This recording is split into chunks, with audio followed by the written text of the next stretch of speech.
Demonic's earthbending reshaped the battlefield, raising walls to block cavalry charges and sinking entire battalions into pits. His Haki-enhanced senses guided his strikes, each blow precise, his shield a blur as he deflected a sorcerer's curse. Uruk's might is absolute, he roared, his voice shaking the enemy's resolve. Miss Sandai's forest grew denser, vines and roots tearing through armor and flesh. Her Tsunade strength let her hurl boulders, crushing cell sword lines. A Dothraki, entangled, gasped, the trees live, before a branch silenced him forever. Her healing kept Demonic and Daenerys fighting, their wounds vanishing under her touch. The battle lasted hours, but the Alliance's 150,000 were no match for Uruk's trio, they chased down every straggler. By dusk, the plain was a graveyard of broken blades and charred corpses, the Alliance army annihilated. Demonic, Daenerys, and Miss Sandai stood unscathed, their powers unmatched. Demonic raised his elder wand, signaling Uruk's army to march into Pentos. The Unsullied and Uruk's legions stormed the city, dragging out every magister, prince, and slaver. Demonic, his armor gleaming, executed them with precise earth-bending, their bodies buried in stone. A Pentoshi magister, pleading, cried, "Mercy, great king," but Demonic's voice was cold, "Slavers earn no mercy." The city fell silent, its people kneeling to Uruk's rule. With Pentos secured, Demonic divided his army into three. He led one host to Norvos, Daenerys to Qohor, and Miss Sandai to Lorith. In Norvos, Demonic's earth-bending toppled the bearded priests' temples, his magic slaying their guards. A priest, dying, gasped, "You defy the gods." Demonic replied, "I am the god here." Daenerys, in Qohor, burned the black goat's altars, her flames cleansing the city of its masters.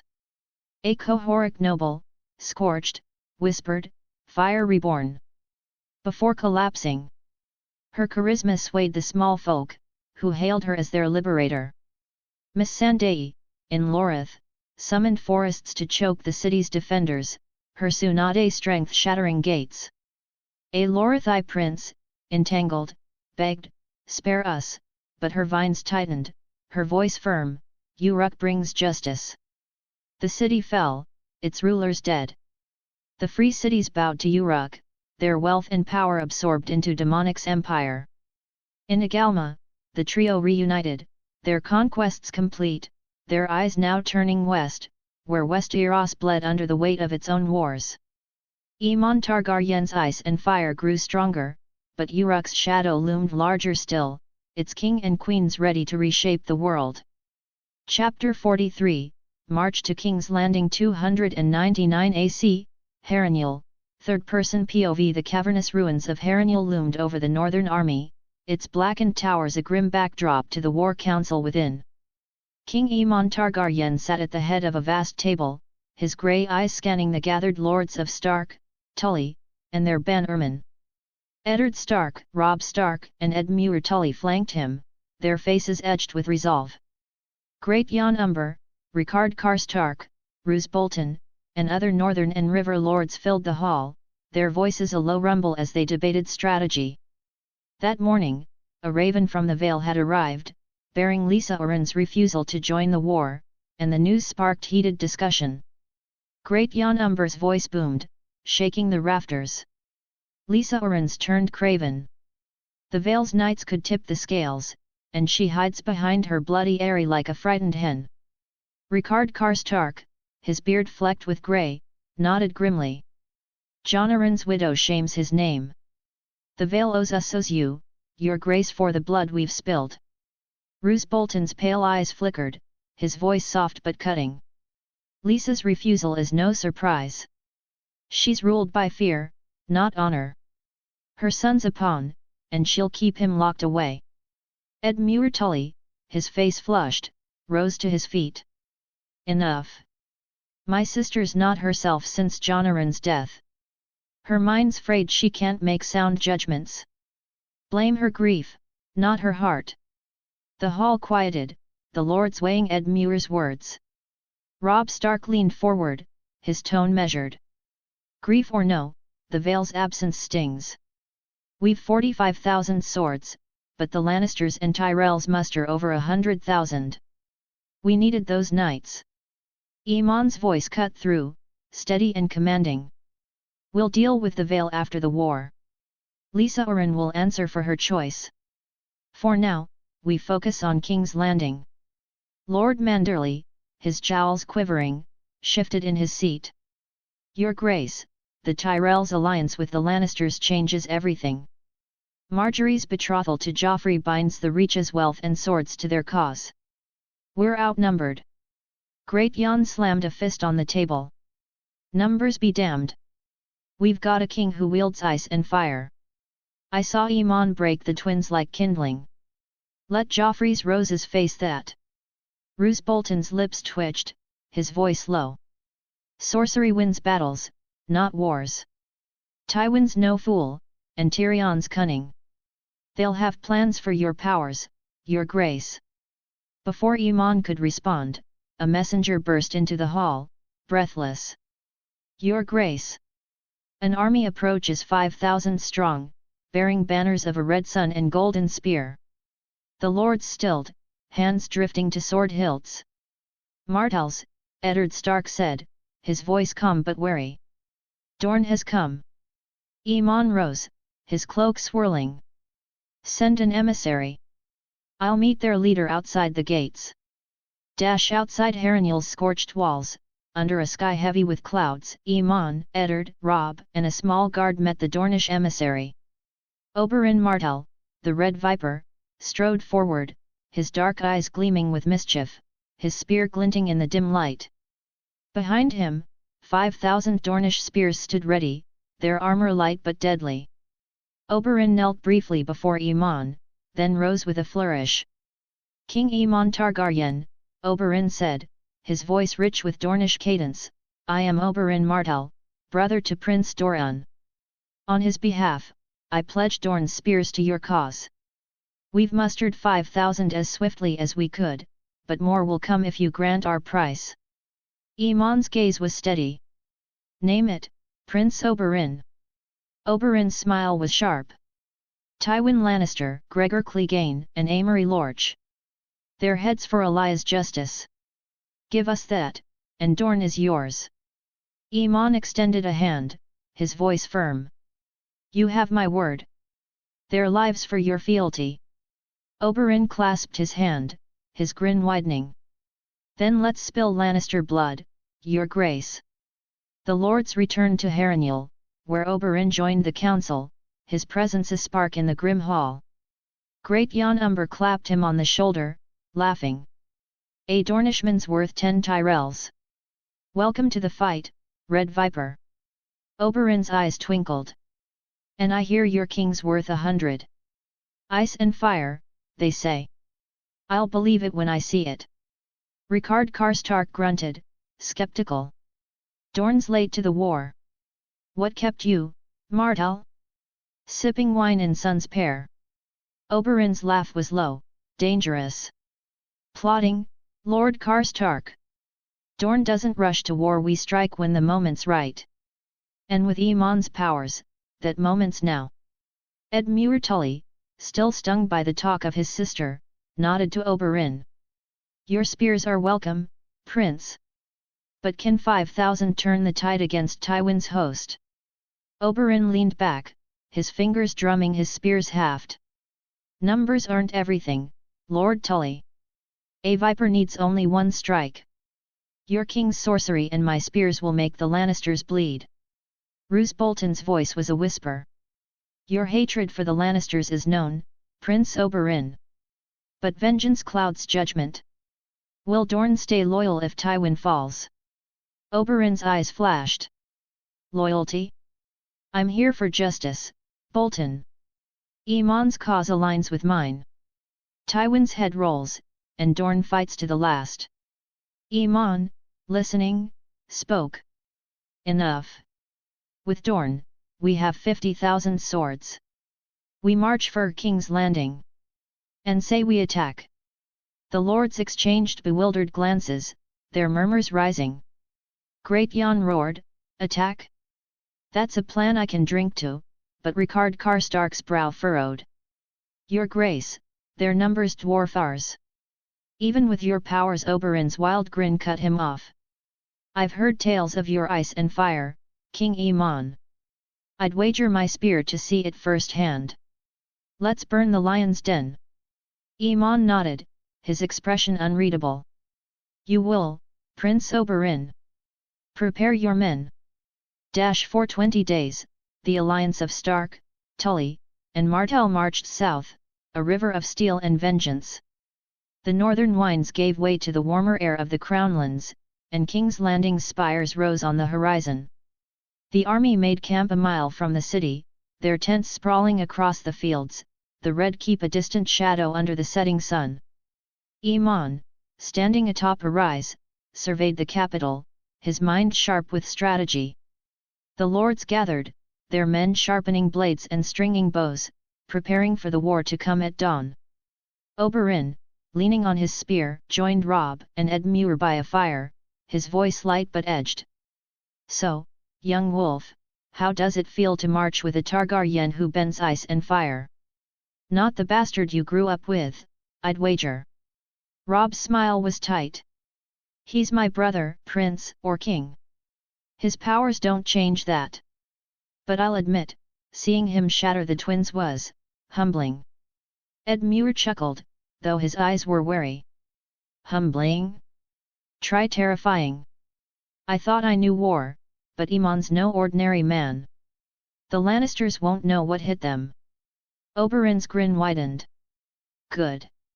Let Tywin shit himself when the dragon comes. I want Clegane's head on my spear before the moon turns. Great Jan, overhearing, lumbered over, his voice a bellow. You'll have to fight me for it, Dorn Ishman. I want to see what the mountain is worth of. Oberyn laughed, raising his hands. Plenty of Lannisters to go around, Lord Umber. Let's carve them up together. As night fell, Aemon walked among the camp, his presence calming the men. Whispers of his sorcery spread, bolstering their courage. The alliance, 50,000 strong, stood ready to face the Lannister Tyrell host, their king's ice and fire a beacon in the coming storm. Across the sea, in Uruk, demonic Augustus's conquests reshaped Essos, but in Westeros, Aemon Targaryen prepared to claim his birthright. Chapter 44, The Battle of the King's Landing 299 AC, King's Landing, third-person POV. Dawn broke over King's Landing, painting the Red Keep's spires in hues of gold and crimson. Outside the Dragon Gate, the combined Lannister-Tyrell army 130,000 strong stood in disciplined ranks, their banners of lion and rose fluttering in the morning breeze. Tywin Lannister, astride his warhorse, surveyed the field with cold precision, his crimson cloak a stark contrast to his golden armor. Beside him, Mace Tyrell, alongside his son Garland Tyrell, puffed up with pride, adjusted his ornate helm, while Sir Loras Tyrell, the Knight of Flowers, gripped his sword, his eyes burning with resolve.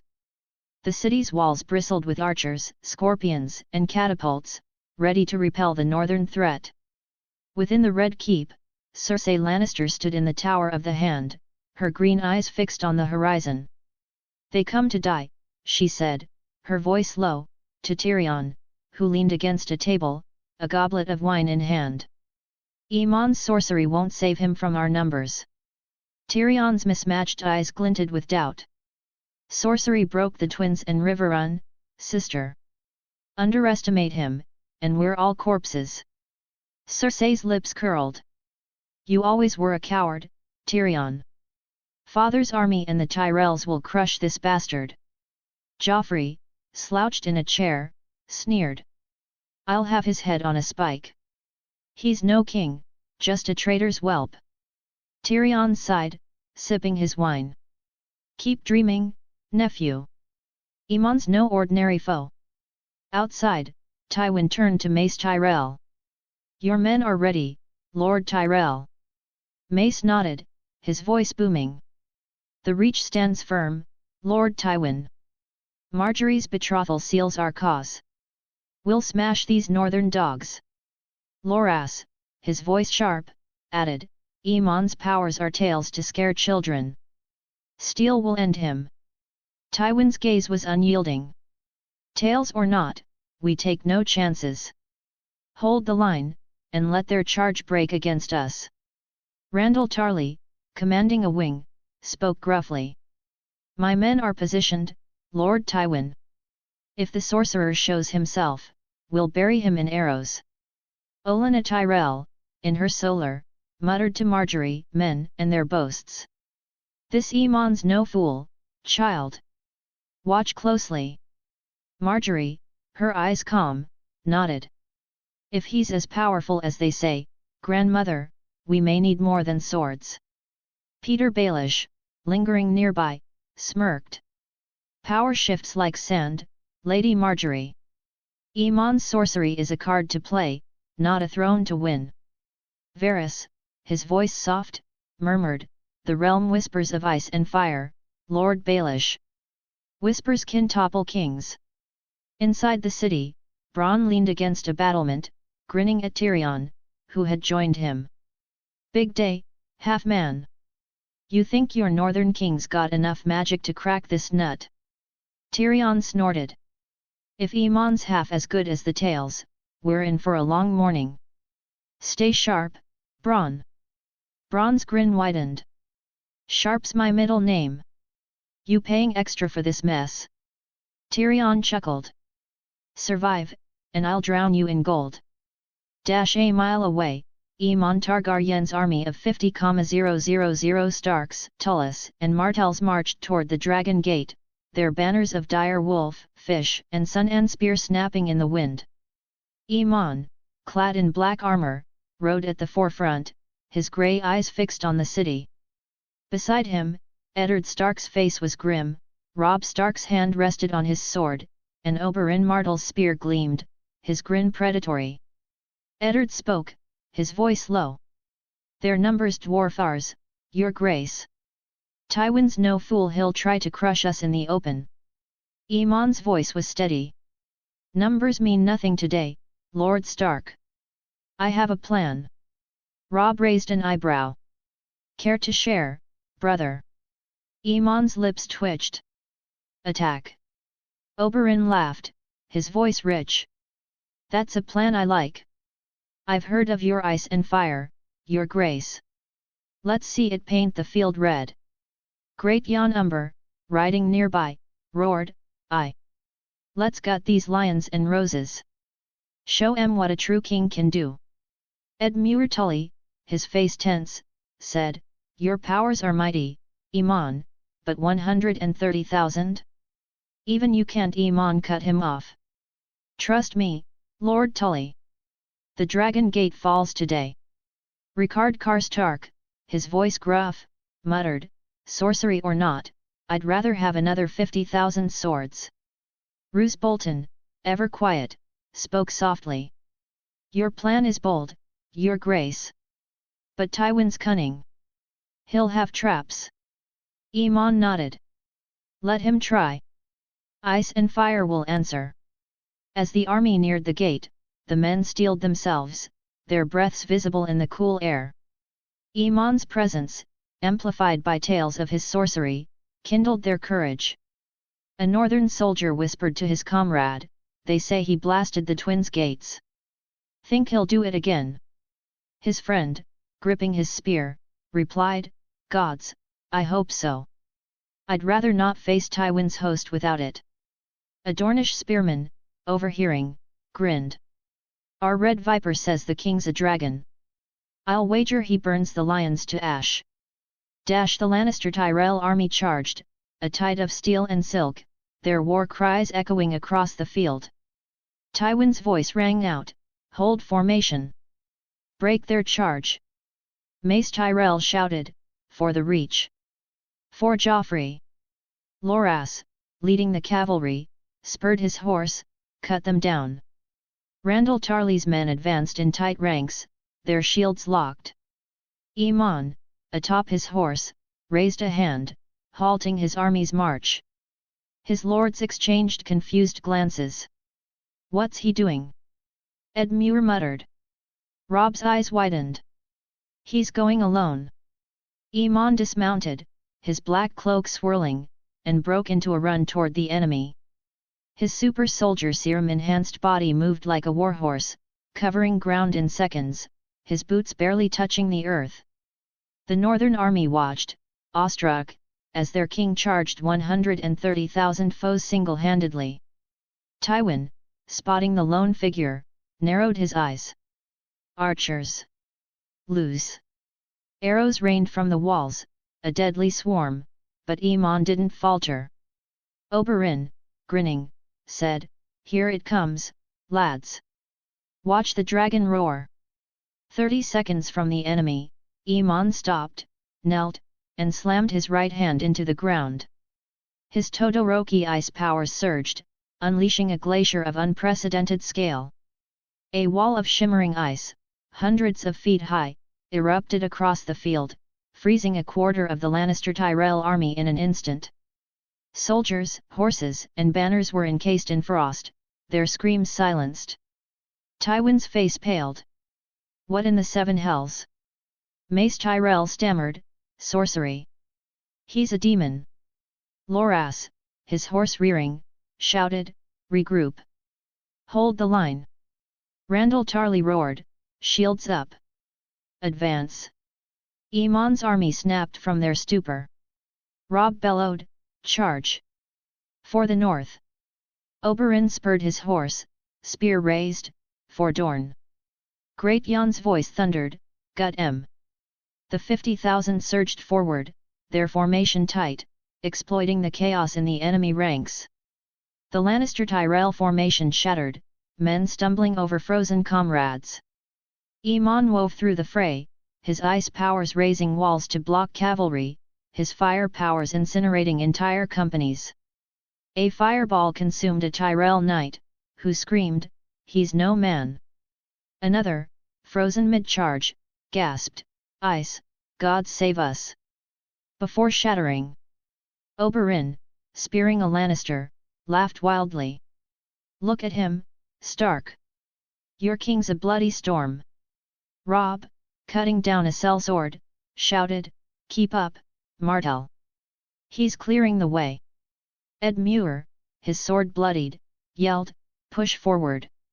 The gate's in sight!" Iman's onslaught was relentless. His super soldier strength let him cleave through armor of every foe. He froze a Tyrell vanguard, their leader crying, "Mercy," before ice claimed him. A fireball roasted a Lannister captain, who wailed, "Fire, dragon fire!" Iman's tally climbed 10,000, 20,000, 30,000, his powers decimating the enemy. Tywin, rallying his men, shouted, "Form ranks! He's one man!" But Iman's ice walls trapped his cavalry, his flames scattering infantry. Mace Tyrell, panicking, cried, "We're lost! Fall back!" Loras, defiant, charged Iman, "Face me, sorcerer!" Iman parried, freezing Loras's sword, and knocked him out with a fist. Randall Tarly, his men breaking, growled, "Hold, damn you," but Iman's fire swept through, burning his banner. A Tyrell soldier, fleeing, sobbed, "He's a god." Another, frozen, muttered, "No hope." Before collapsing, Iman reached the dragon gate, arrows raining from the walls. He raised an ice shield, arrows splintering against it. A gold cloak archer screamed, "He's unstoppable." Another, loosing futilely, shouted, "Save the king." Iman blasted the gate with fire, the wood and iron melting into slag. Inside, he roared, and his army poured through. The Northern Alliance stormed King's Landing, cutting down gold cloaks and sellswords. Robb led a charge through Flea Bottom, shouting, "Take the keep!" Oberyn, spearing a knight, yelled, "For Elia!" Great Jan, his axe dripping, bellowed, "The city's ours!" Ed Muir, at the rear, called, "Secure the streets!" Iman carved a path to the Red Keep, freezing or burning any who resisted. A gold cloak, trembling, dropped his sword. "I yield." Iman spared him, his eyes on the prize. The highborn were taken prisoner, Tywin, his face impassive, Cersei, spitting curses, Joffrey, whimpering, Tommen and Myrcella, silent, Mace Tyrell, blubbering, Olenna, sharp-eyed, Marjorie, composed, Aelry, Loras and Garland Tyrell, Baelish, grim, Varys, calm, Pycelle, trembling, Randall and Dickon Tarley. All were locked in their rooms under guard. Gregor Clegane and Amory Lorch, frozen on the field, were thought enchained in the dungeons. Aemon summoned Oberyn, his voice firm. "They're yours, Prince Oberyn. Do as you will." Oberyn's eyes gleamed, his voice ecstatic. "They'll wish for death, your grace. I vow it." He turned to his men, "Prepare the cells. Their screams will sing Elias' justice." In the Red Keep's throne room, Aemon stood before the Iron Throne, his lords gathered. Eddard spoke, his voice heavy. "You've done it, your grace. The city's yours." Robb grinned, blood on his cheek. "Never seen a battle like that. You're a bloody legend, brother." Oberyn clapped Aemon's shoulder. "Ice and fire, just as promised. I'd follow you to the seven hells after that." Great Jan roared, "King Aemon! The dragons come home!" The hall echoed with cheers, the Northerners and Dornish united in victory. Cersei, in her locked chamber, hissed to Tyrion, "This isn't over, brother. He's a monster, not a king." Tyrion, sipping stolen wine, shrugged. "Monster or not, he's one. You might try smiling next time you see him." Tywin, alone, stared out a window. Oberyn, in the dungeons, faced Clegane and Lorch, his spear ready. "For Elia," he whispered, and their screams began. The Battle of the Dragon Gate was won, but Westeros's wounds ran deep. Across the sea, Uruk's shadow grew, and Aemon Targaryen, now master of King's Landing, prepared to forge a new realm. Chapter 45, Red Keep Reunion 299 AC, King's Landing, third-person POV. The night after Aemon Targaryen's conquest of King's Landing, the Red Keep buzzed with the quiet tension of victory. Torches cast long shadows across the stone corridors, and the city beyond lay subdued, its small folk whispering of the Sorcerer King who wielded ice and fire. Aemon, clad in a simple black tunic, stood alone in his solar, the Iron Throne a looming presence in his thoughts. He reached for the two-way mirror and spoke the words to activate it. The glass shimmered, revealing Daemonic's face in Uruk's Agalma palace. "Daemonic," Aemon began, his voice steady but warm, "King's Landing is mine. The Lannisters and Tyrells are prisoners, and the Dragon Gate fell to my army. I'm to be crowned soon, and I want you here for it." Daemonic's grin was broad, his eyes alight with pride. "Aemon, you've done it. A true Targaryen, claiming your birthright with fire and ice. I always knew you'd shake the world. My congratulations." Aemon's lips twitched, a rare smile breaking through. "It wasn't easy. Tywin's host was vast, but the magic you gave me turned the tide. I owe you much." Daemonic waved a hand, his voice rich with camaraderie. "Nonsense. Your family, and family fights together. I'll be there for your coronation tomorrow morning with Daenerys, Miss Sandai, Ghost, and one surprise guest. Ghost's been pacing Agalma, missing you." Aemon chuckled, his heart lifting at the thought of his dire wolf. "Ghost in King's Landing? The small folk will faint. I can't wait to see him and you all." Daemonic's eyes gleamed with mischief. "We'll see you soon, King Aemon." The mirror dimmed, the connection fading. Aemon turned to his desk, where ravens awaited dispatch. He penned messages to every corner of Westeros, proclaiming his victory and summoning lords to his coronation. The only shadow remaining was Stannis Baratheon, now at Storm's End, mustering the Storm Lords for a final stand. Aemon's quill paused, his thoughts on Stannis's grim resolve, but he set it aside. Today was for victory, tomorrow for war. The next morning, the Red Keep's courtyard lay quiet, its cobblestones gleaming with dew. A faint shimmer rippled the air, and under a disillusionment charm, demonic Augustus, Daenerys Targaryen, Missandei, Ghost, and a cloaked figure apparat into the open space. Demonic scanned the area, his haki sensing the guards nearby. Daenerys, her silver hair braided, wore a flowing gown of black and red.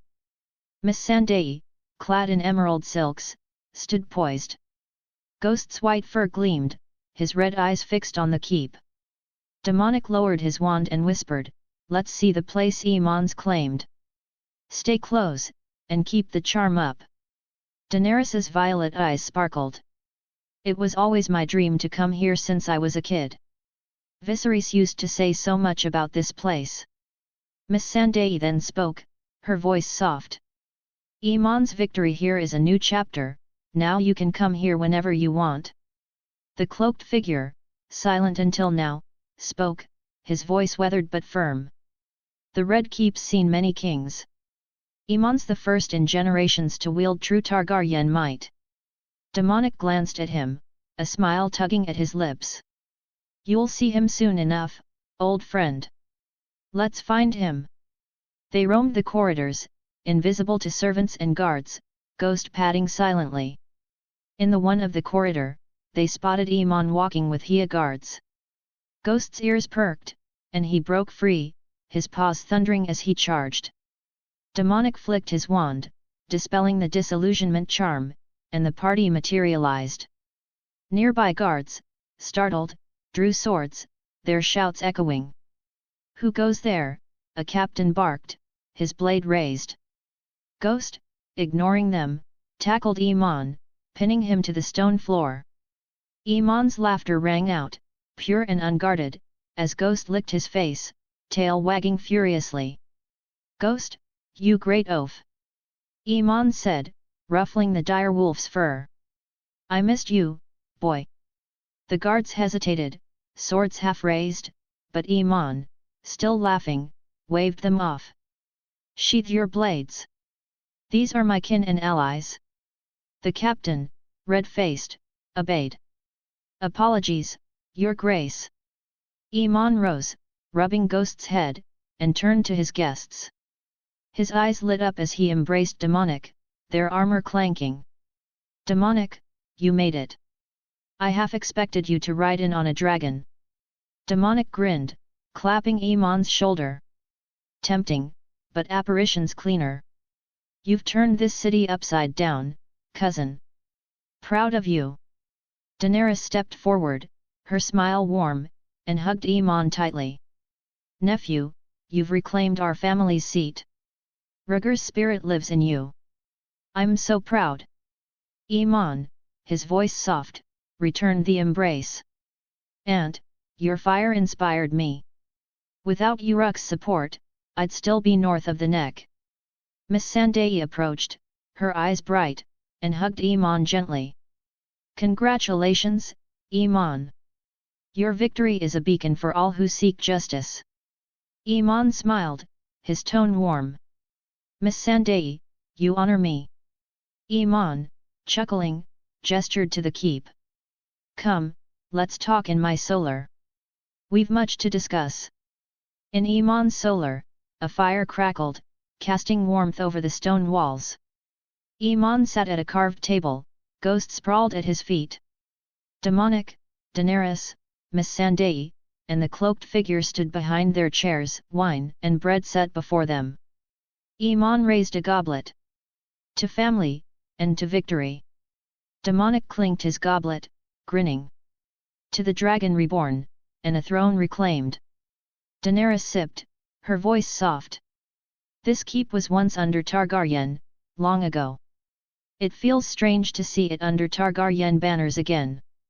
Missandei nodded, her tone thoughtful. "It's a new dawn, Dany. Aemon's rule could heal this realm's wounds." The cloaked figure lowered his hood, revealing a weathered face with grey hair and a steady gaze. Aemon's eyes widened.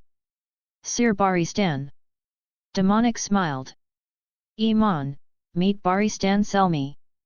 He came to Uruk to pledge loyalty to Daenerys after Joffrey stripped him of his King's Guard cloak. Dany told him there's a true Targaryen king to serve. Daenerys nodded, her voice firm. Baristan's honor belongs with you, Iman. He's seen kings rise and fall, and he believes in your cause. Baristan rose, kneeling before Iman. Your Grace, I am Baristan Selmy, once of the King's Guard. I failed your father, Rhaegar, and your grandfather, Aerys. Let me serve you now, to restore House Targaryen's honor. Iman stood, his voice solemn. Rise, Sir Baristan. You're no failure. I name you Lord Commander of my King's Guard, to guard this realm and its king. Baristan's eyes shone with gratitude. I swear my life to you, King Iman. May I serve better than before. Iman sat, gesturing for all to join him. Tell me of Uruk, Demonic. Your conquests shake Essos. Demonic leaned back, his voice rich. Volantis fell in a day, its black walls dust. Pentos, Norvos, Qohor, and Lorith followed. Daenerys burned Qohor's masters, Missandei's forests choked Lorith's princes, and I buried Norvos's priests in stone. The free cities are ours. Daenerys's eyes blazed. The slavers begged, but we gave them justice. Uruk's a beacon for the oppressed. Missandei's voice was calm but fierce. My new powers, which Dom gave me recently, turned their cities green. No master rules where my trees grow. Iman's eyes widened. You three alone broke 150,000? I thought my 40,000 at the Dragon Gate was bold. Demonic laughed. Your ice and fire rival our feats, Iman. That glacier outside the gate heard it froze a quarter of Tywin's host. Iman nodded, his tone wry. 30,000, give or take. The power you gave me made it possible. Daenerys's voice was soft. You wield it well, Iman. Rhaegar would be proud. Demonic turned to Iman. What of Stannis? Your ravens mentioned he's at Storm's End. Iman's face hardened. He's mustering storm lords, maybe 10,000 at most. His fleet's broken, but his will's iron. He'll march soon. Baristan's voice was grave. Stannis is no fool, your grace. His red priestess, Melisandre, wields strange powers. Beware her. Daenerys frowned. A priestess of fire? I'd like to meet her. My flames will teach her humility. Missandei smiled. Or my trees could bind her. Sorcery meets sorcery. Iman nodded, his mind turning. We'll face Stannis after my coronation. For now, let him sulk. A maid entered, bowing. Your Grace, the lords await in the throne room. Iman rose, his voice firm. Let's not keep them waiting. Dom, Dany, Missandei, Sir Baristan, walk with me. Demonic grinned, standing. A king's crowning? Wouldn't miss it. Daenerys took Iman's arm, her smile warm. Lead on, nephew. The Iron Throne awaits. Missandei followed, her voice soft. The realm will see a true king today. Baristan, his cloak white once more, said, I'll guard your side, your grace. Always. As they left the solar, Ghost trotted beside Iman, his red eyes gleaming. The Red Keep's halls echoed with their steps, a new era dawning. In Storm's End, Stannis plotted, but in King's Landing, Aemon Targaryen prepared to claim his crown, with Uruk's might at his side. Chapter 46, The King. In the year 299 AC, the throne room of the Red Keep brimmed with anticipation, its cavernous expanse lit by torches and sunlight streaming through high windows. The Iron Throne loomed at the far end, its jagged blades a testament to Targaryen conquests past. Lords and knights of the north and riverlands filled the hall, their banners of dire wolf and fish mingling with the sun and spear of Dorne. Eddard Stark stood solemnly at the steps of the throne, a simple iron crown in his hands, his grey eyes fixed on the doors. The air was thick with the weight of history, as Westeros awaited its new king. The herald's voice rang out, clear and commanding. King Aemon Targaryen, first of his name, King of the Andals, the Rhoynar and the First Men, Lord of the Seven Kingdoms, and Protector of the Realm, Lord of Ice and Fire. Accompanied by King Demonic Augustus of Uruk, Queen Daenerys Targaryen of Uruk, Queen Missandei Augustus of Uruk, and Sir Barristan Selmy, Lord Commander of the King's Guard. The great doors swung open, and Aemon Targaryen entered, his black cloak flowing, his face resolute. Behind him walked Demonic Augustus, clad in a golden tunic, his presence radiating power. Daenerys Targaryen, her silver hair gleaming, moved with regal grace, her black and red gown a nod to her house. Missandei, in emerald silks, carried herself with quiet strength, her eyes bright with pride. Barristan Selmy, in a white cloak, strode with the dignity of a knight reborn. Ghost, the dire wolf, padded at Aemon's side, his red eyes scanning the crowd. The room erupted in cheers, northern lords pounding their fists, river lords raising swords. Great Jon Umber's voice boomed, the dragon wolf. Oberyn Martell, leaning against a pillar, grinned, his spear glinting. A fine entrance, your grace. Ed Muir Tully, beside Robb Stark, clapped, his face alight. Seven hells, it's real. Demonic, Daenerys, and Missandei moved to the side, joining the lords, while Aemon approached the throne. Barristan took his place near the steps, his hand on his sword. Aemon reached Eddard, knelt, and bowed his head. The hall fell silent, every eye on the moment. Eddard, his voice steady, spoke, Aemon Targaryen, do you swear to rule justly, to protect the realm, and to uphold its laws? I swear it, Aemon replied, his voice ringing with conviction. Eddard placed the iron crown on Aemon's head, its weight settling like a mantle. Rise, King Aemon, third of his name. The room exploded in cheers, lords and knights shouting, King Aemon.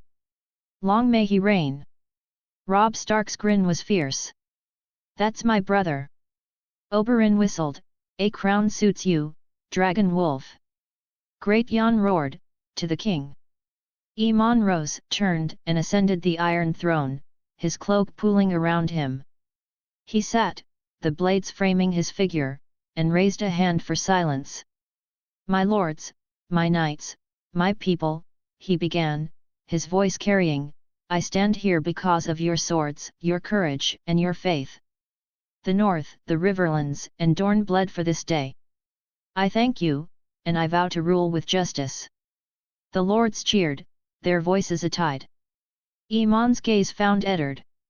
Lord Stark, for your aid in my ascent, the new gift is returned to the North's dominion, to strengthen your lands. The northern lords roared, fists raised. Great Jon bellowed, the North remembers. Ricard Karstark nodded, his voice gruff. A king who honors us. To Aemon. Aemon turned to the river lords. Lord Tully, your lands bore the Lannisters' wrath. The small folk suffered most. For 3 years, the Riverlands are exempt from taxes, to rebuild and heal. Ed Muir's face lit with relief, his voice thick. Your Grace, the Riverlands thank you. Lord Blackwood clapped, shouting, a king for the people. Lord Mullister added, justice for the rivers. Aemon's eyes met Oberyn's. Prince Oberyn, for Dorne's spears, Night Song, White Grove, and Harvest Hall are now under your dominion, to strengthen House Martell. Oberyn's grin was sharp, his bow theatrical. You honor Elia's memory, your grace. Dorne's yours. His men cheered, spears clashing. For the sun and spear, a Dornish knight shouted. Aemon's voice hardened. Bring the prisoners. Guards marched in, dragging the highborn captives in chains, Tywin, Cersei, Joffrey, Tommen, Myrcella, Mace Tyrell, Olenna, Margaery, Aelry, Loras, Garland, Peter Baelish, Varys, Pycelle, Randall Tarly, and Dickon Tarly. Joffrey, his face pale, screamed, "I'm the king! You can't touch me!" A guard's fist silenced him, his head snapping back. The room murmured, Oberyn chuckling, the little lions lost his roar. Jaime Lannister was brought forth, his golden hair dulled, his hands bound. Aemon's gaze was cold. "Sir Jaime, your oath-breaking sparked this war. You slept with your sister and betrayed your king." Jaime's smirk was defiant. "I deny it." Aemon nodded to Barristan, who bound Jaime's wrist with the lasso of truth. "Who fathered Cersei's children?" Aemon asked.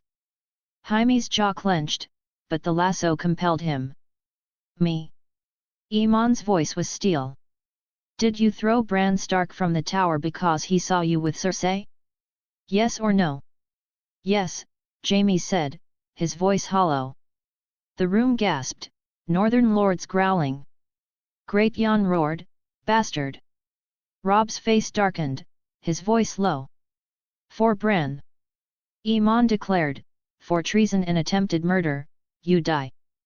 Jaime was forced to the block, and Aemon descended the throne, drawing his sword.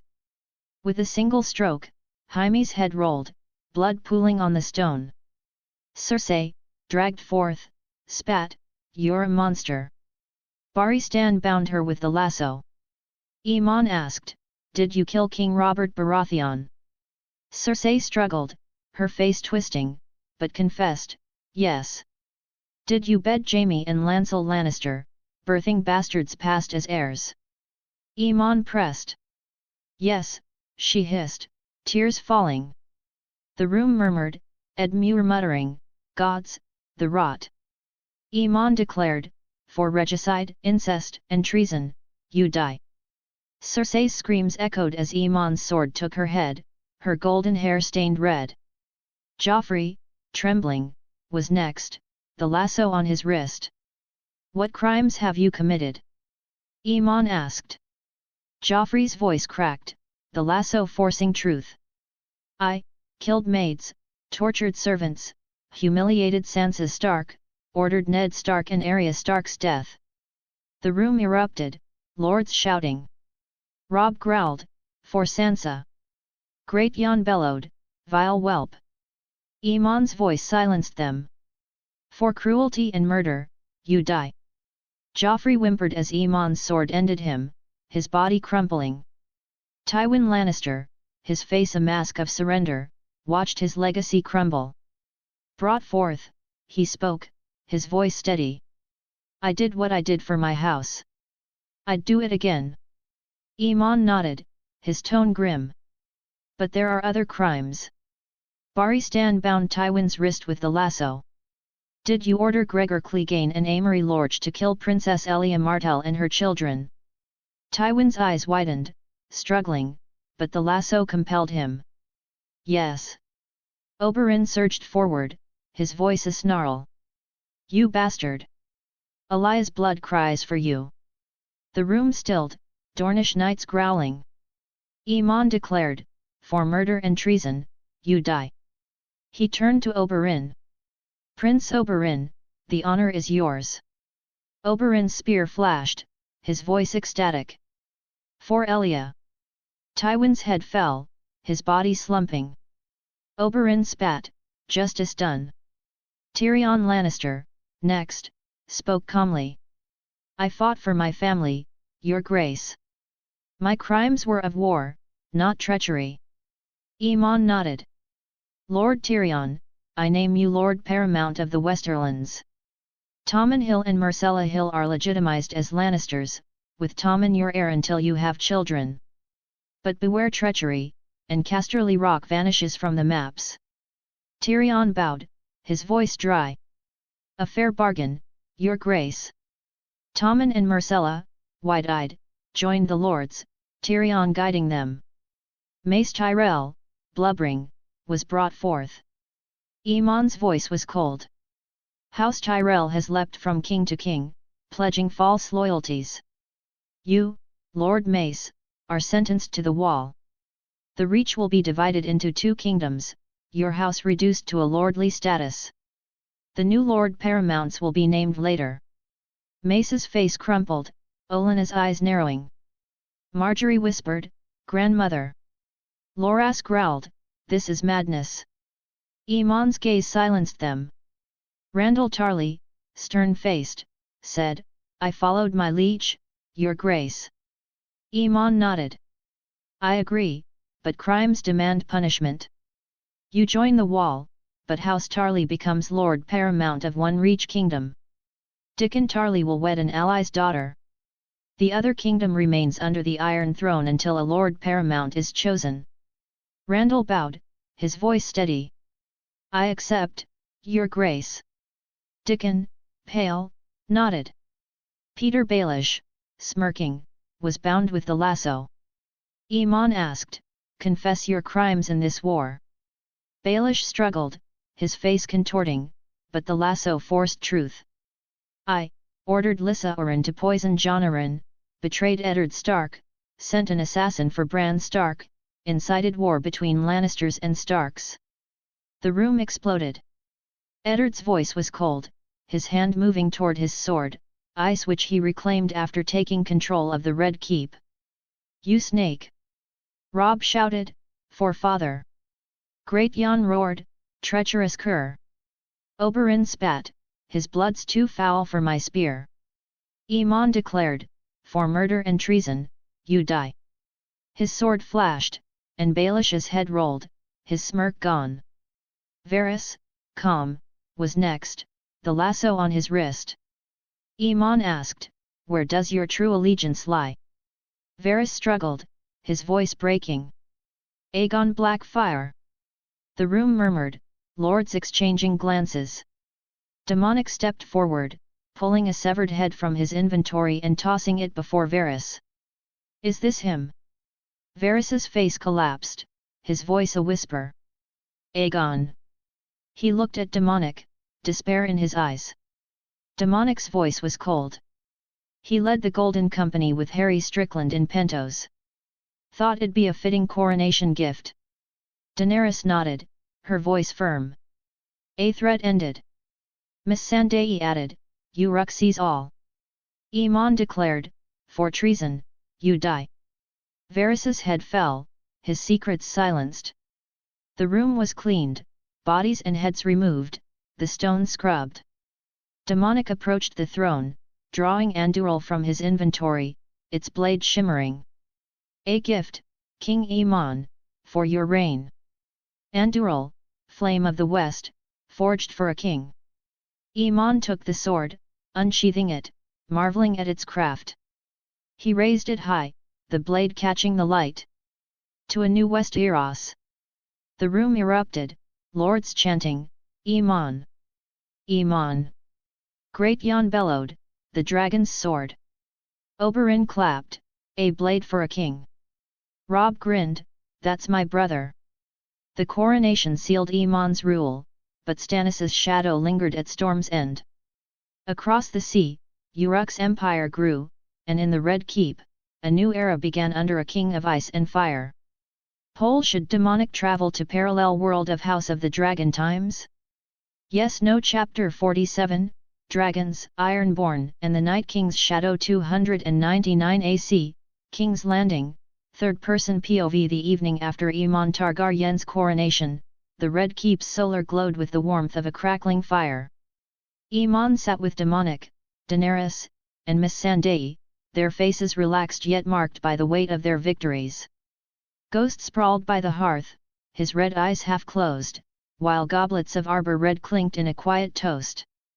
The Iron Throne's shadow loomed in their minds, but for now, kinship held sway. Daenerys, her silver hair catching the firelight, leaned forward, her voice earnest. Aemon, come with us to Uruk. My dragons Morgul, Rhaegal, Tyraxes are growing strong. Claim one as your birthright. A Targaryen king needs a dragon. Aemon's grey eyes softened, a smile tugging at his lips. I'd love to, but they're still young, aren't they? I'll come when they're big enough to cross the narrow sea. Demonic, lounging in his chair, grinned, his golden armor glinting. Or I could just apparate them here. Save you the trip. Iman raised an eyebrow, his tone half-joking. Apparate a dragon? What if they get irritated and start breathing fire all over Red Keep? Demonic waved a hand, his voice brimming with confidence. Pfft, I'll knock 'em out first. No fuss, no flames. Wait a minute. Before anyone could protest, he stood, he vanished with a faint pop. Daenerys shook her head, a smile playing on her lips. He's incorrigible. Miss Sandai, her emerald silks rustling, chuckled. He loves the theatrics. Give him a moment, and you'll have your dragon. A minute later, the air shimmered, and Demonic reappeared, a massive, unconscious dragon which is a size of horse sprawled at his feet. Regal's green scales gleamed, his wings folded, a faint snore rumbling from his jaws. Daenerys and Miss Sandai exchanged amused glances, shaking their heads. Really, Demonic? Daenerys said, her tone mock scolding. You couldn't wait for a proper bonding. Miss Sandai's smile was warm. He's showing off, Dany. Let him have his moment. Demonic grinned, unrepentant. What? Regal's fine, just napping. Thought Iman would like the green one matches his gloomy vibe. Iman approached the dragon, his eyes wide with awe. He's magnificent. You're mad, Demonic, but thank you. As Regal stirred, his golden eyes opening, Iman knelt beside him, placing a hand on his scales. The dragon snorted, sniffing, then nudged Iman's shoulder, a bond forming in the quiet moment. Iman's voice was soft. Regal, my friend. We'll fly together soon. Daenerys clapped, her voice warm. A true Targaryen bond. He's yours now, Iman. Miss Sandai nodded, her tone gentle. Regal will serve you well, Iman. A king with ice, fire, and a dragon is a sight to behold. Demonic stretched, yawning. Well, that's my good deed done. We should head back to Uruk, still got some loose ends to tie up. But we'll visit when we're free. Iman rose, clasping Demonic's hand. You're always welcome, Dom, safe travels, and thank you for everything. Daenerys hugged Iman tightly. Rule well, nephew. We'll return soon. Miss Sandai embraced him, her voice soft. May your reign bring peace, Iman. With a final wave, Demonic, Daenerys, and Miss Sandai apparat away, leaving Iman with Regal and Ghost, his heart full and his mind turning to the challenges ahead. The next morning, Iman convened his lords in the Red Keep's Great Hall, the Iron Throne a silent witness. Eddard Stark, Robb Stark, Ed Muir Tully, Oberyn Martell, and Northern and River lords gathered, maps of Westeros spread before them. The air was heavy with the question of Stannis Baratheon, the remaining lord gathering his forces at Storm's End. Eddard spoke first, his voice measured. Stannis is a stubborn man, your grace. He's mustering storm lords, perhaps 10,000 men. His fleet's broken, but he'll march soon. Robb nodded, his hand on his sword hilt. Storm's End's a tough nut to crack. We can't let him fester there. Oberyn Martell leaned back, his spear propped beside him, his grin sharp. Let me take my spears south, your grace. I'll skewer Stannis and his Red Witch before they move. Great Jon Umber roared, his fist slamming the table. I say we march now. 20,000 should crush his rabble. Ricard Karstark, his voice gruff, added, Stannis is no large army to be a thorn. End him quick, your grace. Roose Bolton's pale eyes gleamed, his whisper soft. A swift strike is wise, but beware Melisandre. Her sorcery is not to be underestimated. Iman, clad in black armor, stood, his voice firm. We settle this now. A host of 20,000 will march to Storm's End and bring the Stormlands under control. I, along with Rob, Prince Oberyn, and Great John Umber, will do. Rob nodded, his face fierce. I'll see it done, brother. Oberyn's grin widened. A hunt for a stag?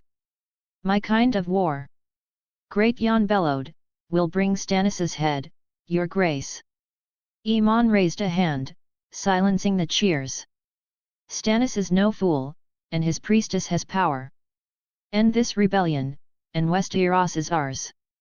Dash across the narrow sea, in the waters off Uruk, Euron Greyjoy's fleet of 200 ships sliced through the waves, their iron-born crews chanting of plunder. Euron, his eye wild, stood on the Silence's deck, his voice a madman's hymn. I wield the power of death. Uruk's treasures are mine. The cold god crowns me. His men roared, axes raised. Euron, king. A reaver, grinning, said, their gold will sink our ships, captain.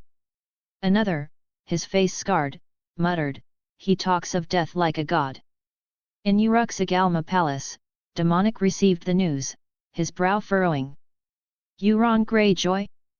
Rambling about death power? Sounds like trouble. He turned to Daenerys and Miss Sandai, his voice grim. I'll handle this. Stay here. Daenerys's eyes blazed. Not a chance, Demonic. My flames are ready for these ironborn. Miss Sandai's voice was calm but firm. My trees will bind their ships. We go together. Demonic sighed, grinning. Fine, you two win. Let's crush this madman. Demonic apparat to the coast, Daenerys and Miss Sandai at his side. The ironborn fleet loomed, but Demonic raised his elder wand, the sea floor to raise jagged rocks. Ships splintered, men screaming as they sank. What in the drowned god's name? A captain roared. Daenerys unleashed her Mara Mara no Mi, fireballs incinerating sails. Burn, reavers, she shouted, her flames a dragon's roar. An ironborn, ablaze, wailed, she's a witch. Miss Sandai summoned a forest from the shore, vines snaring ships. The sea bows to Uruk, she called, her Tsunade strength hurling boulders. A reaver, entangled, gasped, trees, alive. Demonic, wielding Gold Rogers' haki, sensed Euron and apparat to the silence. Euron, laughing, drew a blade. Death's mine, boy. Demonic's fist knocked him out, his earth-bending crushing the deck. Euron's last words were a gurgle as Demonic's wand ended him. The fleet was annihilated, 200 ships reduced to wreckage. Demonic, standing on the shore, frowned. Power of death, only one being grants that. The Night King. Then after the battle Dominic explained to them the situation beyond the wall. At first, they didn't believe, but at last Dominic convinced them. Daenerys's face hardened. If it is true, then we can't let them rise. Miss Sandai nodded, her voice steady. If the Night King's stirring, we end him now. Demonic's eyes narrowed. We settle Uruk's affairs for a few days, then head north. To the wall. After arranging their rule, the trio apparat to the vicinity of Castle Black, the wall's icy bulk looming. They entered, greeted by Maester Aemon Targaryen, his blind eyes kind. Daenerys? Is that you? He asked, his voice trembling. Daenerys knelt, taking his hands. Grand Uncle Aemon, it's me. I've returned, with allies. Aemon's smile was frail. A Targaryen at the wall, and another king, they say, in King's Landing. Tell me, child. Daenerys recounted Aemon's conquest, her voice warm. Your great-nephew sits the Iron Throne, uncle. He wields ice and fire, a true dragon. Aemon's voice was soft. Rhaegar's son, the gods are kind. Then Daenerys said, her tone proud. We've broken slavers and kings. Now, we face a greater threat. Demonic stepped forward, his voice respectful. Maester Iman, where are the Night's Watch? Iman's face grew grave. Most are beyond the wall, on a great ranging. Lord Commander Mormont leads them. Strange tidings come from the north, wildlings fleeing, shadows moving. Miss Sandai's eyes sharpened. The Night King's work. We'll find him. Maester Iman, startled, ask them about it. They tell him all the details of the Night King. After telling the whole story, Demonic nodded. Maester Iman. We go north of the wall. Miss Sandai, using Emma Frost's telepathy, compelled the gate guards to obey, their minds bending to her will. Open it, she said, and the gate groaned upward. A guard, dazed, did as he was told. The trio stepped into the snow, the wall at their backs, the haunted forest ahead. Demonic's Haki scanned the cold, his voice low. The Night King's out there. Let's end him. Daenerys's flames flickered in her hands, her voice fierce. For Westeros.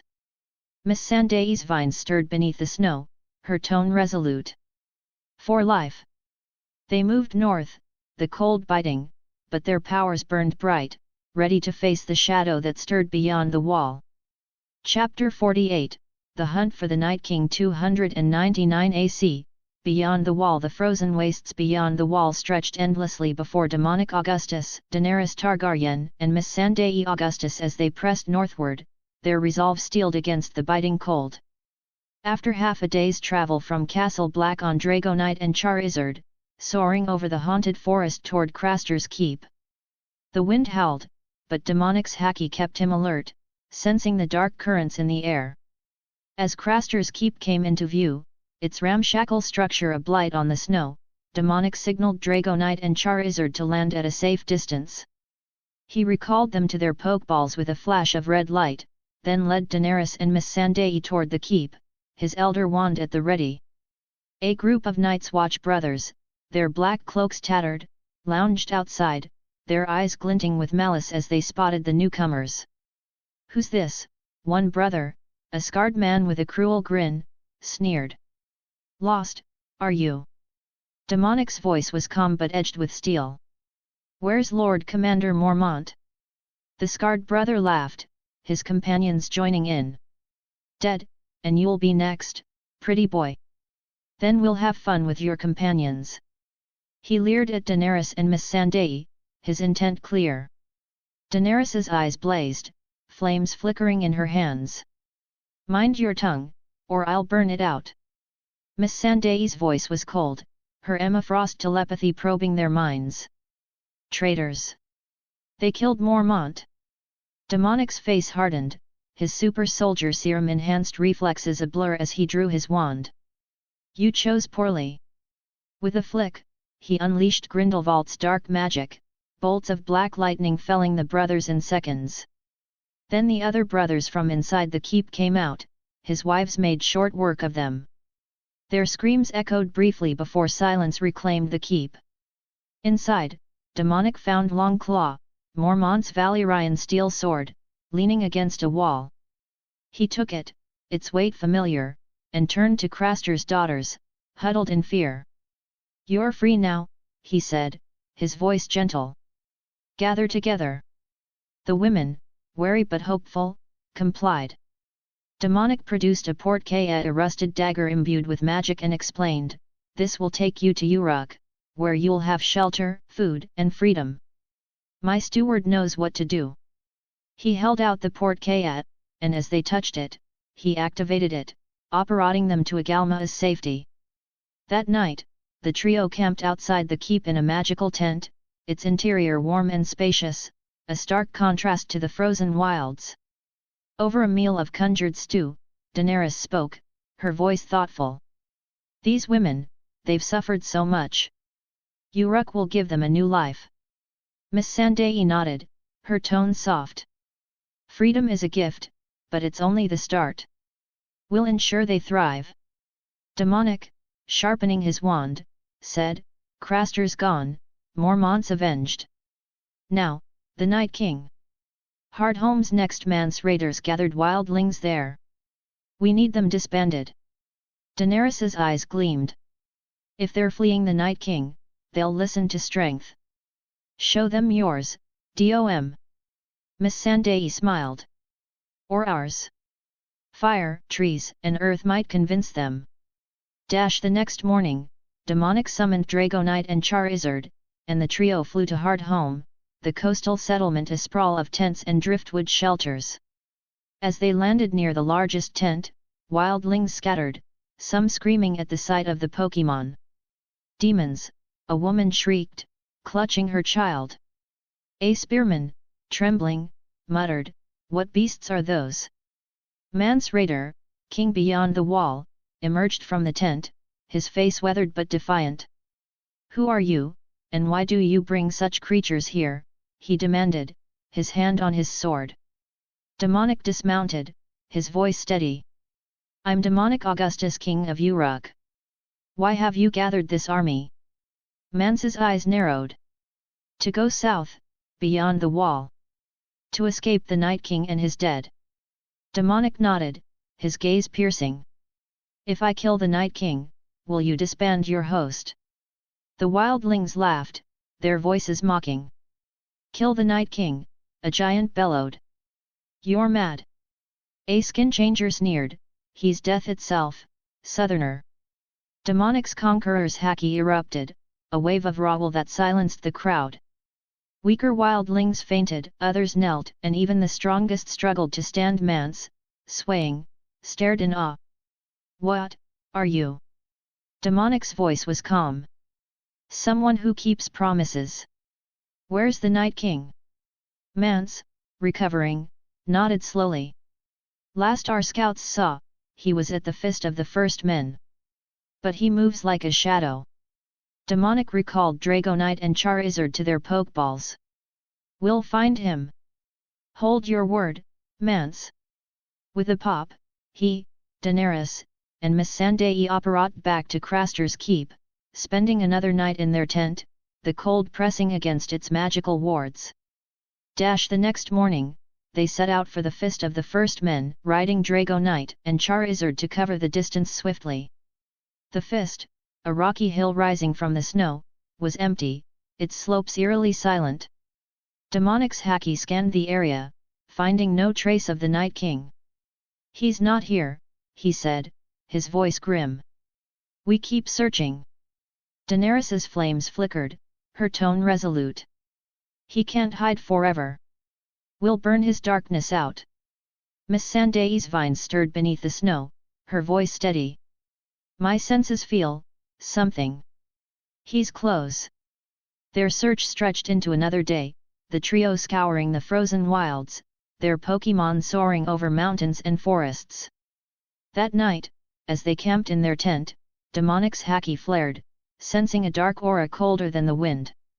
He woke Daenerys and Missandei, his voice urgent. "He's here. The Night King." They moved swiftly, operating to a frozen valley where the Night King stood, his icy crown glinting, his army of whites and white walkers arrayed behind him. His blue eyes locked on Demonic, a silent challenge. Whites hissed, their dead hands clutching rusted blades. Demonic drew his elder wand, his voice a growl. "Your reign ends now." He unleashed Topha's earthbending, raising stone spikes that impaled dozens of whites. His Grindelwald magic sent black lightning through the ranks, shattering white walkers into ice dust. Daenerys's Mara Mara no Mi ignited, a torrent of fire sweeping the valley. "Burn!" she roared, her flames melting whites into ash. A white walker, raising an ice spear, hissed, "Fire dies!" before her fireball consumed it. Missandei's Mori Mori no Mi summoned a forest, vines and roots crushing whites. Her Tsunade strength hurled boulders, smashing white walkers. "Life triumphs," she shouted, her telepathy disorienting the dead. A white, entangled, groaned, "No, end." The Night King charged Demonic, his ice blade flashing. Demonic dodged him. "You're no match," he said, his haki sensing every move.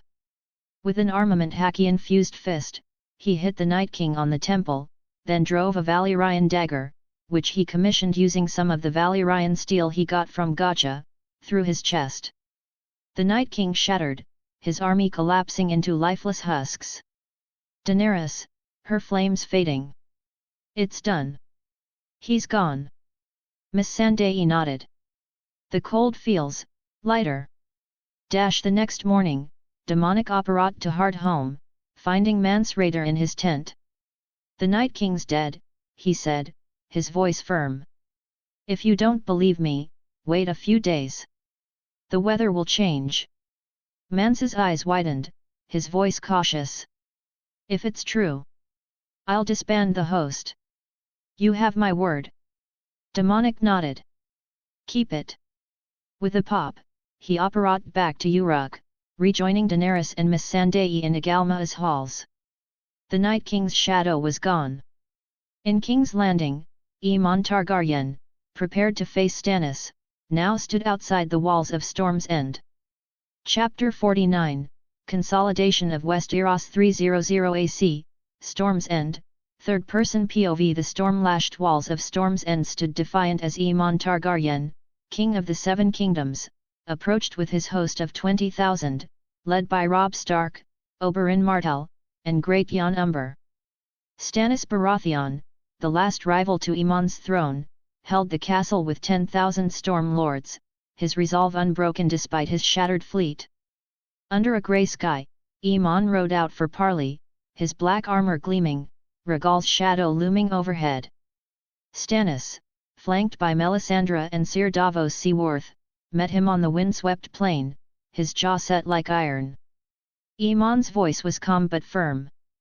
Lord Stannis, you've fought bravely, but the realm is mine.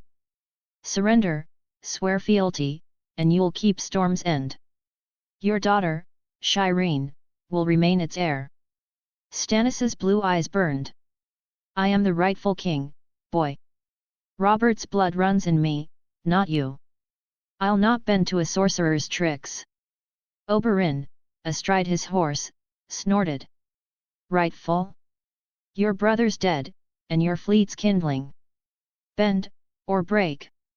Melisandre's red eyes gleamed, her voice a hiss. The Lord of Light crowns Stannis. His fire will consume you, Targaryen. Aemon's gaze didn't waver. Last chance, Stannis. Join me, or face the consequences. Davos, his voice low, urged, Your Grace, think of Shireen. Peace saves her future. Stannis shook his head, his voice cold. No peace with usurpers. The throne is mine. Aemon sighed, his tone regretful. So be it. As the parley broke, Melisandre whispered to Stannis, A shadow can end him, my king. Stannis, pale and gaunt, nodded, but the ritual faltered. His blood, drained from prior shadow magic, couldn't sustain another. He collapsed, gasping, as Melisandre's spell fizzled. Davos caught him, his face grim. No more, my lord. It's done. The next morning, Aemon struck. Storm's End's gates loomed, but Aemon, enhanced by super soldier serum, charged alone, his army holding back. Robb, watching, muttered, He's doing it again. Oberyn grinned, spear in hand. Let the dragon roar. Great Jon roared, Smash your grace. Aemon knelt, slamming his hand into the earth, his Todoroki ice powers unleashing a glacier that froze half of Stannis's outer defenses. 5,000 men encased in ice. A storm lord, trapped, gasped, Gods, he's death. Aemon's fire powers followed, a fireball blasting the gates into molten slag. Forward, he shouted, and his army surged, Robb's dire wolf banner leading the charge. Stannis's men fought fiercely, but Aemon's sorcery broke their ranks. He froze a cavalry charge, its captain screaming, Ice, no. A fireball incinerated an archer line, their leader wailing, Fire, dragon fire. Within hours, Storm's End fell, its defenders dead or kneeling. Stannis, bloodied but unbowed, was taken prisoner, Melisandre beside him, her eyes defiant. In the great hall, Aemon passed judgment. Stannis Baratheon, you're sentenced to the wall, to serve the realm you sought to rule. Stannis nodded, silent, his fight gone. Sellis Baratheon, you join the Silent Sisters for your complicity. Sellis' face paled, but she said nothing. Shireen Baratheon, you remain Lady of Storm's End. Sir Davos Seaworth, you'll be regent until she comes of age. Davos knelt, his voice thick. I'll guard her well, your grace. Aemon turned to Shireen, his tone gentle. In time, Lady Shireen, you'll wed Bran Stark, uniting our houses. Shireen, her scarred face brave, nodded. I'll do my duty, your grace. Oberyn clapped Davos's shoulder, grinning. You're a good man, Onion Knight. Keep the lass safe. Robb nodded, his voice warm. Bran'll be lucky to have her. With Storm's End secured, Aemon turned to the Vale. Months prior, he had sent ravens to its lords, exposing Peter Baelish and Lysa Arryn's treachery in murdering Jon Arryn. The Vale lords, led by Yohn Royce, stormed the Eyrie, capturing Lysa and her son, Robin. They were brought to the Red Keep, where Aemon convened his court in the throne room, the Iron Throne gleaming under torchlight. Lysa, her face haggard, was bound with the lasso of truth. Aemon's voice was stern. Lysa Arryn, confess your crimes. Under the lasso's compulsion, Lysa's voice broke.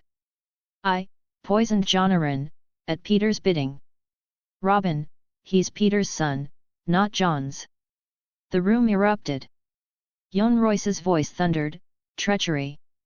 She shames the Vale. Ed Muir Tully, shocked, muttered, my sister, gods. Robb Stark growled, Baelish's spawn. Oberyn Martell laughed, the Mockingbird's seed? What a twist! Aemon silenced them. Lysa Arryn, for murder and deceit, you join the Silent Sisters. Lysa collapsed, sobbing, as guards led her away. Robin Arryn is no true heir. Harold Harding, you're next in line. Take the Arryn name and rule as Lord Paramount of the Vale. Harold, a young knight with steady eyes, knelt. I swear to serve, your grace. Yohn Royce clapped his shoulder, his voice proud. The Vale's in good hands, lad. Aemon Targaryen was now the undisputed king, his rule cemented from Dorne to the Wall. The Iron Islands, under Balon Greyjoy, had probed the western coast early in the war but, seeing the northern army posted along the shores, retreated to their rocks. Balon Greyjoy, wary of the Dragon King's sorcery, kept silent, his reavers licking their wounds. In the Red Keep, Aemon sat with his council Eddard Stark, Robb, Oberyn, Ed Muir, and Barry Stan Selmy planning the realm's future. Eddard spoke, his voice steady. The realm's yours, your grace, but peace is fragile. The small folk need rebuilding. Robb nodded, his tone fierce. And the Ironborn? They'll try again if we don't watch them. Oberyn's grin was sly. Send me to Pike, your grace. My spear'll teach Balon manners. Aemon's eyes glinted, his voice calm. We'll watch the islands, but for now, we heal. Barry Stan, his white cloak gleaming, said, your reign is just, your grace. Rhaegar's dream lives in you. Meanwhile, within the opulent chambers of Agalma, Uruk's grand palace, demonic Augustus sat at a carved desk, his system panel glowing before him. The interface displayed 180 Gacha points earned through his conquests and governance. With a grin, he initiated a full roll, spending all points in a flurry of digital spins. The results materialized, an array of daily items, dresses from distant worlds, exotic drinks, trinkets of little consequence, but the standout haul drew his focus. Demonic scanned the main rewards: Hermione Granger card, Gunbay, Madara Uchiha's war fan, enhances air and energy manipulation, Sting, LOTR, glows near enemies, lightweight, deadly, world travel gate, portal to any world or time, Zushi no Mi, devil fruit, gravity manipulation, firebolt, fastest broomstick, unmatched flight, Jack Sparrow's compass, points to what the user most desires. He nodded, pleased. Not bad, he muttered, his eyes lingering on the world travel gate. His mind raced with possibilities, new worlds, past eras, or future realms. Where to go? He mused, fingers drumming the desk. The door burst open, and Miss Sandai rushed in, her emerald silks swirling, a Pokemon egg cradled in her hands.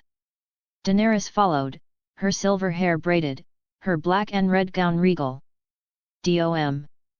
Miss Sandai exclaimed, her voice bright. "The egg's hatching." Demonic glanced at the egg, its surface pulsing with light. "About time," he said, smiling. "Let's see what you've got." Minutes later, the egg cracked, and a Charmander emerged, its tiny flame flickering. Miss Sandai's face lit up, her eyes sparkling. "Oh, he's perfect," she said, cradling the creature. "I've wanted one since I saw your Charmander, Dom, before it became Charizard." Daenerys clapped, her voice warm. "Congratulations, Missy.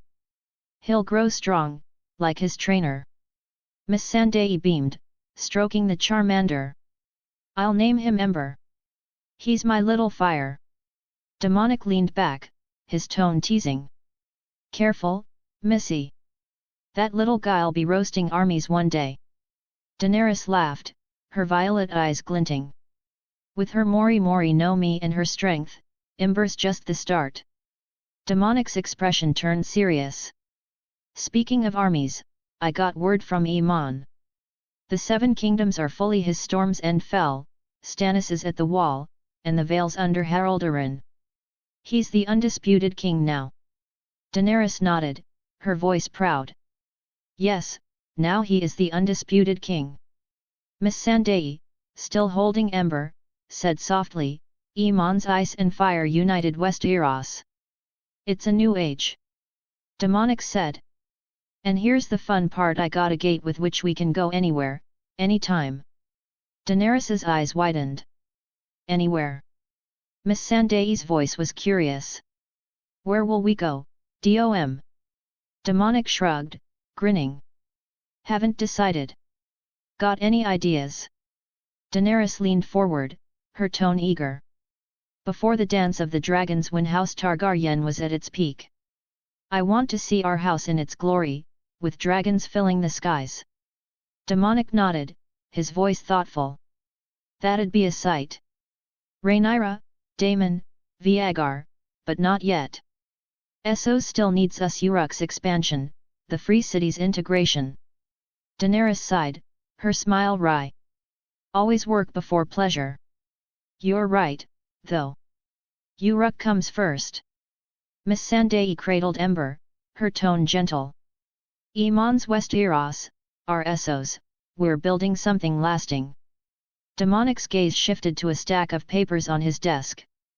"Speaking of Iman, he's asked me to help restructure King's Landing, new defenses, better streets, maybe a dragon pit for Rhaegal." Daenerys raised an eyebrow. "Will you do it?" Demonic grinned, flexing his fingers. "With my earthbending? 3 days, tops. I'll reshape the city like clay." Miss Sandai smiled, standing. "That's our Dom.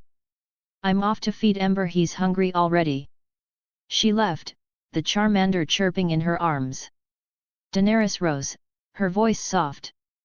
"I've got meetings with the Pentoshi envoys. Don't work too hard, love." She kissed his cheek and departed, her gown trailing. Alone, Demonic returned to his papers, plans for Uruk's ports, Iman's blueprints for King's Landing, and a map of Essos. His system panel glowed faintly, the world travel gate a promise of adventures to come. In Westeros, Aemon Targaryen ruled unchallenged, while in Uruk, Demonic, Daenerys, and Miss Sandai forged an empire, their eyes on the horizon of worlds yet unseen. Chapter 50, The Dawn of a New Era. In the year 305 AC, the landscapes of West Eros and Essos had transformed beyond recognition, their histories rewritten by the hands of two extraordinary rulers, King Aemon Targaryen, third of his name, in West Eros, and King Demonic Augustus in Essos. The world had entered an age of prosperity, marked by unprecedented changes in climate, governance, and society. The seasons, once erratic and punishing, now shifted predictably every 6 months, spring to summer, autumn to winter, a phenomenon the small folk of West Eros attributed to Aemon's divine blessing. They whispered that the gods favored their dragon king, whose reign had ushered in an era of peace and abundance. In Essos, Demonic's empire, centered in Uruk, had reshaped the free cities into a unified dominion, where slavery was eradicated, and innovation thrived. This is the tale of their achievements, the bonds that tied their realms, and the legacy they forged. King's Landing, once a festering sore of filth and chaos, stood as a beacon of renewal.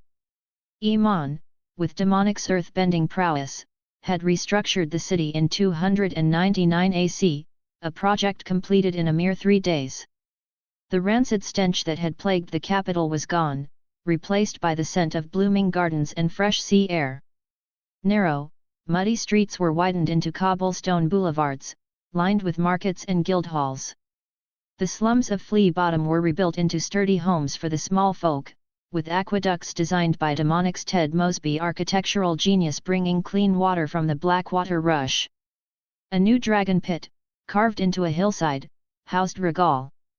The Red Keep, refurbished yet unpretentious, reflected Aemon's vision, a throne for justice, not opulence.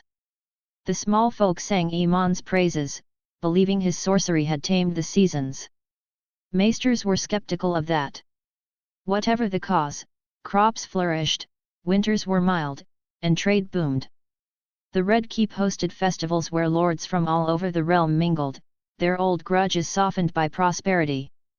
Aemon's court was a tapestry of unity, woven through strategic marriages. Aemon himself had wed Myrcella Lannister, now Queen Myrcella, a union that healed wounds with the Westerlands. Myrcella, gentle yet shrewd, complemented Aemon's resolve, her golden hair a symbol of Lannister redemption.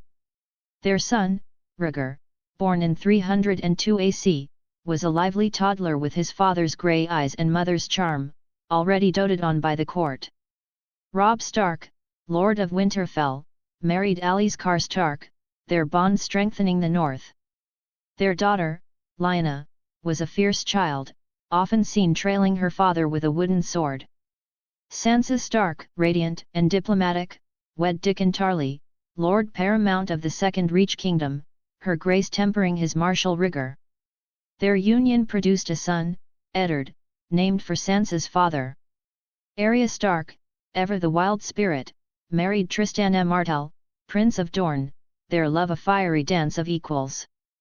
Their twins, Cedric and Nessa, inherited Arya's mischief and Trystana's charm. Bran Stark wed Shireen Baratheon, Lady of Storm's End, whose grayscale was cured by Demonic's healing magic. Bran ruled alongside Shireen, whose quiet strength won hearts. Their betrothal, cemented in 301 AC, promised a future heir to unite the North and Storm lands.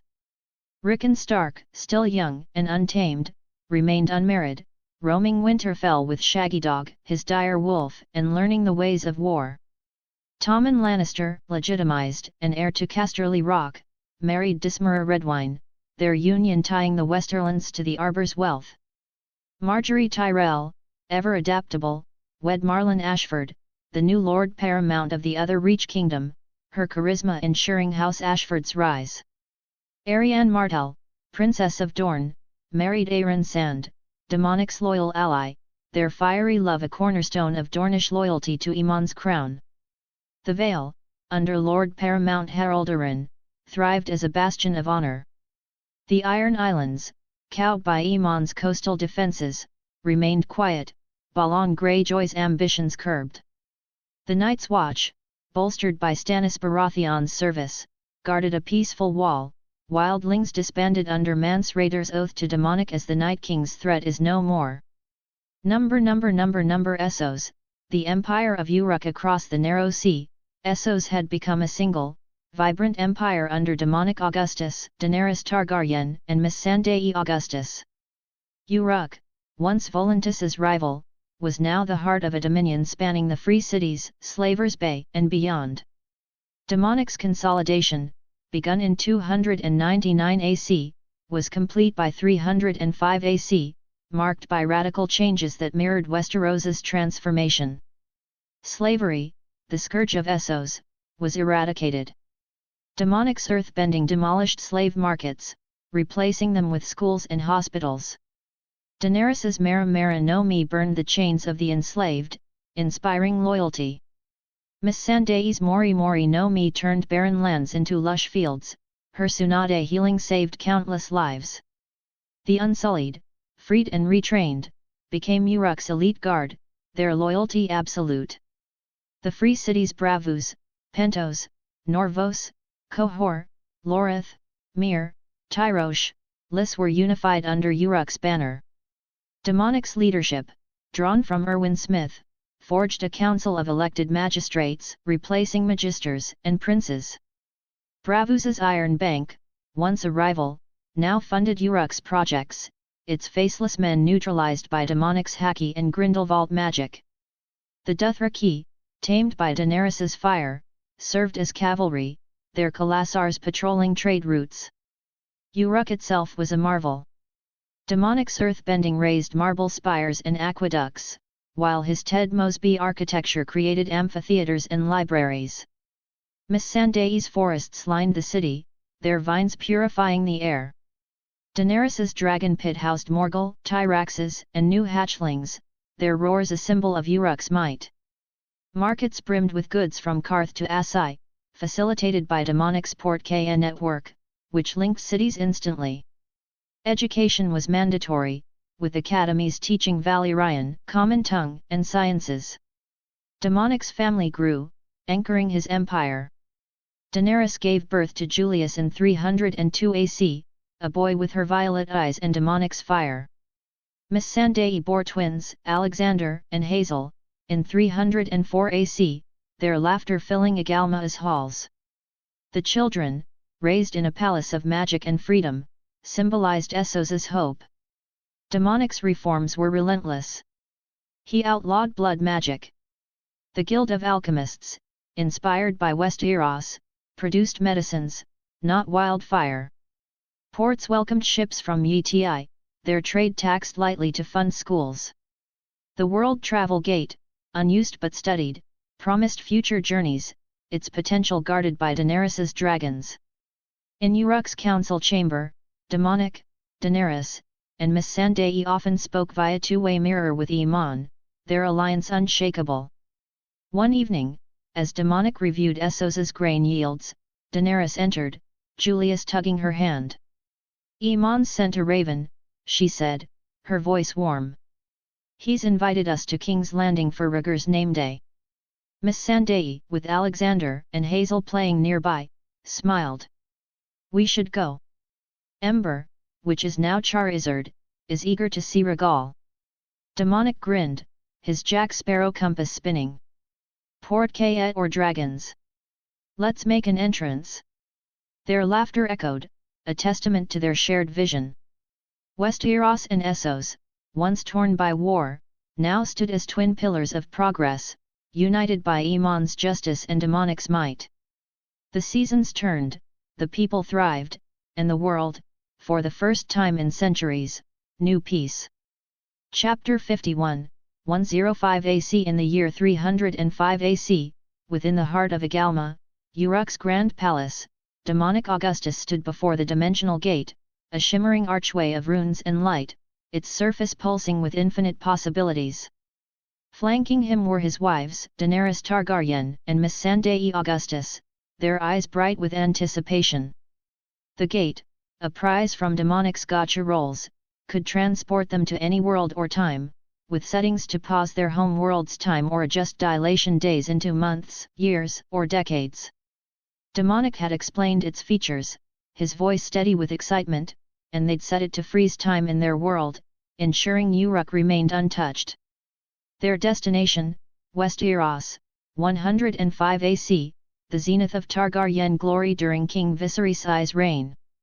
Demonic adjusted the gate's dials, his super soldier serum enhanced fingers precise. 105 AC, he said, his golden armor glinting. Ready to see dragons in their prime. Daenerys, her silver hair braided, nodded, her black and red gown flowing. I want to see my house at its peak. Rhaenyra, Daemon, and their dragons. Miss Sandai, in emerald silks, smiled at her side.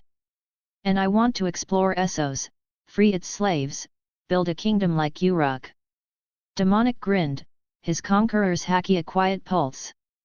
Let's rewrite history. He activated the gate, and a portal swirled open, its light bathing the chamber. Hand in hand, they stepped through, leaving Uruk behind. They emerged on a rocky shore, the air salty and warm, jagged islands stretching to the horizon. Gulls cried overhead, and waves crashed against blood-red cliffs. Demonic's haki scanned the area, confirming their location. Stepstones, he said, nodding. Daenerys inhaled deeply, her mara no mi simmering. It's wilder than I imagined. No Targaryens here yet. Miss Sandai's vines stirred beneath the sand. But there's something hostile. Demonic summoned Charizard and Dragonite from their Pokeballs, the Pokémon roaring as they materialized. Let's get a better view, he said, mounting Charizard. Daenerys climbed onto Dragonite, and Miss Sandai joined her.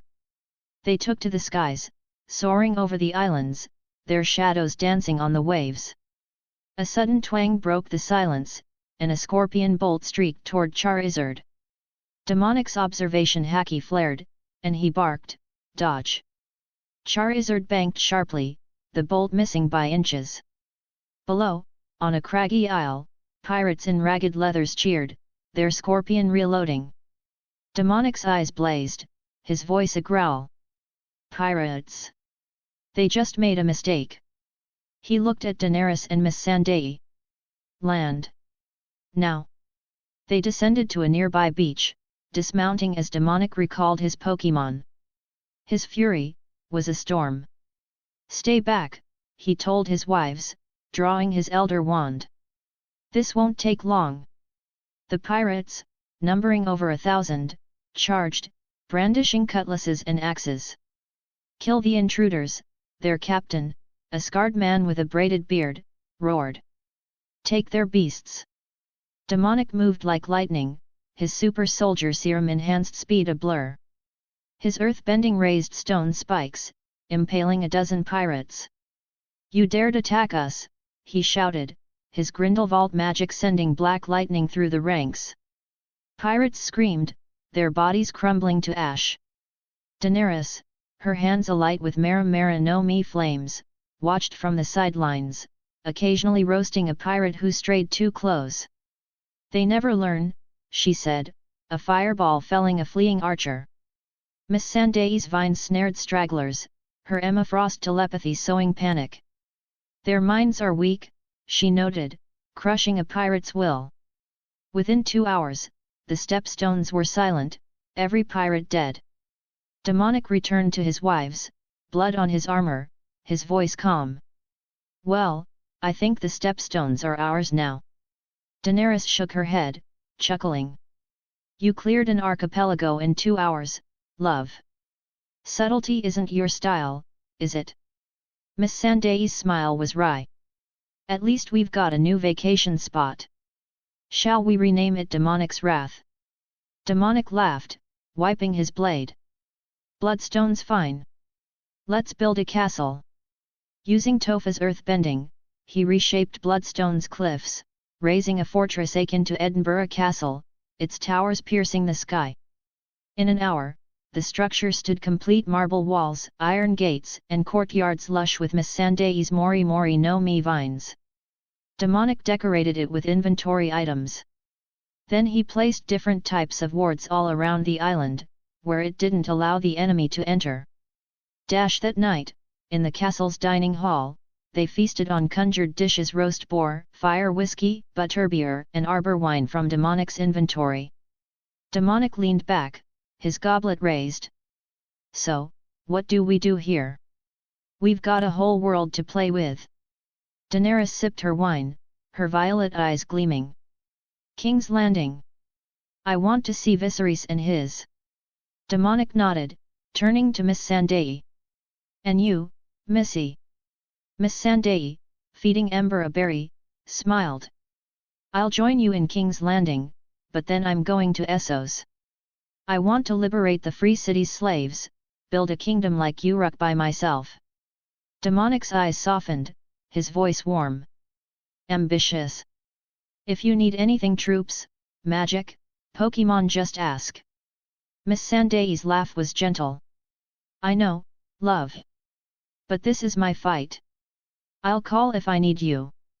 Daenerys raised her goblet. To new conquests, Westeros, Essos, and beyond. They clinked glasses, the night deepening.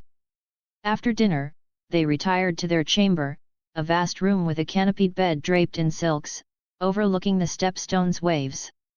The air was charged, their bond a fire kindled by years of love and battle.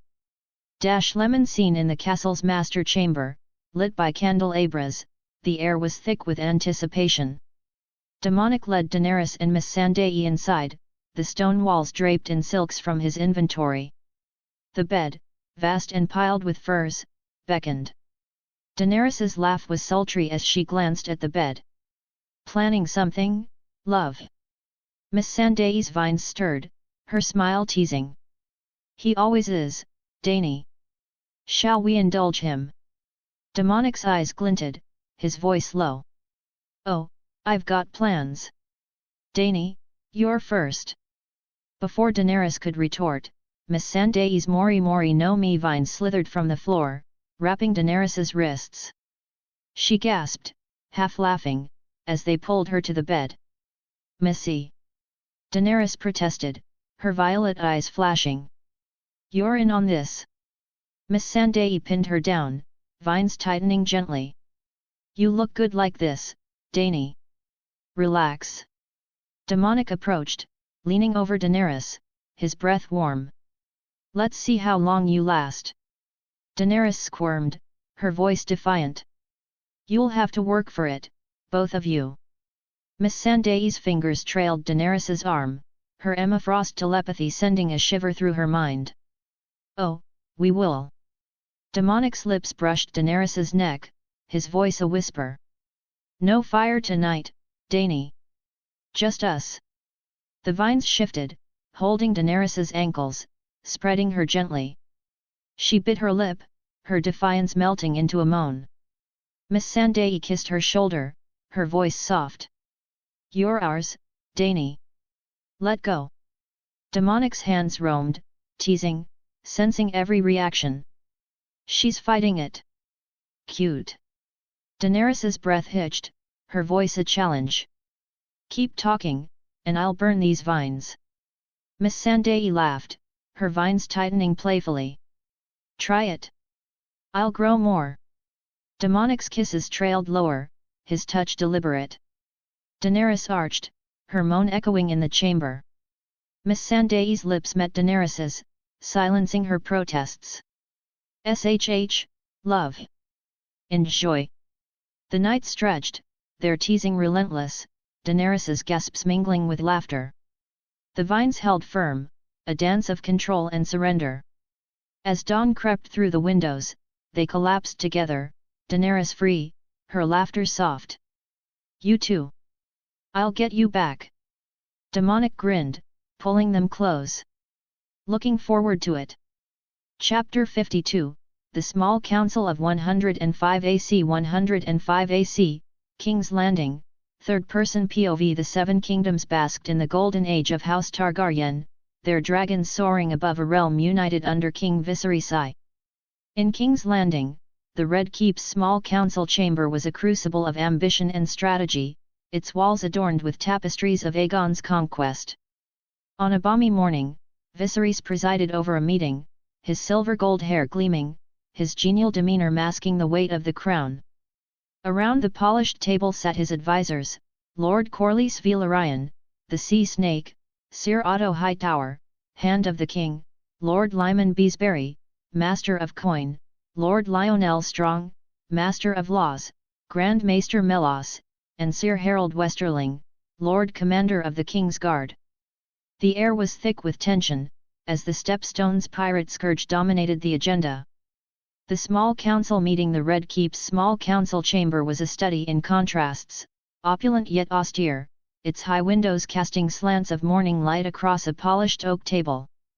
King Viserys Targaryen, a man of middling years with silver hair and a genial demeanor, sat at the head, his fingers tracing the rim of a golden goblet. His crown, a simple band of Valyrian steel, rested lightly on his brow, but his eyes betrayed a weariness born of endless debates. Around him gathered his advisors, each a titan of influence, their voices a chorus of competing agendas. Lord Corlys Velaryon, the Sea Snake, dominated the room's energy. His sea-green robes shimmered, embroidered with the silver seahorse of his house, and his weathered face was taut with barely restrained fury. As master of ships, his mercantile empire spanned the narrow sea, yet recent losses gnawed at him. "Your Grace," he began, his deep voice resonating like a drum, "the situation in the Stepstones grows dire. Kragasdra, her crab feeder, they call him, chokes our trade with his piracy. My ships are harried, my men slaughtered. House Velaryon faces ruin if this continues. We must act. Send the fleet, burn them out, clear the shipping lanes." His hands, usually restless with the vigor of a man who'd sailed from Driftmark to Karth, were clenched, knuckles white. The room stilled, the weight of his words sinking in. Lord Corlys was no mere lord, he was the realm's greatest mariner, his wealth rivaling the Lannisters, his pride as vast as the seas he commanded. Otto Hightower, Hand of the King, responded with practiced calm. Tall and lean, his green doublet immaculate, Otto's voice was smooth, each word measured to soothe or sway. "Lord Corlys," he said, gently clearing his throat, "we understand your concerns deeply. Your losses pain the crown. However, direct involvement carries significant risks. If we attack the Stepstones, the Triarchy Mir, Tyrosh, Lys may interpret it as aggression against them. We could find ourselves in a larger, costlier war." His gaze flicked to Lord Lyman Beesbury, Master of Coin, who flinched, his elderly hands fumbling with a ledger. "A war?" Beesbury squeaked, his voice thin. "The treasury is strong, but a prolonged conflict, the cost, your grace, could beggar us." Corlys scoffed, his patience fraying. "Pirates, Lord Hand? Not a kingdom. They're rabble, preying on our weakness. We have dragons, Syrox, Caraxes, Malays. We have ships. Let us show the world Targaryen might." Sir Harold Westerling, Lord Commander of the King's Guard, shifted in his white cloak, his voice gruff. "Dragons are no small matter, Lord Velaryon. Deploying them risks escalation. The Triarchy has wealth and sell swords aplenty." Grand Maester Melos, his chain clinking, nodded sagely. "And dragons are not invincible. A stray scorpion bolt, a cunning trap, we've lost them before." Viserys sighed, his shoulders slumping. He was a man who craved peace, his reign built on feasts and tourneys, not bloodshed. The dance of the dragons, a future he could not foresee, was but a distant storm, yet the Stepstones' unrest stirred his unease. "Lord Corlys," he said, his voice quiet but firm, "your concerns are valid, and I value your vigor. But the realm cannot afford war, not now. Sir Otto is right. We must seek diplomacy. Envoys will be sent to the Triarchy. Perhaps terms can be negotiated, a price paid for passage." Corlys' jaw tightened, his eyes flashing, but he held his tongue. The hand's influence had prevailed, as it often did. Otto, sensing the tension, pivoted smoothly. "Your Grace, let us turn to brighter matters. The preparations for the tourney are going splendidly. Viserys' face brightened, his love for spectacle evident. Well done, Sir Otto. A grand tourney, with knights from every corner. Lord Beesbury, what is the tourney price? Beesbury, relieved to escape war talk, shuffled his papers. 10,000 gold dragons, your grace, for prizes, feasts, and stands. The small folk will flock to it. Lord Lionel Strong, Master of Laws, leaned forward, his golden hair catching the light. A tourney strengthens alliances, your grace. Corlys, still simmering, muttered, a tourney won't clear the stepstones. Otto's smile was thin. Patience, Lord Velaryon. Diplomacy will resolve it. The meeting dragged on, touching on minor matters, a border dispute in the Stormlands, a petition from the Faith, the upkeep of the Dragon Pit. One by one, the advisers bowed and departed, Corlys' strides heavy with unspoken frustration. Viserys remained, staring at the table, his thoughts on his unborn child and the fragile peace he hoped to preserve. Number the stepstones, a new dominion meanwhile. In the stepstones, demonic Augustus, Daenerys Targaryen, and Missandei Augustus stood on Bloodstone's shores. The morning sun burned away the mist as they prepared for King's Landing. Demonic, in a golden tunic, checked his inventory, his elder wand at his side. He cast disillusionment charms on them and then apparition to the Street of Steel. Then he said, his voice calm. We're travelers, not conquerors yet. Daenerys, her silver hair hidden under a hooded cloak, grinned, her mara no me simmering. I can't wait to see Syrax and Caraxes. Rhaenyra's dragon will be a sight. Missandei nodded, her emerald silks practical for travel. Demonic cast the disillusionment charm, rendering them invisible, and they apparat with a pop to a grimy alley in King's Landing's Street of Steel. The stench of shit and piss hit like a hammer, making Daenerys wrinkle her nose. Gods, this place reeks. Missandei gagged, her voice muffled. How do they live like this? Demonic raised his elder wand, casting bubblehead charms. Fresh air enveloped them, and he grinned. Better. Let's explore. They roamed the city, invisible, weaving through crowded markets where hawkers sold fish and bread. The Red Keep loomed above, its spires a stark contrast to Flea Bottom's squalor. At the Dragon Pit, they slipped inside, the disillusionment charm shielding them from guards. Syrax, Caraxes, and Dreamfire lounged in their chains, their scales glinting. Daenerys's eyes sparkled. Look at them magnificent. Syrax is Rhaenyra's, Caraxes Daemon's. Missandei's vines stirred, her voice soft. They're caged, Dany. Dragons should fly free. Demonic's Haki scanned the pit, sensing no threats. They're strong, but Regal's fiercer. Let's move. On the streets, they overheard talk of the Heirs Tourney, a grand event for Viserys' unborn child. A fishmonger boasted, Sir Boros Baratheon will win the melee, mark me. A baker countered, nay, Prince Daemon's got fire in him. Demonic's grin was sly. A tourney? I'm in. Daenerys raised an eyebrow, her voice teasing. Going to show off, love? Missandei chuckled, her vines twitching. He can't resist. Let him have his fun. They roamed until dusk, noting the Red Keep's spires and the city's pulse. With a final pop, they apparat back to Bloodstone, the castle's warmth a stark contrast to King's Landing's filth. Demonic turned to Missandei, his voice decisive. Missy, I want the stepstones green. Trees, vines make it ours. Missandei's Mori no me surged, her hands glowing. As you wish. Vines erupted across Bloodstone, spreading to every island. Oaks and cedars rose, their roots cracking stone, transforming the barren stepstones into a verdant archipelago. By nightfall, the islands bloomed, a testament to her power.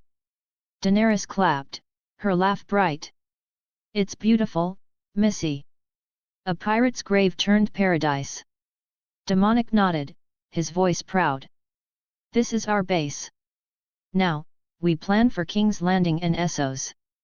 Over dinner in the castle's hall, they discussed their next steps, the heir's tourney looming large. Demonic would enter as a mysterious knight, testing this era's champions. Daenerys would observe, she would pose as his wife of Valyrian descent, while Miss Sandai prepared for her travel to Astapor.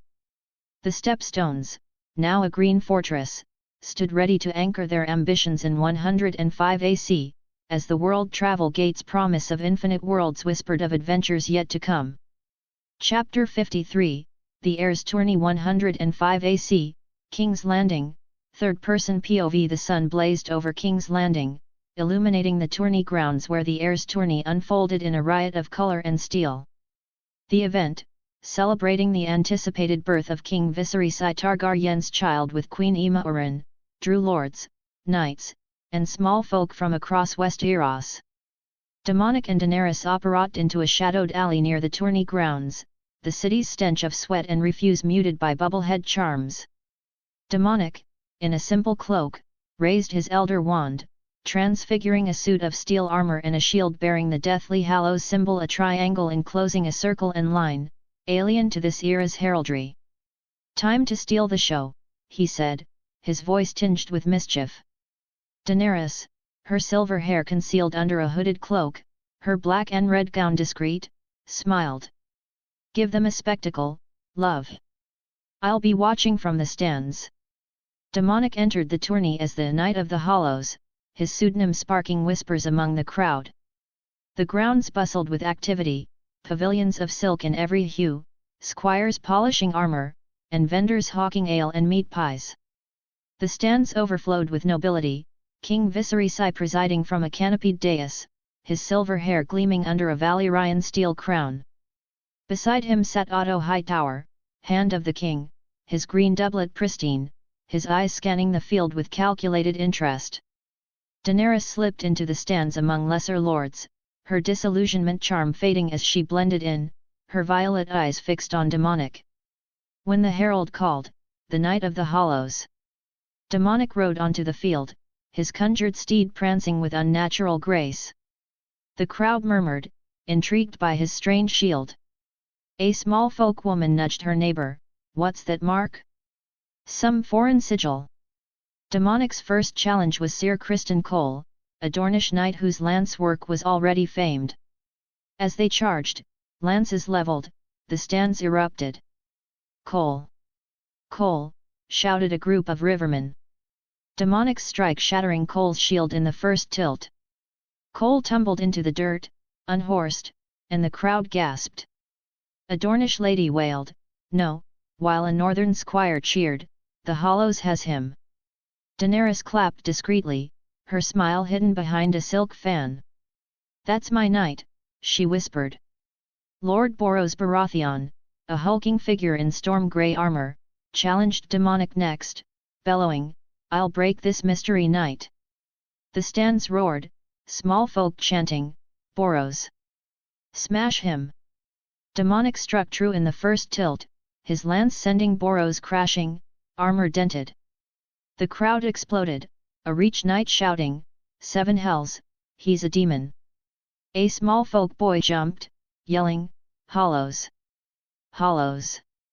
Viserys leaned forward, his voice amused. "This Knight of the Hollows is bold." "Who is he, Otto?" Otto's eyes narrowed, his tone cautious. "Unknown, your grace. Likely a hedge knight seeking fame. We'll learn more if he wins." Demonic rode to the sidelines, dismounting to wait, his haki scanning the field. Daenerys caught his eye, her nod encouraging. Nearby, Prince Daemon Targaryen, the rogue prince, entered the lists, his black armor gleaming. His blood-red destrier snorted as he challenged Sir Gawain Hightower, Otto's son. In the second tilt, Daemon's lance slipped between Gawain's horse's legs, tripping it and sending Gawain sprawling. The stands cheered, a Vale lord clapping, "That's the rogue prince." A serving girl sighed, "He's dashing, ain't he?" Damon rode to Lady Alicent Hightower, requesting her favor. Alicent, in a green gown, tied a ribbon to his lance, her voice soft. "Good fortune, my prince."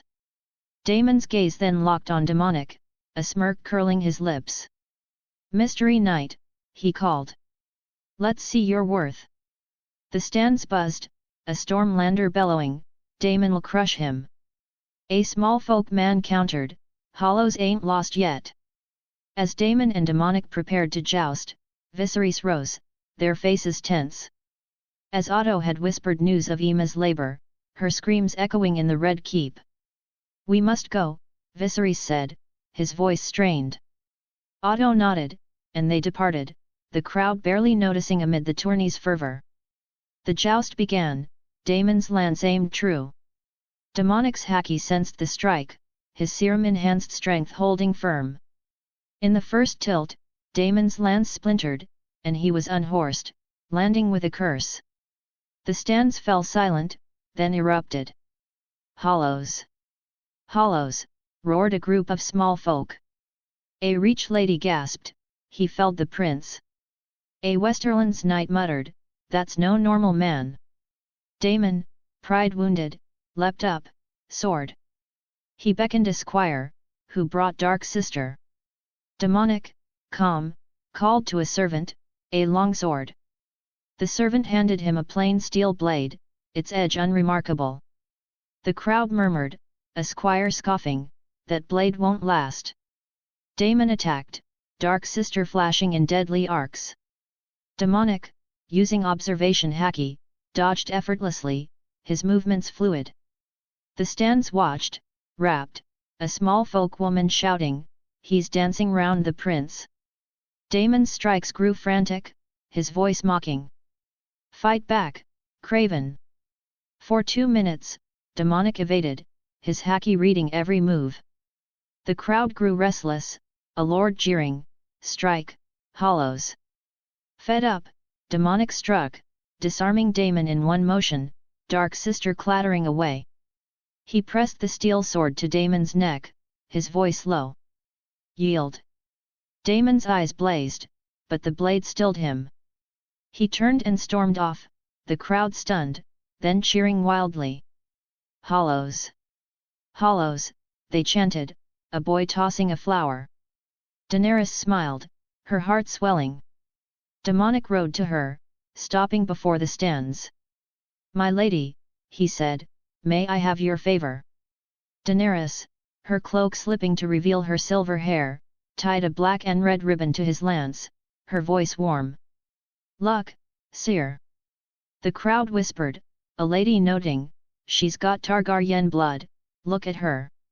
A small folk man nudged his friend, "Hollows picked a beauty." With Damon's defeat, Demonic's thoughts turned to Emma. Viserys and Otto's departure confirmed her labor's urgency. He exited the grounds, slipping into a secluded corner. Casting disillusionment, he apparat into the Red Keep, his haki guiding him to the birthing chambers. The Red Keep's corridors were hushed, the tourney's din distant. Emma's screams echoed, drawing Demonic to her chambers. Outside, Sir Riam Redwine and Sir Clement Crabbe of the King's Guard stood guard, Otto Hightower pacing, his face pale. Demonic's haki sensed Emma's fading life, her pain a beacon. He raised his elder wand, casting Imperio on the King's Guard and Otto. Their eyes glazed, and they opened the door. Inside, Grand Maester Runciter, blood on his hands, had just cut Emma's belly, a desperate act to save the child. Maids and midwives froze as Demonic dropped his disillusionment, his armor gleaming.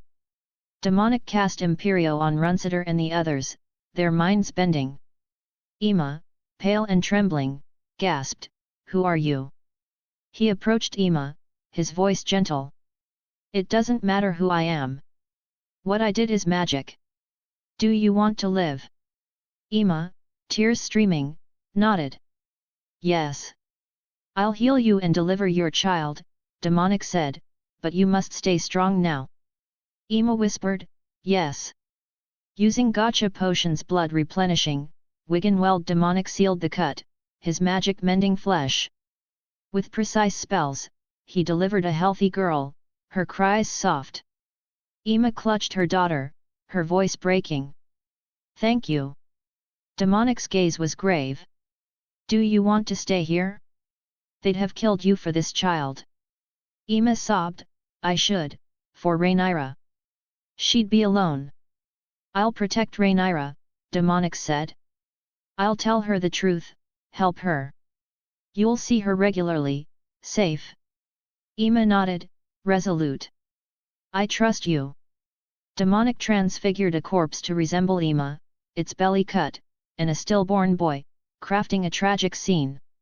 He cast Stupefy on Ima and her daughter, operating them to Bloodstone's castle. Returning, he used Obliviate to alter memories. Ima died, the boy lived 5 minutes, then perished. With a pop, Demonic operat out, the tourney's cheers a distant echo. He then reunited with Daenerys outside and they operat back to Bloodstone. The heir's tourney, a fleeting glory, had masked a miracle, reshaping House Targaryen's future. Chapter 54, New Dawn 105 AC, Stepstone's third-person POV. The morning sun filtered through the high windows of a chamber in Bloodstone's castle, casting soft light on Ima Oren as she stirred. The bed beneath her was soft, draped in silks, a far cry from the Red Keep's bed. Her eyes fluttered open, and panic seized her as she realized she was not in King's Landing. Memories flooded back, the birthing chamber, Grand Maester Runsitter's knife slicing her belly, Viserys' hollow "I love you" as she begged for her life. Her hand flew to her abdomen, expecting pain, but found only smooth skin, healed by Demonic's magic and Harry Potter potions. Her breath quickened, and she remembered her child. "My baby," she whispered, her voice trembling. Scanning the room, her gaze landed on a cradle of carved oak, its edges adorned with dragon symbols. She rose, her body surprisingly strong, Demonic's healing having restored her fully. Moving to the cradle, she peered inside, finding a tiny girl swaddled in soft linens, her silver hair a mirror of Ima's own. Tears welled as she lifted the infant, cradling her close, her sobs echoing as she recalled the betrayal that nearly ended them both. As Ima wept, the chamber door opened, and Demonic Augustus and Daenerys entered, their presence quiet but commanding. Ima startled, gently placing Visenya back in the cradle, her hands trembling. She turned, her voice thick with emotion. "Thank you." Demonic, in simple black leathers, his golden armor set aside, stepped forward. "Demonic Augustus," he said, his voice warm. "This is my wife, Daenerys Augustus." Daenerys, her silver hair braided, her black and red gown regal, offered a gentle smile. "You're safe now, Lady Ima." Ima's eyes brimmed with tears. "Thank you, Demonic Augustus, Daenerys, for saving my life and my daughter's. I thought we were lost." Demonic nodded, his expression kind. "Has she a name yet?" Ima's smile was fragile but proud. "Rhaenyra always said a sister would come, and her name would be Visenya. So, Visenya it is." Her voice faltered, sadness creeping in. "But now, she'll have no last name." Demonic's tone was reassuring, easing her fears. "We'll worry about that later. For now, enjoy the peace here. You're under our protection." Ima glanced around, the chamber's opulence unfamiliar. "Where are we?" "Stepstones," Demonic replied. Ima's eyes widened, panic flaring. "The pirate-infested islands." Daenerys chuckled, her voice melodic. "No more." Demonic cleared them out. "The Stepstones are ours now." Ima's gaze lingered on Daenerys, noting her Valyrian features. "Are you related to House Targaryen?" Daenerys's smile was enigmatic. "No, I'm of Valyrian descent, but not of House Targaryen." Ima nodded, processing the revelation. Demonic's voice cut through her thoughts. "Is there anyone you trust with your life?" Ima's face softened. "My best friend, Dismera Belmore." Demonic frowned slightly. I didn't see her at the Red Keep during the tourney. She stayed behind, Emma said. She's overseeing her family's keep. Demonic nodded decisively. All right. I'll need to make preparations before I apparate you there. Emma's brow furrowed, the word apparate foreign. Daenerys, catching her confusion, shook her head with a smile. Don't worry about it, Emma. Demonic's methods are unconventional but effective. Demonic conjured a table from his inventory, piling it with food: roast pheasant, fresh bread, fruits from Yeti, and arbor gold. Emma gasped, her voice awed. How? Magic, Demonic said simply, winking. I'll leave you two to eat. He exited, his footsteps echoing. Daenerys gestured to the table. Come, let's eat. Emma, still marveling, followed, taking a seat. The food's aroma was intoxicating, a stark contrast to the Red Keep's fare. Daenerys's voice was gentle. How are you feeling? Emma's hands trembled as she took a plate. Physically, I'm fine, better than I've ever been. But mentally, I'm exhausted. I thought I was dead when Viserys let Runciter cut me open. I begged him to stop, but he just said, I love you, while sending me to the stranger. The betrayal. I never expected it from him. Tears spilled, and she buried her face in her hands. Daenerys moved to her side, her touch comforting. You're safe now, Emma. You never have to return to the Red Keep if you don't want to. We'll protect you and Visenya. Emma nodded, wiping her eyes. Thank you. I don't know how to repay you. Daenerys smiled, placing bread and fruit on Emma's plate. Live, Emma. That's enough.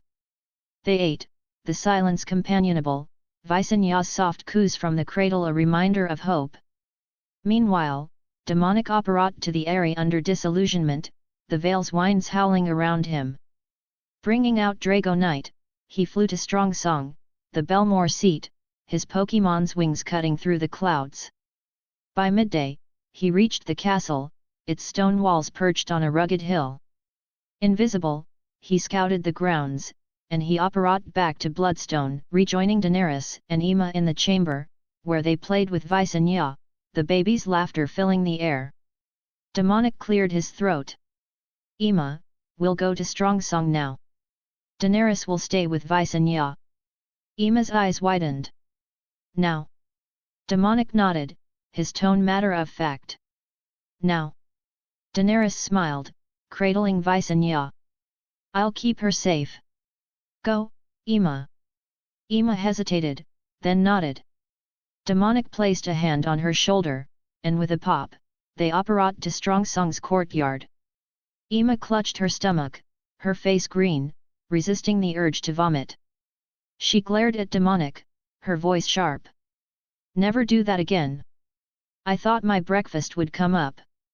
Demonic chuckled, raising his hands. Sorry, it's the fastest way to travel. Emma's glare softened, but she muttered, fastest doesn't mean pleasant. Demonic cast disillusionment on them both, rendering them invisible. We're in Strong Song, he said. Emma's jaw dropped. So fast? How? Demonic grinned, not explaining. Let's find Dismara. They moved through the castle, its halls bustling with servants and guards. Emma's heart raced, the familiar stone of the Vale grounding her. After searching, they found Dismara Belmore in a solar, dismissing a group of servants. A noble woman in her 30s, Dismara's auburn hair was pinned elegantly, her blue gown practical yet fine. As the last servant left the room, Demonic cast a Notice Me Not charm and a soundproofing Muffliato spell, sealing the room. He dropped their disillusionment, and they appeared. Dismara, sensing a presence, looked up, her eyes locking onto Emma. She screamed, "Ghost!" and stumbled back, knocking over an ink pot. Emma rushed forward, her voice urgent. Dismara, it's me. I'm alive. Dismara's face paled, her voice trembling. Alive? But, the ravens said you died in childbirth. The whole vale's mourning you. Demonic stepped forward, his presence calming. She's alive, Lady Dismara. I saved her and her daughter, Visanya. Dismara's gaze darted to him, her voice wary. Who are you? Demonic Augustus, he said. A traveler. I used magic to save Ima from the Red Keep. Dismara's eyes widened, but Ima's hand on her arm steadied her. It's true, Dismara. He healed me, delivered Visanya. I'd be dead without him. Dismara sank into her chair, her voice shaky. Gods, Ima, what happened? The ravens said you bled out, the baby boy died too. Ima's face darkened, her voice bitter. Viserys, let Runsitter cut me open to save the child. They chose a potential heir over my life. Demonic stopped them, saved us both. Dismara's jaw dropped, her voice outraged. Viserys? That craven? And Runsitter? I'll gut them myself. Ima's smile was sad. I can't go back, Dismara. Not now. But Rhaenyra, she's still in King's Landing. Demonic interjected, his voice calm. Rhaenyra will be safe. I'll ensure she knows the truth and is protected. Ima and Visanya are staying with us on Bloodstone. Dismara frowned, her voice confused. Bloodstone? The Pirate Islands. Ima laughed softly, her voice lighter. Not anymore. Demonic cleared the pirates. The stepstones are different now. Dismara's eyes flicked to Demonic, her tone skeptical. You cleared the stepstones? Alone? Demonic grinned, his voice dry. Yes. The islands are under my dominion, they are green and safe. Dismara shook her head, her voice odd. Magic, you say? I don't understand, but... Ima's alive, so I believe you. Demonic's tone turned practical.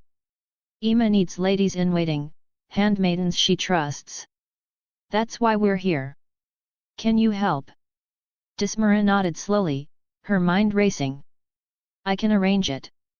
A few loyal women, my cousins, perhaps. But I'll need until tomorrow to gather them. Demonic nodded, his voice reassuring. Take your time. You two have a lot to catch up on. No one will enter or hear you, the room sealed by magic. I'll return in an hour. And with a pop, Operat back to Bloodstone. Dismara's jaw dropped, her voice a squeak. How did he? Ima grinned, her eyes sparkling. Magic. Dismara laughed, pulling Ima into a hug. Gods, Ima, you've stories to tell. Start from the beginning. As they talked, tears and laughter mingling, Ima recounted her ordeal, Demonic's rescue, and her hopes for Visanya. Chapter 55, Reunited 105 AC, King's Landing, third-person POV. King's Landing was cloaked in grief, the heir's tourney's fleeting glory overshadowed by the tragic deaths of Queen Ima Oren and her newborn son, or so the realm believed. The Red Keep mourned, its halls draped in black, while across the narrow sea, on the verdant stepstones, a secret truth unfolded. Demonic Augustus, Daenerys Targaryen, and Missandei had reshaped the islands into a sanctuary, where Ima and her daughter Visanya lived, saved by magic. For Queen Ima's funeral, lords from every corner of Westeros gathered, their condolences a ritual of loyalty to King Viserys I Targaryen. Viserys, his silver hair dulled by grief, stood beside Princess Rhaenyra, her violet eyes red from tears. The small folk lined the streets, tossing flowers, their whispers praising Ima's kindness. Lord Corlys Velaryon, his sea-green robes somber, bowed to Viserys, his voice grave. The realm mourns with you, your grace. Rhaenyra remained silent, her heart heavy with loss. That evening, the city's underbelly pulsed with a different energy.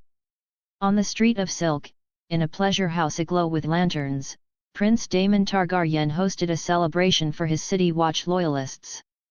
Gold cloaks caroused, their laughter raucous, as Damon, spurred by his paramour Mysaria, raised a goblet. To Balin, the heir who never was, he slurred, his voice mocking yet tinged with grief. The room cheered, unaware of the insult's weight. Otto Hightower, hand of the king, received word from his spies. In the Red Keep, he reported to Viserys, his voice measured but sharp. Your Grace, Damon's revelry at the brothel was unseemly. My sources claim he toasted your son as the heir who never was, mocking his brief life. Viserys' face darkened, his grief twisting into fury.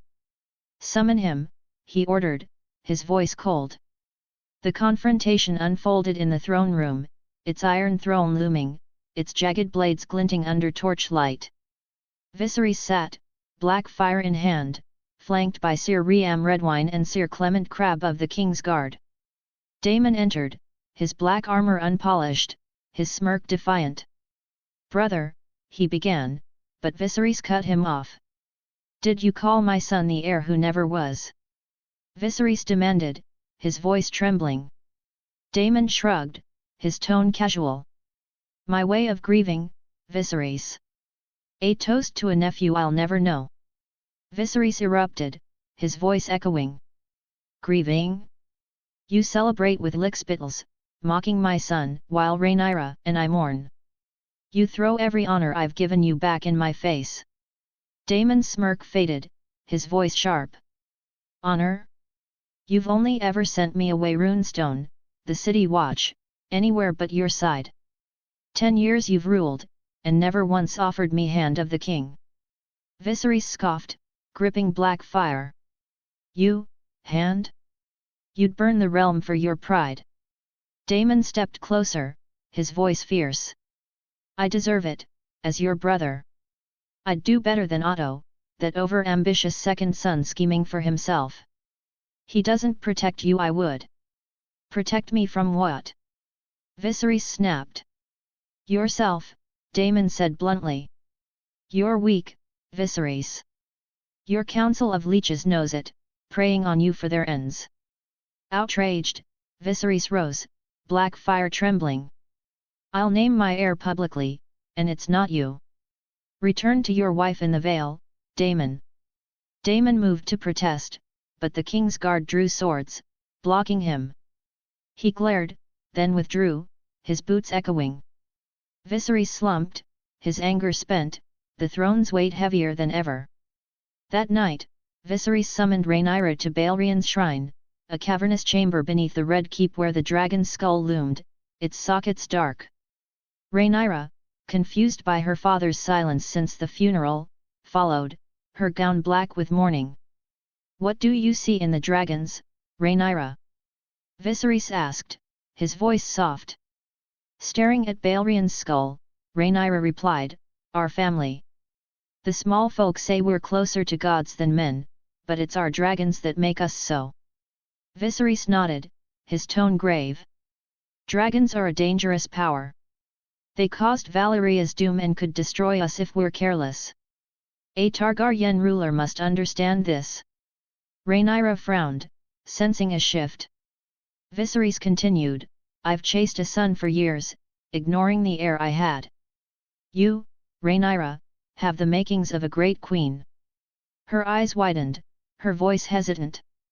Me, queen? Viserys' gaze softened. Aegon the Conqueror wasn't driven by ambition alone.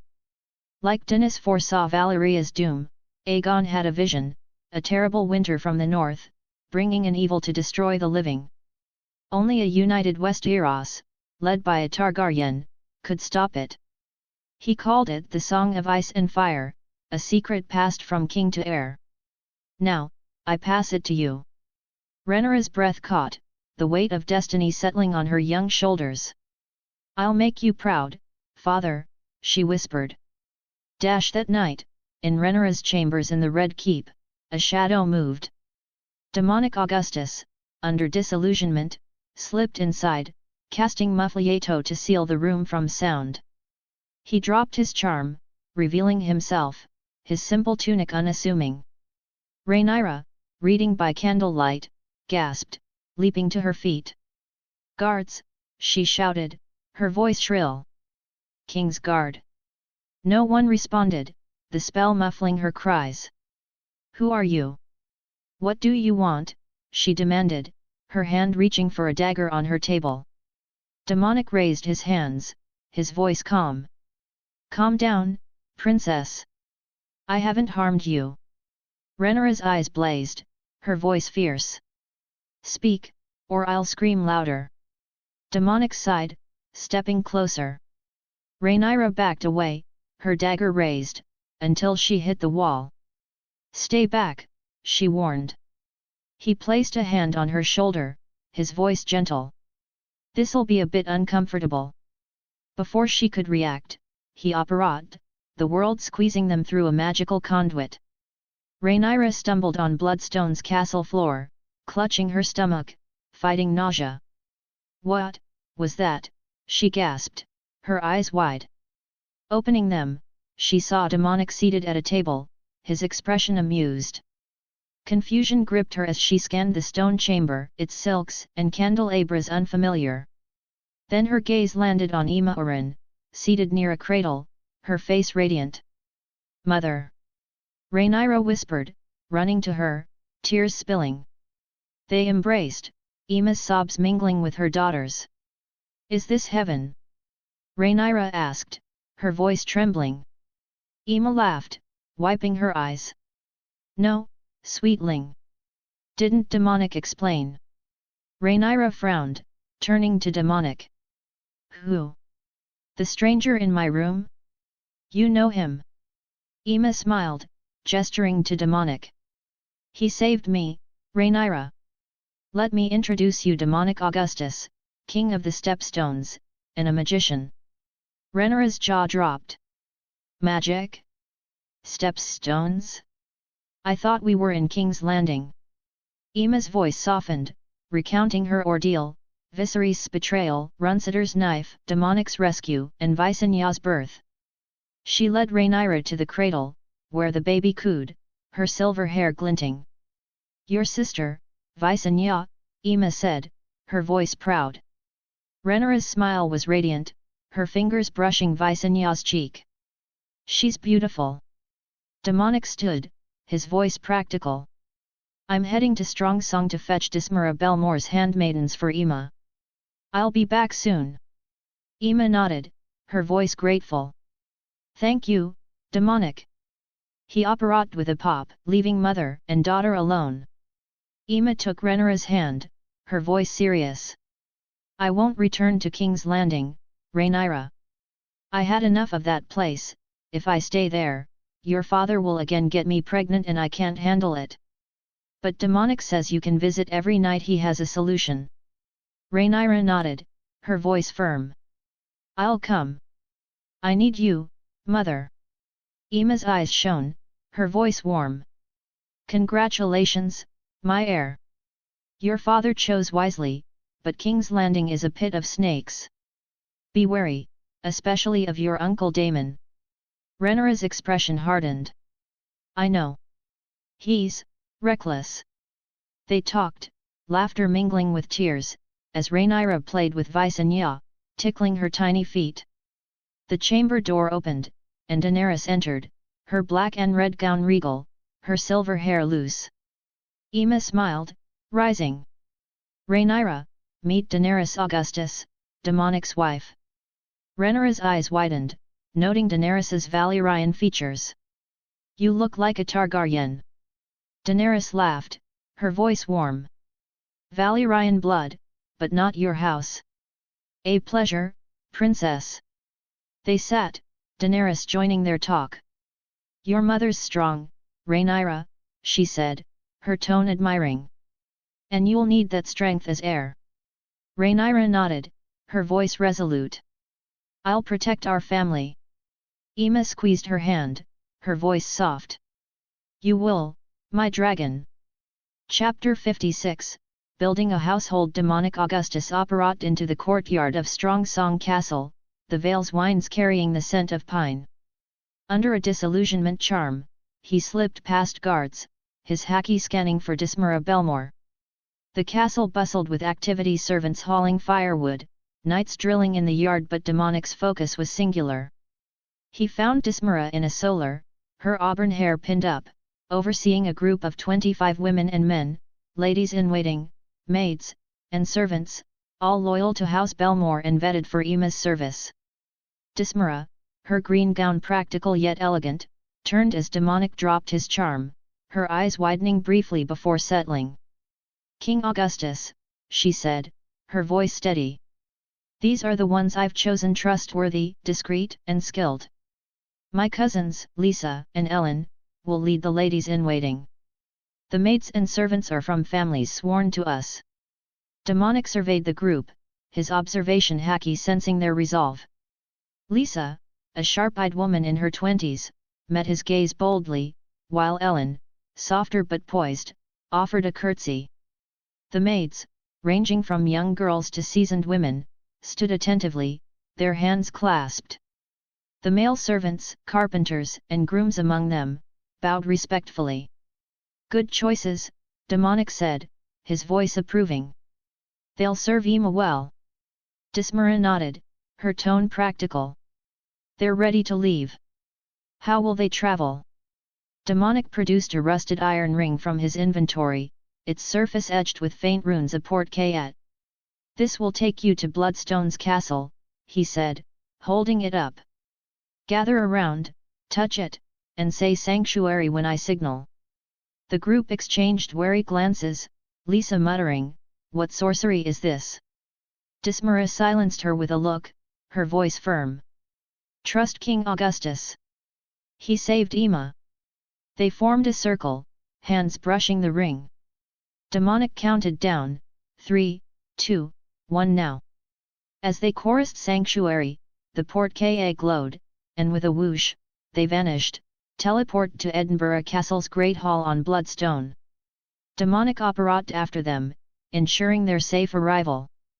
The Great Hall of Edinburgh Castle, its stone walls draped in Yeti silks and lit by candelabras, hummed with the newcomers' awe. The servants gaped at the lush greenery visible through the windows, the stepstones' transformation a stark contrast to their Vale homeland. Demonic clapped, drawing their attention. "Welcome to Bloodstone," he said, his voice carrying authority. "You're here to serve former Queen Emma and her daughter, Visenya.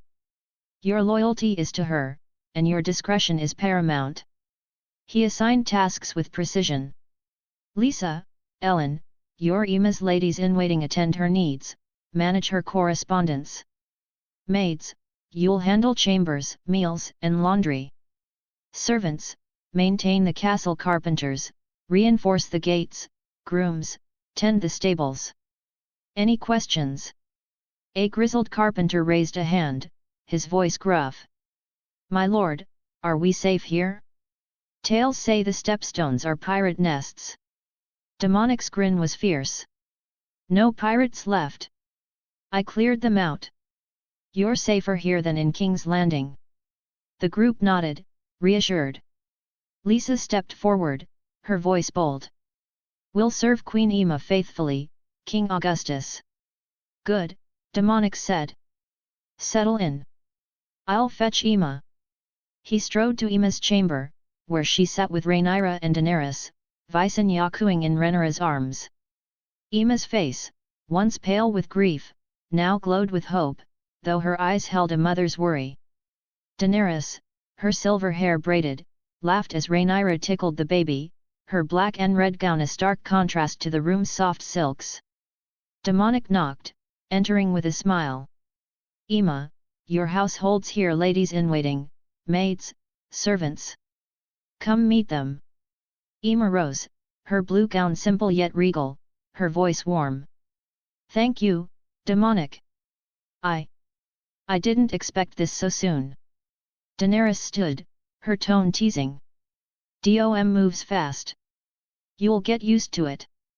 Rhaenyra, cradling Visenya, looked up, her violet eyes hesitant. "Must I go back, mother?" Emma's smile faltered, her voice soft. "For now, sweetling. But you'll return to us." Demonic nodded, his voice gentle. Time to say goodbye, princess. I'll take you to the Red Keep. Ima embraced Rhaenyra, tears falling. Be strong, my dragon. I'll see you soon. Rhaenyra clung to her, her voice breaking. I love you, mother. And you too, Visenya. She kissed the baby's forehead, handing her to Ima. Daenerys hugged Rhaenyra, her voice firm. Your heir now, princess. Hold your head high. Rhaenyra nodded, wiping her eyes. I will. Demonic led Ima to the Great Hall, introducing her to Lisa, Ellen, and the others. Ima's voice was steady, her errand grace shining. Thank you for joining me. I trust we'll build a home here. Lisa curtsied, her voice warm. We're honored, Your Grace. Demonic returned to Rhaenyra, his hand on her shoulder. Ready. With a pop, they apparat to her chambers in the Red Keep, the transition smoother this time. Rhaenyra swayed, her nausea brief, her eyes wide at the familiar room. Rhaenyra's chambers, lit by a single candle, felt cold after Bloodstone's warmth. She turned to Demonic, her voice soft.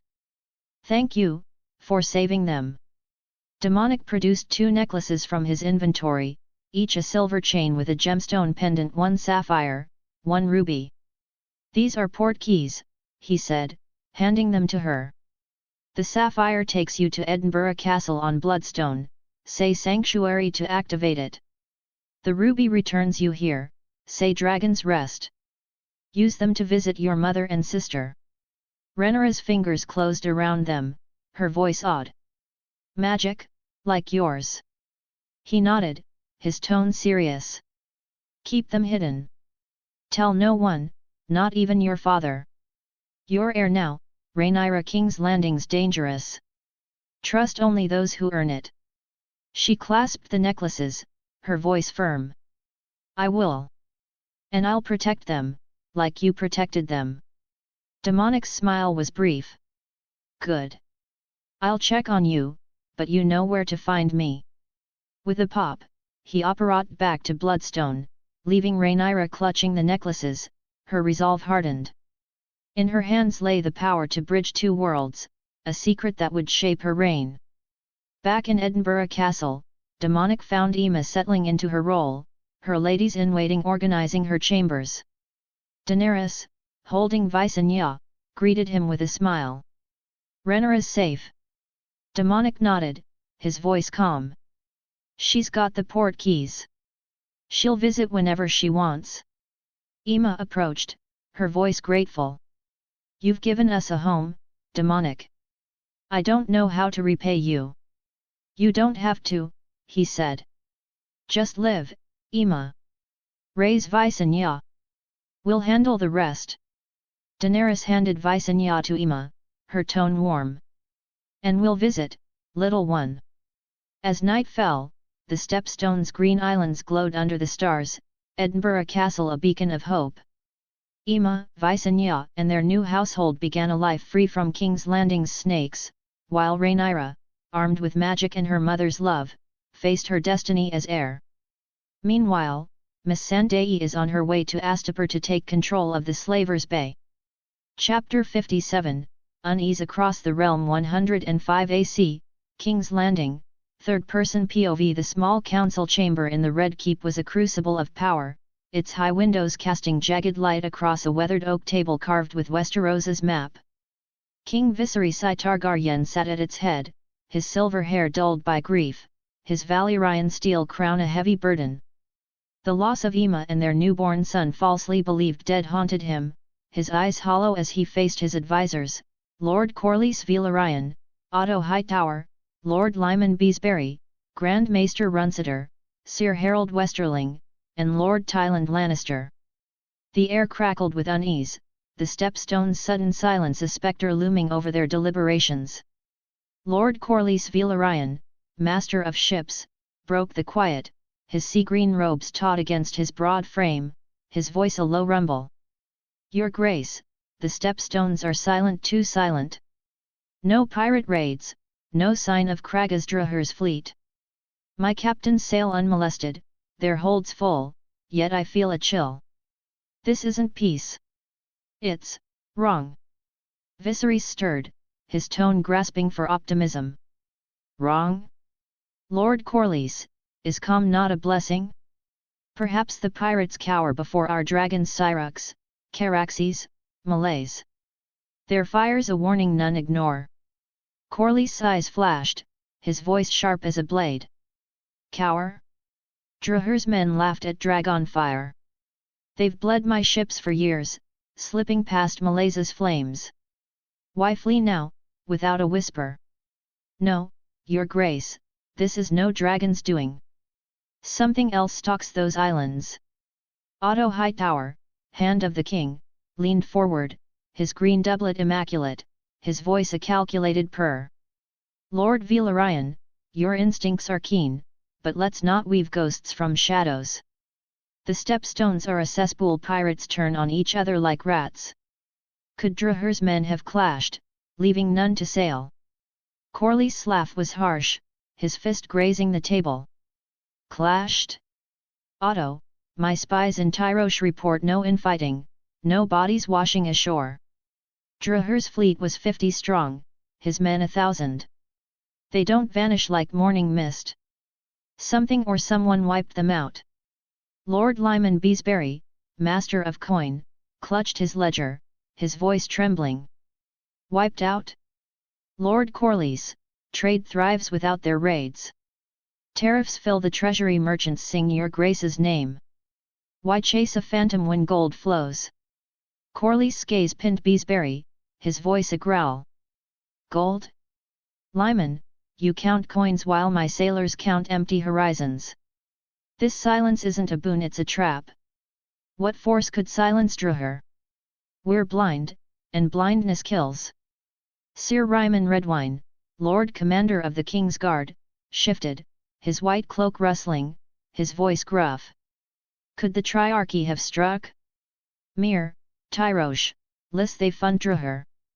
Perhaps they betrayed him, consolidating power. Corlys shook his head, his tone clipped. Betray him?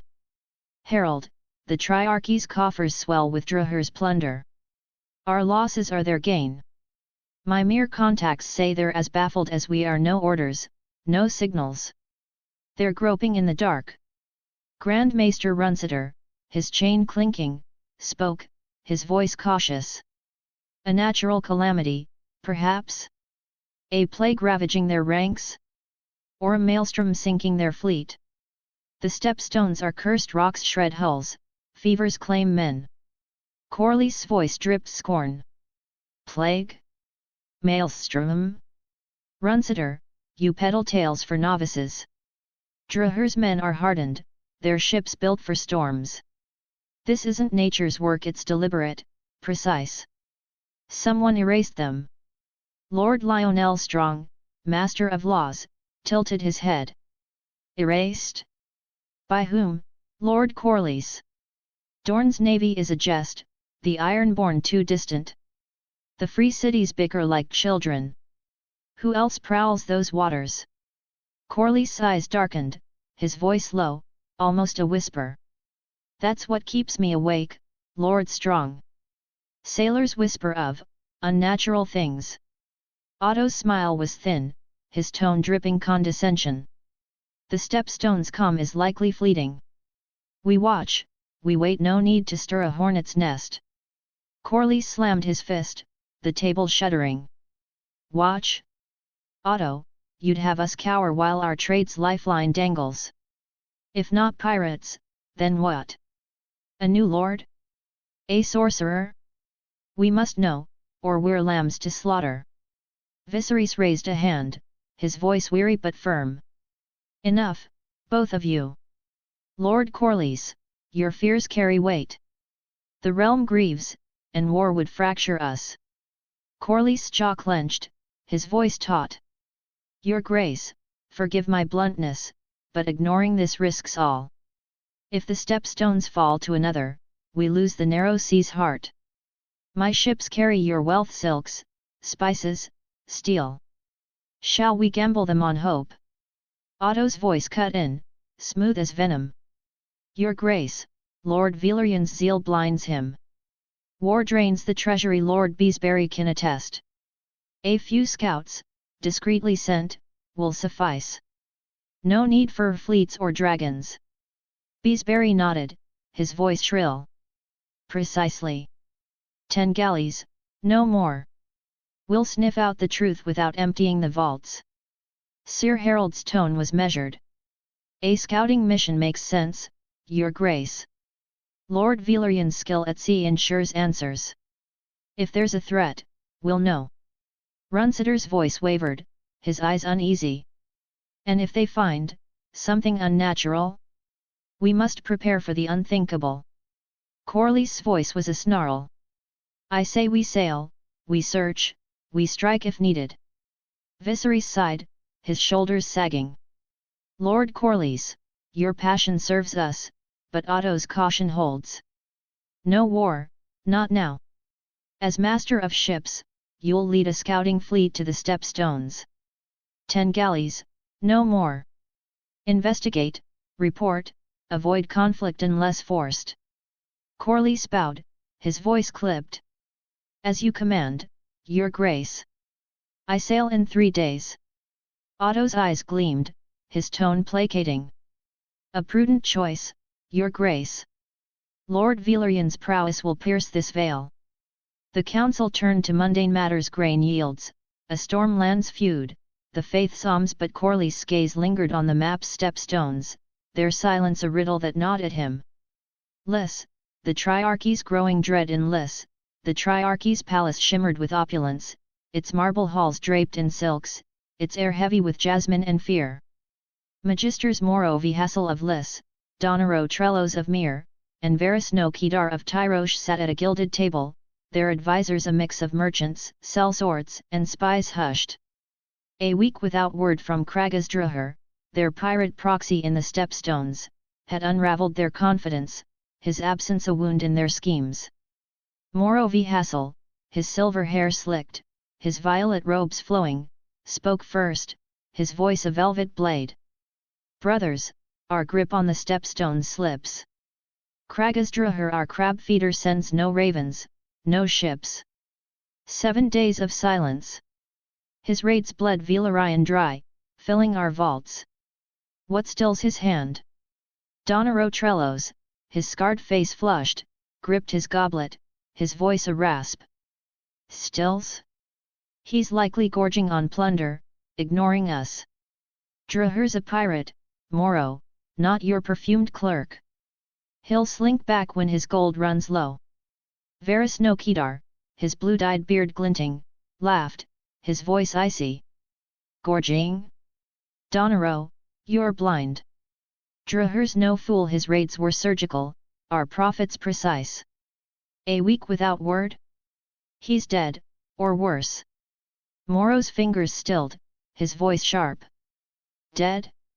Who dares strike the crab feeder? His fleet's 50 strong, his men bloodthirsty. Valerian's too spineless, Dorne's ships mere rafts. Who else? Donero's voice growled, his eyes narrowing. Targaryens? Their dragons could burn Druhur's sails, but Viserys is a milksop. He'd rather bed his grief than fight. Varys no leaned forward, his voice a hiss. Not dragons, but something darker.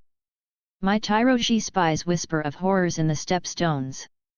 Islands green where stone once stood. Beasts in the skies, not winged like dragons. Tales, perhaps, but too many to scoff. Moro's laugh was brittle, his tone scornful. Horrors? Beasts? Varys no, you've drunk too much sailor's rotgut. The Stepstones are barren rocks, not gardens. Druhur's met a rival, another corsair, maybe. Donero's voice boomed, his frustration raw. Rival? Who matches Druhur's iron? We armed him, gilded him. If he's gone, our trade's naked. Valerian's ships glide free, mocking us. Varys no's eyes glinted, his voice low. Free? For now. But if Druhur's fallen, we lose the narrow sea's chokehold. We must know why, or our wealth bleeds.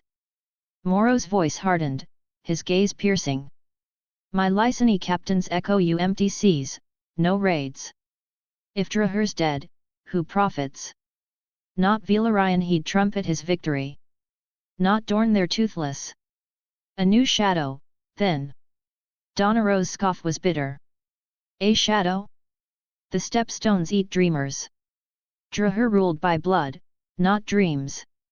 Moro's voice relented, his tone grudging. Scouts, then. A dozen ships for each from Lys, Mir, Tyrosh. Find Draher's fate, or his foes. Varusno's voice was resolute. And if we face a new lord? We talk, or we burn them. The Triarchy kneels to none. Moro raised his goblet, his voice a command. To scouts, and answers. Sail at dawn. The stepstones are ours, or no one's. The council shifted to slave auctions and cartine debts, but the stepstones' silence hung like a noose, tightening their resolve. Chapter 58, King of Stepstones 105 AC, Stepstones, third-person POV each night, as King's Landing slept, Princess Rhaenyra Targaryen clasped her sapphire necklace, whispering sanctuary. The Portcae's magic whisked her to Edinburgh Castle on Bloodstone, where her mother, Aemma Oren, and infant sister, Visenya, awaited. The castle's great hall, lit by golden candelabras, hummed with warmth, its silks from Yeti softening the stone. Aemma, her blue gown regal, embraced Rhaenyra, her voice soft.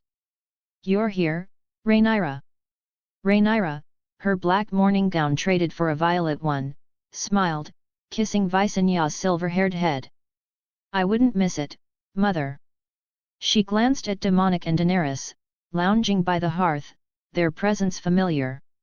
Dom, Dany, how's the king's life? Demonic, in a simple tunic, grinned, his elder wand tucked away. Quiet, princess. Just ruling an archipelago, no trouble at all. Daenerys, her silver hair braided, laughed, her Mara no me sparking faintly. He's lying, Rhaenyra. He's been tinkering with spells, scaring the servants. Rhaenyra's eyes sparkled, her voice teasing. You two are worse than my uncle's tantrums. At least he doesn't make doors open themselves. Aemma chuckled, her voice warm. They're family now, Rhaenyra.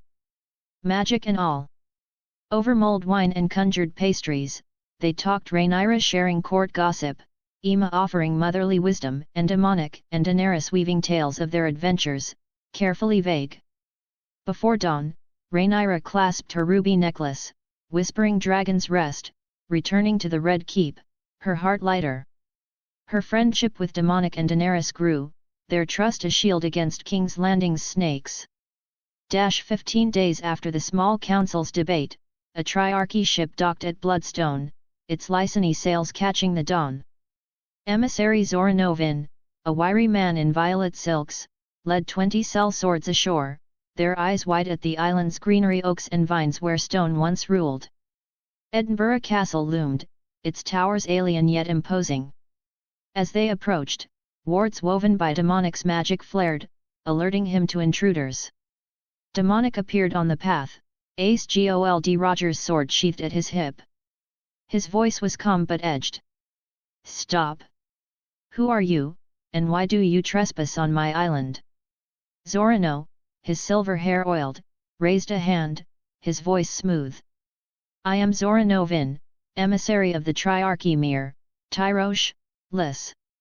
We seek answers. Who are you, stranger, and what became of the pirates who ruled these rocks? Kragasdraher's silence vexes us. Demonic's eyes narrowed, his tone steady. I'm Demonic Augustus, king of the Stepstones. The pirates? Gone. I killed them all. Zorano's laugh was sharp, his voice dripping scorn. You? A lone man, king of these islands? You expect me to believe you slaughtered Draher's 1,000, his 50 ships, single-handed? Spare me the jest. Demonic shrugged, his voice casual. Believe what you wish, emissary. The truth doesn't bend. Zorano's eyes flicked to the empty path, his voice probing. So, you claim this island alone? No army, no fleet? Just you, a self-styled king. Exactly, Demonic said, his smile faint. No army. Just me. The sellswords snickered, one muttering, he's mad. Zorano's tone hardened, his voice skeptical. And how, pray, did you defeat Draher's horde? With what sorcery or trick? Alone, Demonic repeated, his voice flat. No sorcery, no tricks, just me. Zorano's laugh echoed, his voice mocking. Alone? You weave a fine tale, but I'm no fool. A man doesn't clear the stepstones without an army. You're bluffing, and poorly. Demonic's gaze was unyielding, his tone cool. It's your choice, Zorano. Believe or don't. Makes no difference to me. Zorano's sneer twisted, his voice venomous. Then hear this, King. If you're alone, killing you claims these islands for the Triarchy. A fine prize for our magisters. He turned to his men, his voice sharp. Take him. Demonic sighed, unsheathing ace, its blade glinting with haki. Your funeral. With one strike, infused with armament haki, he cleaved through 10 sellswords, their bodies falling in a crimson arc. The survivors froze, their swords trembling. Demonic's voice was ice. Do you want to die too? He unleashed Conqueror's haki, a wave of rawal that drove the remaining men to their knees, their weapons clattering. Zorano, pale, gasped, his voice broken. What, are you? Demonic sheathed ace, his voice a command. Go back to your masters. Tell them the stepstones have a king. If they send an army, I'll erase their cities from the map. Mir, Tyrosh, Liscon. Understand? Zorano nodded, his voice a whisper. Why yes, my lord. King, Demonic corrected. Now go. The survivors scrambled to their ship, sails unfurling as they fled. Demonic apparat to Edinburgh Castle, his expression calm. Daenerys greeted him, her voice teasing. Trouble, love. Just Triarchy fools, he said, grinning. They won't be back. 15 days later, Lord Corlys Velarion's flagship, Sea Snake, docked at Bloodstone, its driftmark banners fluttering. Corlys, informed by mere spies of the Triarchy emissaries' route and whispers of a magical king, sought not conquest but alliance. With 20 Velaryon soldiers, he strode toward Edinburgh Castle, its green islands a shock after years of barren rocks. Demonic's wards flared, and he moved to intercept them, ace at his side. Who are you, and why have you come to my island? Demonic asked, his voice firm, haki scanning for threats. Corlys, his sea-green robes embroidered with silver, bowed slightly, his voice resonant. I am Lord Corlys Velaryon, master of ships for King Viserys Targaryen, Lord of Driftmark. Are you the new king of the Stepstones, he who humbled the Triarchy's emissary? Demonic nodded. Demonic Augustus, king of the Stepstones. State your purpose, Lord Velaryon. Corlys' eyes gleamed, his voice measured. I come not as foe, but as envoy. My spies in Mir speak of your feats. A man who slays pirates and scatters Triarchy dogs intrigues me. I seek a meeting, your grace, to discuss matters of mutual gain. Demonic's gaze softened, his haki sensing no deceit. Very well. Follow me to my castle. They walked the path, Corlys' men whispering at the lush greenery. As they neared Edinburgh Castle, its doors swung open by Demonic's wandless magic, startling the soldiers. One gasped, sorcery. Corlys' eyes widened, but he masked his unease, his voice steady. A fine keep, your grace. Unlike any in Westeros. Inside, Daenerys awaited, her black and red gown regal, her silver hair loose. Demonic smiled, his voice warm. Lord Velaryon, my wife, Daenerys Augustus. Corlys bowed, his voice gracious. Lady Daenerys, an honor. Your beauty rivals the seas. Daenerys's laugh was bright, her voice smooth. Flattery, my lord? You're as bold as your ships. Corlys chuckled, his tone light. A sailor's habit, my lady. Your castle's a marvel, how did you raise it? Demonic's grin was cryptic. Hard work, Lord Velaryon. Care for wine. They exchanged pleasantries over arbor gold, Corlys praising the castle's design, Daenerys sharing vague tales of distant lands. The soldiers stood rigid, unnerved by the magical ambience. Demonic led Corlys to his solar, a chamber lined with books from his Gacha, its windows overlooking green islands. Seated, Corlys' voice turned serious. Your Grace, I'll be plain. The stepstone's silence shook Westeros. Draher's fall was your doing, yes. Demonic nodded, his voice calm. I cleared them out. Pirates don't trouble me. Corlys' tone was probing. Alone, as the Triarchy claims? No army. Alone, Demonic said, his eyes steady. Corlys leaned back, his voice odd. A feat to rival Aegon's. But ruling these islands takes more than steel. You need men to hold them, ships to tax trade. House Velaryon offers an alliance. Demonic's brow rose, his voice curious. Terms? Corlys' voice was firm. We provide manpower, sailors, soldiers to secure the stepstones, collect tariffs on passing ships. In return, House Velaryon takes 40% of the profits. My fleet ensures your rule, your wealth grows, and we both defy the Triarchy. Demonic's eyes narrowed, his tone thoughtful. A fair offer, but I have a condition.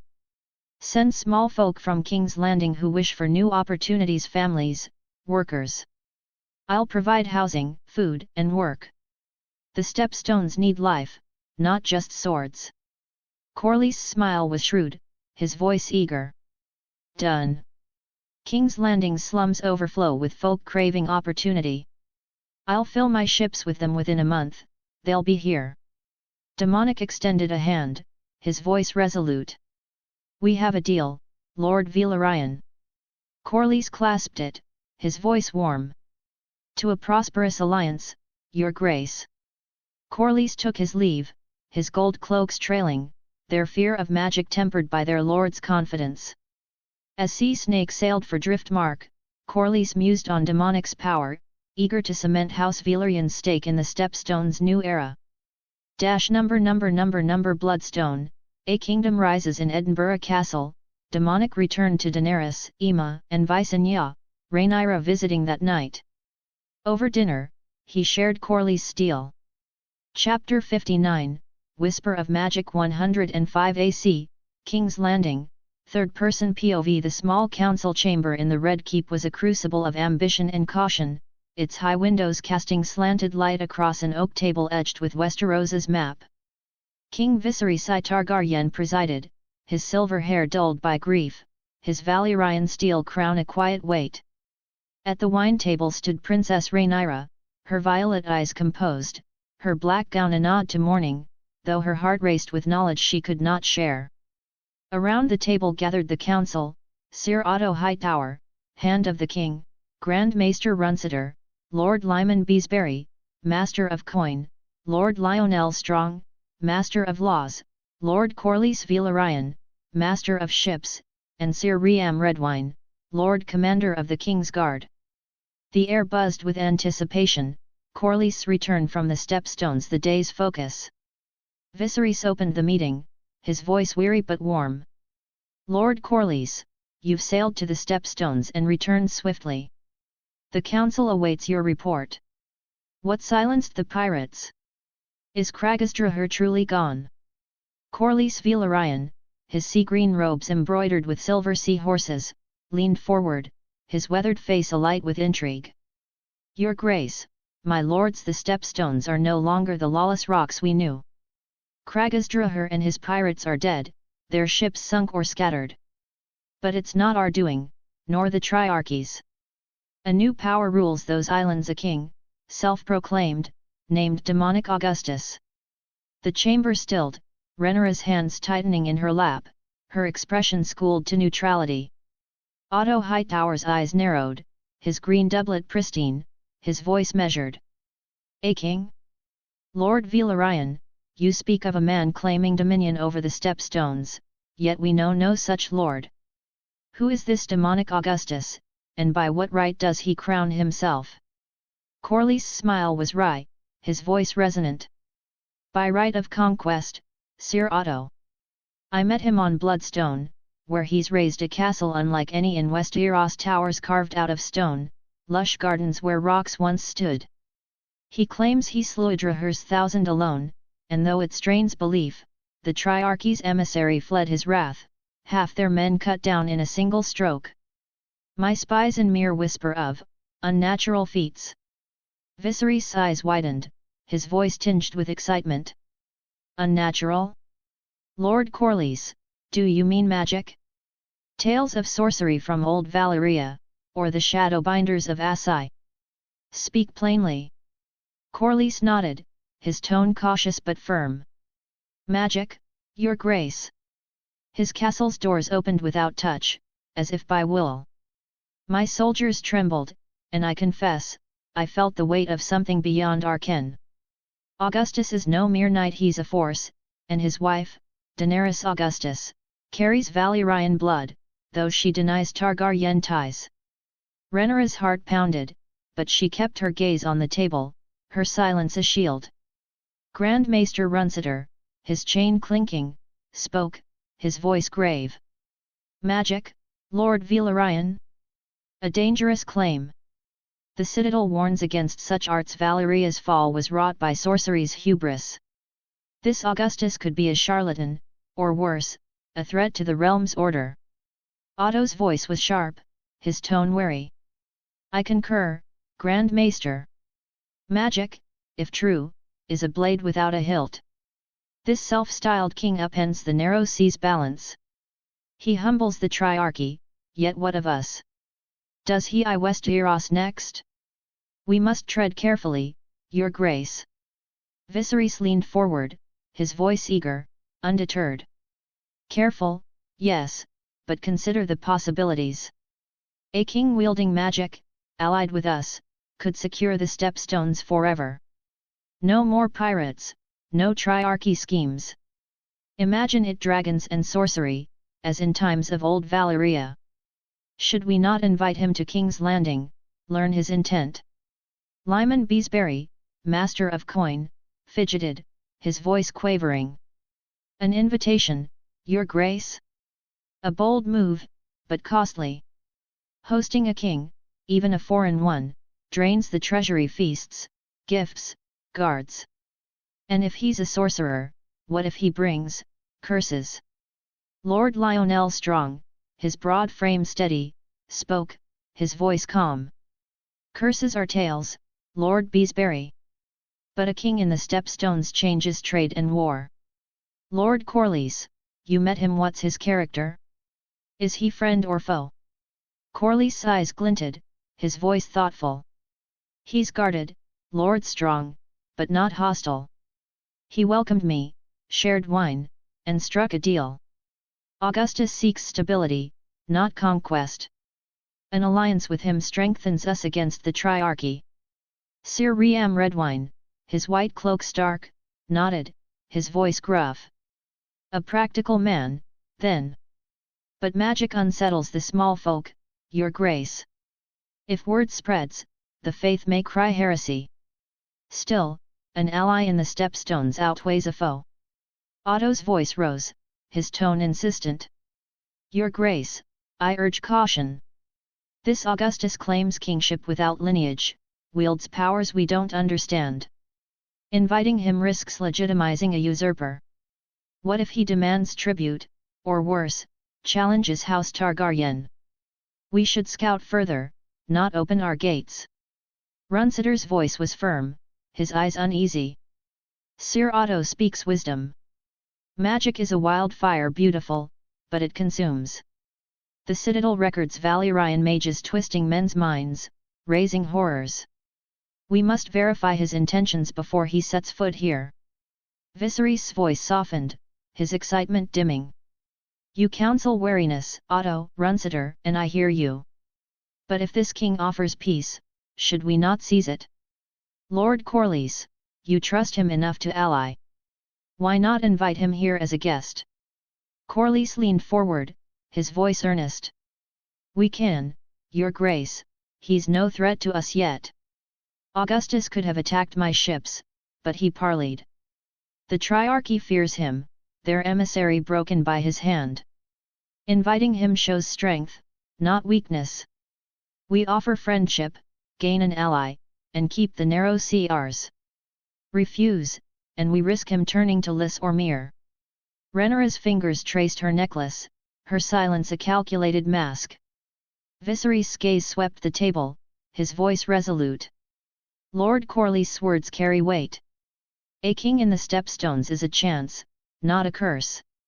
We'll invite demonic Augustus to King's Landing, treat him as an equal, and forge an alliance. What say you, my lords? Beesbury's voice was hesitant. If it secures trade, I agree, your grace, but mind the costs. Strong's tone was steady. A prudent move, your grace. An ally strengthens us. Redwine nodded, his voice gruff. I stand with Lord Corlys. Invite him, but keep swords sharp. Otto's jaw tightened, his voice grudging. If your grace wills it, I'll obey, but I mislike this. Magic breeds chaos. Runsitter's voice was strained, his eyes dark. As does the hand, I consent reluctantly. We must watch this sorcerer closely. Viserys smiled, his voice firm. Then it's settled. Sir Otto, draft a letter to King Demonic Augustus, inviting him to King's Landing as our guest. Offer hospitality, hint at alliance, and send it by swift ship. Otto bowed, his voice tight. As you command, your grace. Viserys rose, his voice warm. Good. We'll meet again when the reply comes. Dismissed. The councillors filed out, Otto and Runsiter exchanging wary glances, Corlys' stride confident. Rhaenyra lingered, her expression serene, her mind racing. She curtsied to Viserys, her voice soft. Father, may I retire? Viserys' smile was tender. Of course, my heir. Rest well. Rhaenyra slipped into her chambers in the Red Keep, the candlelight casting shadows on her canopied bed. Locking the door, she clasped her sapphire necklace, whispering sanctuary. The Portcaes magic whisked her to Edinburgh Castle on Bloodstone, where the great hall glowed with warmth, its silks and candelabras a stark contrast to King's Landing's cold stone. Ema Oren sat by the hearth, Visenya cooing in her cradle, her blue gown soft in the firelight. Mother! Rhaenyra called, rushing to embrace her, her violet eyes bright. Ema's smile was radiant, her voice warm. Rhaenyra, you're early today. All well in King's Landing? Rhaenyra nodded, her voice urgent. I was at the small council today. Lord Corlys returned from the Stepstones and told them about Demonic, called him King of the Stepstones, spoke of his magic. Father was thrilled, wants to invite him to King's Landing. Ema's eyes widened, her voice curious. Thrilled? Viserys and magic? Tell me everything, sweetling. Rhaenyra sat, her voice animated. Corlys said Demonic built a castle on Bloodstone, green islands where rocks were. He mentioned the doors opening themselves, scaring his men. Father asked if it was Valyrian sorcery, his eyes like a boy's hearing tales of Aegon. But Sir Otto and Grand Maester Runsiter warned against it, called magic dangerous, unpredictable. They fear Demonic's a threat. Ema's smile was wry, her voice soft. Otto's ever cautious, Runsiter bound by his chain. What of the others? Rhaenyra's voice quickened. Lord Beesbury fretted about costs, Lord Strong saw trade benefits, Sir Redwine backed Corlys. Corlys pushed hardest, said Demonic's no foe, that an alliance keeps the Triarchy at bay. He told of their deal Velaryon men and small folk for tariffs. Father agreed, ordered Otto to send a letter inviting Demonic. Otto and Runciter grudged it, but they bowed. Emma's voice was thoughtful, her eyes distant. A letter to Demonic, this changes things. I'll tell him and Daenerys tonight. They'll need to decide how to answer. Rhaenyra glanced at Visenya, her voice warm. How's my sister? Emma laughed, lifting the baby, her voice teasing. Fussy, like you at her age. Play with her, she loves your voice. Rhaenyra tickled Visenya, her giggles filling the hall. They talked court intrigues, Emma's new household, Rhaenyra's dreams of ruling. As dawn neared, Rhaenyra stood, her voice reluctant. I must go, mother. Emma hugged her, her voice soft. Come tomorrow, sweetling. We'll be here. Rhaenyra clasped her ruby necklace, whispering Dragon's Rest, operating to her red keep chambers. She hid the necklaces, her resolve firm, ready to face the court as heir, her secret family her strength. Number Bloodstone, a kingdom awaits in Edinburgh Castle. Emma sought Demonic and Daenerys, sharing Rhaenyra's news. Demonic nodded, his voice calm. Viserys' invitation, interesting. We'll draft a reply, play the game. Daenerys's eyes sparkled, her voice teasing. A royal visit, love? You'll charm them or terrify them? Emma smiled, her voice grateful. You'll keep Rhaenyra safe, won't you? Demonic's voice was resolute. Always, Emma. The Stepstones are ours, and your family's under our wing. Chapter 60, The King of the Stepstones in King's Landing 105 AC, King's Landing, third-person POV. A moon after Viserys' letter, a sleek ship from Bloodstone docked at King's Landing's harbour, its black sails emblazoned with a silver griffin, the sigil Demonic had chosen. Demonic Augustus and Daenerys Targaryen stepped ashore, their presence commanding. Demonic, in a tailored black doublet with gold trim, ace sheathed at his hip, exuded quiet authority. Daenerys, her silver hair braided, wore a black and red gown, her Valyrian beauty drawing whispers from the small folk. Princess Rhaenyra, sent to escort them, rode forward on a white palfrey, her violet gown regal, her expression formal. King Demonic, Lady Daenerys, Rhaenyra said, her voice clear, her eyes carefully neutral. Welcome to King's Landing. I am Princess Rhaenyra Targaryen, heir to the Iron Throne. Demonic bowed, his voice smooth, matching her pretense. Princess, an honor. I am Demonic Augustus, King of the Stepstones, and this is my wife, Daenerys Augustus. Daenerys curtsied, her smile polite. Princess, we thank you for your welcome. The capital is as grand as tales claim. Rhaenyra nodded, her tone crisp. My father, King Viserys, awaits at the Red Keep. Follow me. The procession wound through the city, gold cloaks lining the streets, small folk craning for a glimpse of the Stepstones king. At the Red Keep's gates, Viserys stood, his crimson cloak rich with black dragons. Beside him were the small council, Sir Otto Hightower, Grand Maester Runciter, Lord Lyman Beesbury, Lord Lionel Strong, Lord Corlys Velaryon, and Sir Riam Redwine.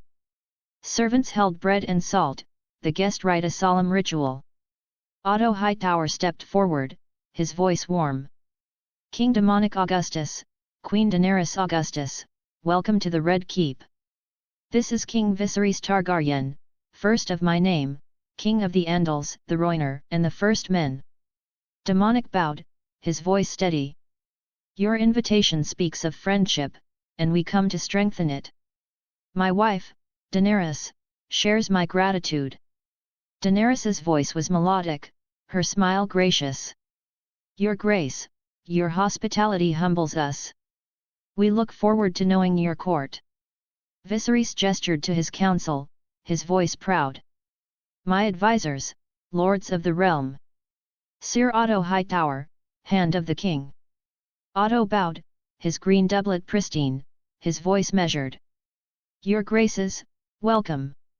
May your visit bring prosperity. Grand Maester Runciter, Viserys continued. Runciter, his chain clinking, inclined his head, his voice cautious.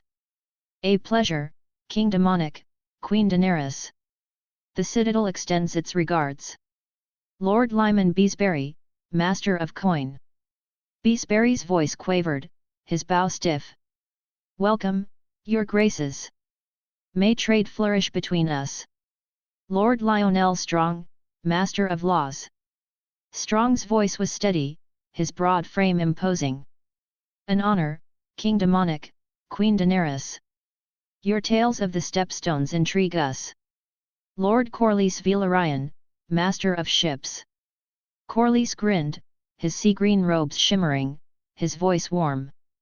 King Demonic, Queen Daenerys, a joy to see you again. Our alliance thrives. Sir Riam Redwine, Lord Commander of the King's Guard. Redwine, his white cloak stark, bowed, his voice gruff. Your graces, the King's Guard ensures your safety. Demonic nodded, his voice calm. Lords, Sir, Maester, your welcome is generous. We hope to repay it with friendship. A servant offered bread and salt. Demonic and Daenerys partook, Demonic's voice solemn. We accept your guest right, King Viserys, and pledge peace under your roof. Viserys smiled, his voice hearty. Well said. Princess Rhaenyra will show you to your chambers to rest. Tonight, we feast in your honor in the Great Hall. Rhaenyra curtsied, her voice formal. This way, your graces. The gates swung open, and the party entered the Red Keep, its corridors echoing with history. Rhaenyra led Demonic and Daenerys to a lavish suite in Maegor's Holdfast, its windows overlooking Blackwater Bay. Your chambers, she said, her tone neutral. Servants will attend you. I'll fetch you for the feast. Demonic bowed, his voice polite. Thank you, Princess. As Rhaenyra departed, Demonic closed the door, his Muffiato spell ensuring privacy. He turned to Daenerys, his voice low. She's good at this, pretending we're strangers. Daenerys laughed, her voice soft, unpinning her hair. Rhaenyra's a dragon, love. She's learning the game. Viserys seems eager, but Otto and Runciter, they're wary. Demonic nodded, his tone thoughtful. Otto's ambitious, Runciter's bound by citadel dogma. We'll charm Viserys, keep the others guessing. Tonight's feast is our stage. Daenerys's eyes sparkled, her voice teasing. Planning to show off, are you? A spell or two? Demonic grinned, his elder wand in hand. If they ask. Let's keep them curious, not scared. They refreshed, Demonic trading his doublet for a black robe with silver griffin embroidery, Daenerys donning a flowing red gown. A knock sounded, and Demonic called, Enter. Rhaenyra slipped inside, alone, her formal mask dropping, her voice warm. Dom, Dany. It's good to see you without pretending. Daenerys hugged her, her voice bright. You played your part well, Princess. How's the court treating you? Rhaenyra's smile was wry, her voice soft. Like a prize or a threat, depending on the lord. Father's kind, but Otto watches me like a hawk. I'm thrilled that you're here. Daenerys's voice was gentle. You're brave, balancing both worlds. We're proud of you. Rhaenyra blushed, her voice urgent. We should go, the lords await. Father's eager to meet you properly. Demonic nodded, his voice calm. Lead on, Princess.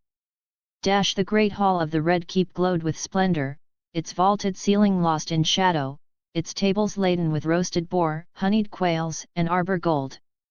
Banners of House Targaryen black dragons on red hung beside griffin sigils for the guests. Lords and ladies filled the hall, their silks and velvets a riot of color, musicians playing lutes and harps. Viserys sat at the high table, Rhaenyra beside him, the small council arrayed nearby. As Demonic and Daenerys entered, a herald's voice rang out. King Demonic Augustus and Queen Daenerys Augustus of the Stepstones. The hall hushed, eyes turning. Viserys rose, his voice booming. King Demonic, Queen Daenerys, welcome to our feast. As guests of honor, take the seats at the center. Demonic bowed, his voice clear. King Viserys, your hospitality humbles us. Daenerys's smile was radiant, her voice melodic. We thank you, King Viserys, for this grand welcome. They took their seats, Viserys beside Demonic, Rhaenyra beside Daenerys. Otto, Runciter and the council watched, their expressions a mix of curiosity and caution. Servants poured wine, and the feast began, the hall buzzing with chatter. Viserys turned to Demonic, his voice warm.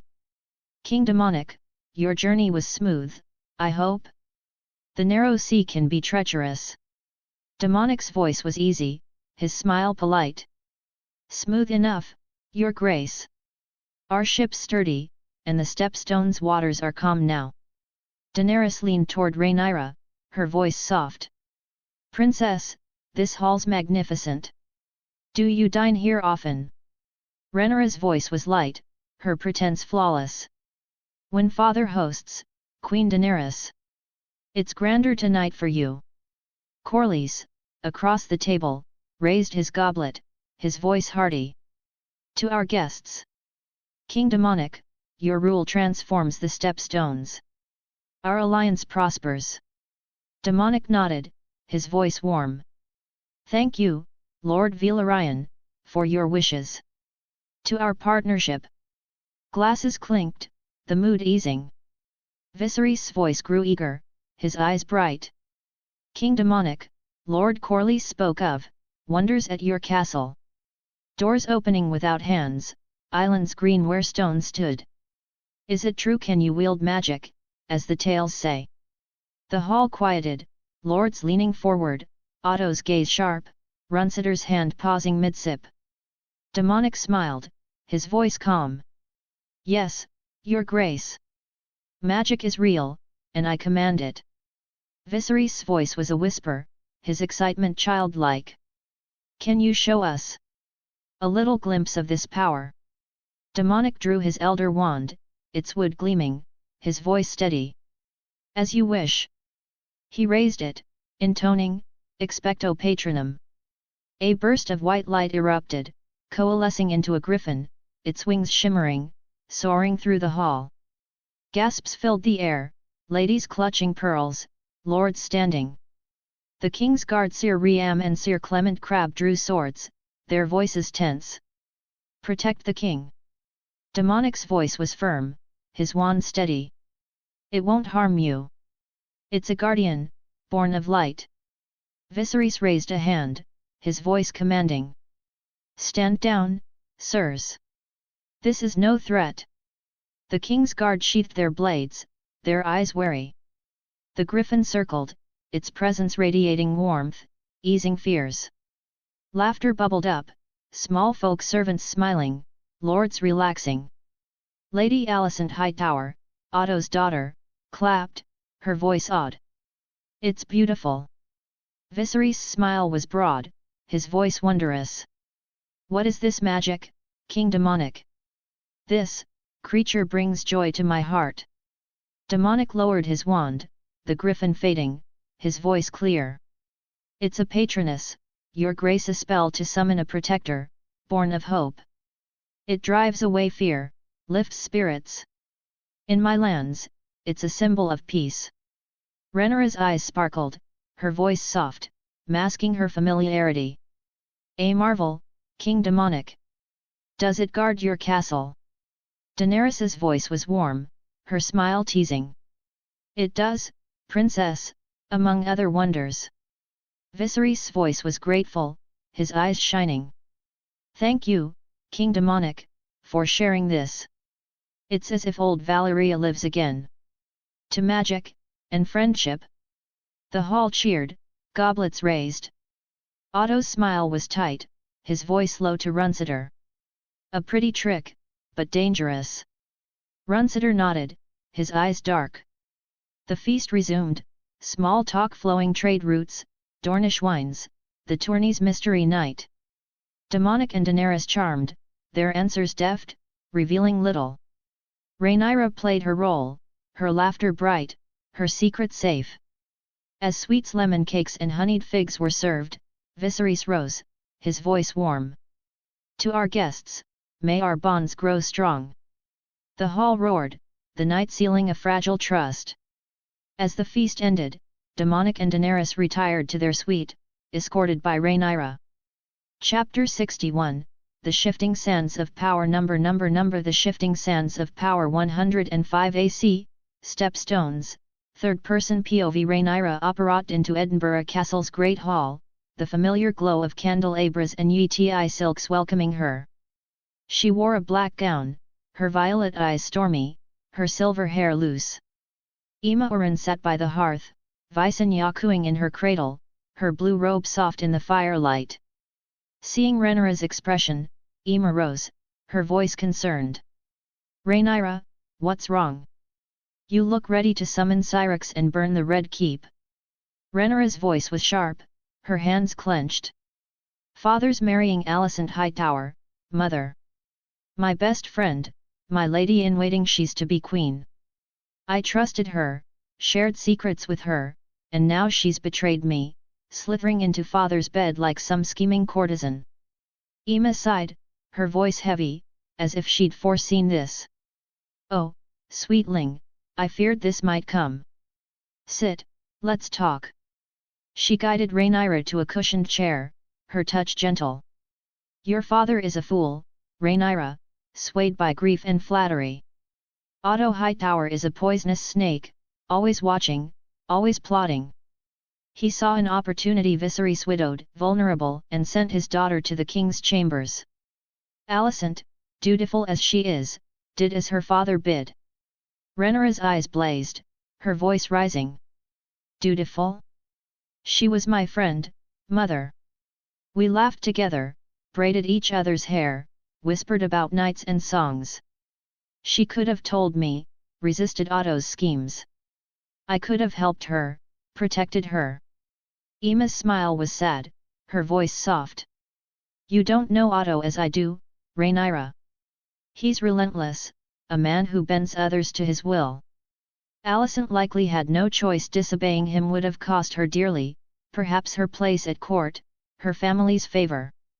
Believe me, he gets what he wants, one way or another.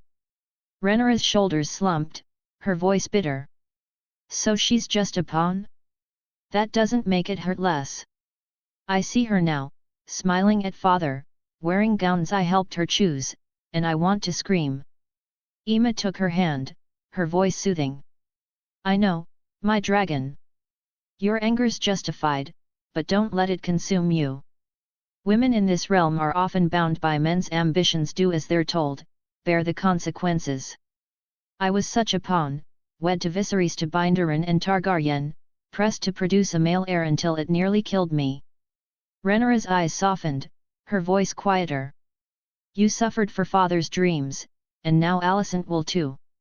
Aemma nodded, her voice firm. She'll be the next victim in this Game of Thrones, Rhaenyra. Otto's ambition will weigh on her, as Viserys' need for a son weighed on me. Don't hate her, she's trapped, as I was. Save your fury for those who pull the strings. Rhaenyra exhaled, her anger ebbing, her voice subdued. I'll try, mother. It's hard, but I'll try not to blame her. Aemma smiled, her voice warm. That's my strong girl. Your heir now, use your heart and your head. Keep Alicent close, not as a friend, but as an ally. Watch Otto through her. Rhaenyra nodded, her voice resolute. I will. I won't let him outmaneuver me. They talked on, Aemma sharing tales of Visenya's new giggles, Rhaenyra recounting court gossip, Daemon's exile to the Vale, Corlys' growing fleet. As dawn neared, Rhaenyra clasped her ruby necklace, her voice soft. "I should go, mother." Emma hugged her, her voice tender. "Come tomorrow, my dragon. We're here." Rhaenyra whispered Dragon's Rest, operating to her Red Keep chambers, her resolve hardened, her anger tempered by her mother's wisdom. A week later, the Great September of Baelor, still unfinished, hosted the wedding of King Viserys I Targaryen and Lady Alicent Hightower. The ceremony was lavish, with lords from across the realm in attendance. Alicent, in a green gown embroidered with gold, her auburn hair veiled, stood radiant yet nervous, her eyes avoiding Rhaenyra's. Viserys, his silver hair crowned, beamed, his grief for Emma softened by new love. Rhaenyra, in a crimson gown, stood as heir, her expression serene, her heart a tangle of betrayal and pity. The High Septon bound their hands, his voice intoning, "May the Seven bless this union with peace and heirs." The crowd cheered, though Rhaenyra's applause was measured. At the feast, she sat beside Alicent, her voice polite. "You look beautiful, Lady Alicent, my queen." Alicent's smile was strained, her voice soft. "Thank you, princess. I value your kindness." Rhaenyra nodded, her voice cool. "As I value yours, your grace." The words hung heavy, their friendship fractured but not forgotten.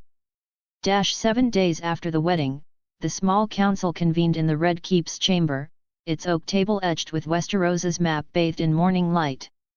Viserys presided, his crown glinting. Rhaenyra stood at the side, her violet gown understated, her eyes attentive. The councillors Sir Otto Hightower, Grand Maester Runciter, Lord Lyman Beesbury, Lord Lionel Strong, Lord Corlys Velaryon, and Sir Riam Redwine settled, their faces a mix of curiosity and concern. Viserys opened, his voice warm. "My lords, we gather to discuss matters of the realm. Lord Corlys, your ravens from Essos bring news. Speak of Slavers Bay." Corlys leaned forward, his sea-green robes shimmering, his voice resonant. "Your Grace, Slavers Bay has fallen not to war, but rebellion. Astapor, Yunkai, Mirian, their slavers are overthrown, their chains broken. A new kingdom rises, called Paradise, under a self-proclaimed queen. Their banner bears blue and white wings on green, named Wings of Liberation. They call her the Mother of Nature, claiming trees bend to her call, forests spring where sands lay." The chamber stirred, Rhaenyra's gaze sharpening, her silence intent. Otto Hightower's voice was skeptical, his green doublet pristine. "A queen in Slavers Bay? Lord Velaryon, these cities thrive on slavery. Rebellions flare, then fade. This Mother of Nature sounds like a mummer's tale. Will they not return to their chains in a year?" Corlys' eyes narrowed, his voice firm. "Not this time, Sir Otto. My spies in Mirian report unity, not chaos. This queen's power is unnatural. Sailors speak of vines strangling slavers, roots tearing pyramids. Her followers worship her, not fear her." Runciter's chain clinked, his voice cautious. "Unnatural, you say? The Citadel warns of such claims. Sorcery, perhaps, like Valeria's doom. This queen may dazzle now, but Slavers Bay's greed will reclaim them. Mark my words, they'll sell their own by winter." Lionel Strong's voice was steady, his broad frame calm. "Sorcery or not, Lord Corlys, a new kingdom shifts trade. Slavers Bay's wealth spices, silks, slaves fed Essos. If this Paradise bans slavery, Lys and Volantis will suffer. Should we care?" Corlys' voice was sharp. "We should, Lord Strong. My ships trade with Mirian. Less slavery means new markets, but instability risks our roots. This queen's strength could challenge the Triarchy, our foes. We must watch her." Beesbury fidgeted, his voice quavering. "Watch, yes, but at what cost? Sending ships to Essos drains the treasury. Gold for spies, gold for scouts. Can we afford it with the stepstones trade just begun? Sir Riam Redwine's voice was gruff, his white cloak stark. A queen with magic trees? Sounds like a bard's song. But if she threatens trade, we arm our fleets. Dragons deter any queen, mother of nature or not. Viserys' eyes gleamed, his voice intrigued. A queen who commands nature? It's as wondrous as King Daemonic's griffin of light. What manner of woman is she, Lord Corlys? Young, old, noble, common. Corlys' voice was thoughtful. Young, my spies say, with dark skin and eyes like stars. Her name's unknown, but her followers call her Missa. She's no slaver's daughter, perhaps a freed woman, risen to godhood in their eyes. Rhaenyra's fingers traced her necklace, her silence masking her racing thoughts. Viserys leaned forward, his voice eager. A queen shaping forests in deserts.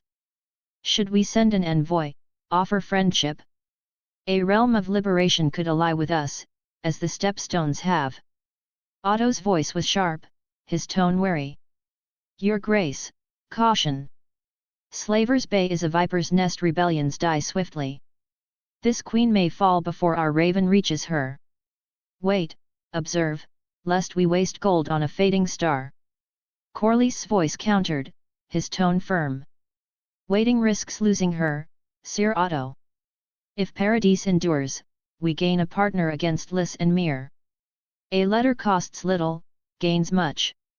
Viserys nodded, his voice decisive. Lord Corlys speaks wisely. We'll watch Paradise, send no envoy yet, but prepare a letter. Sir Otto, draft it neutral, probing. Dismissed. The councillors rose, Rhaenyra curtsying to Viserys, her voice soft. Father, may I retire? Viserys' smile was warm. Of course, Rhaenyra.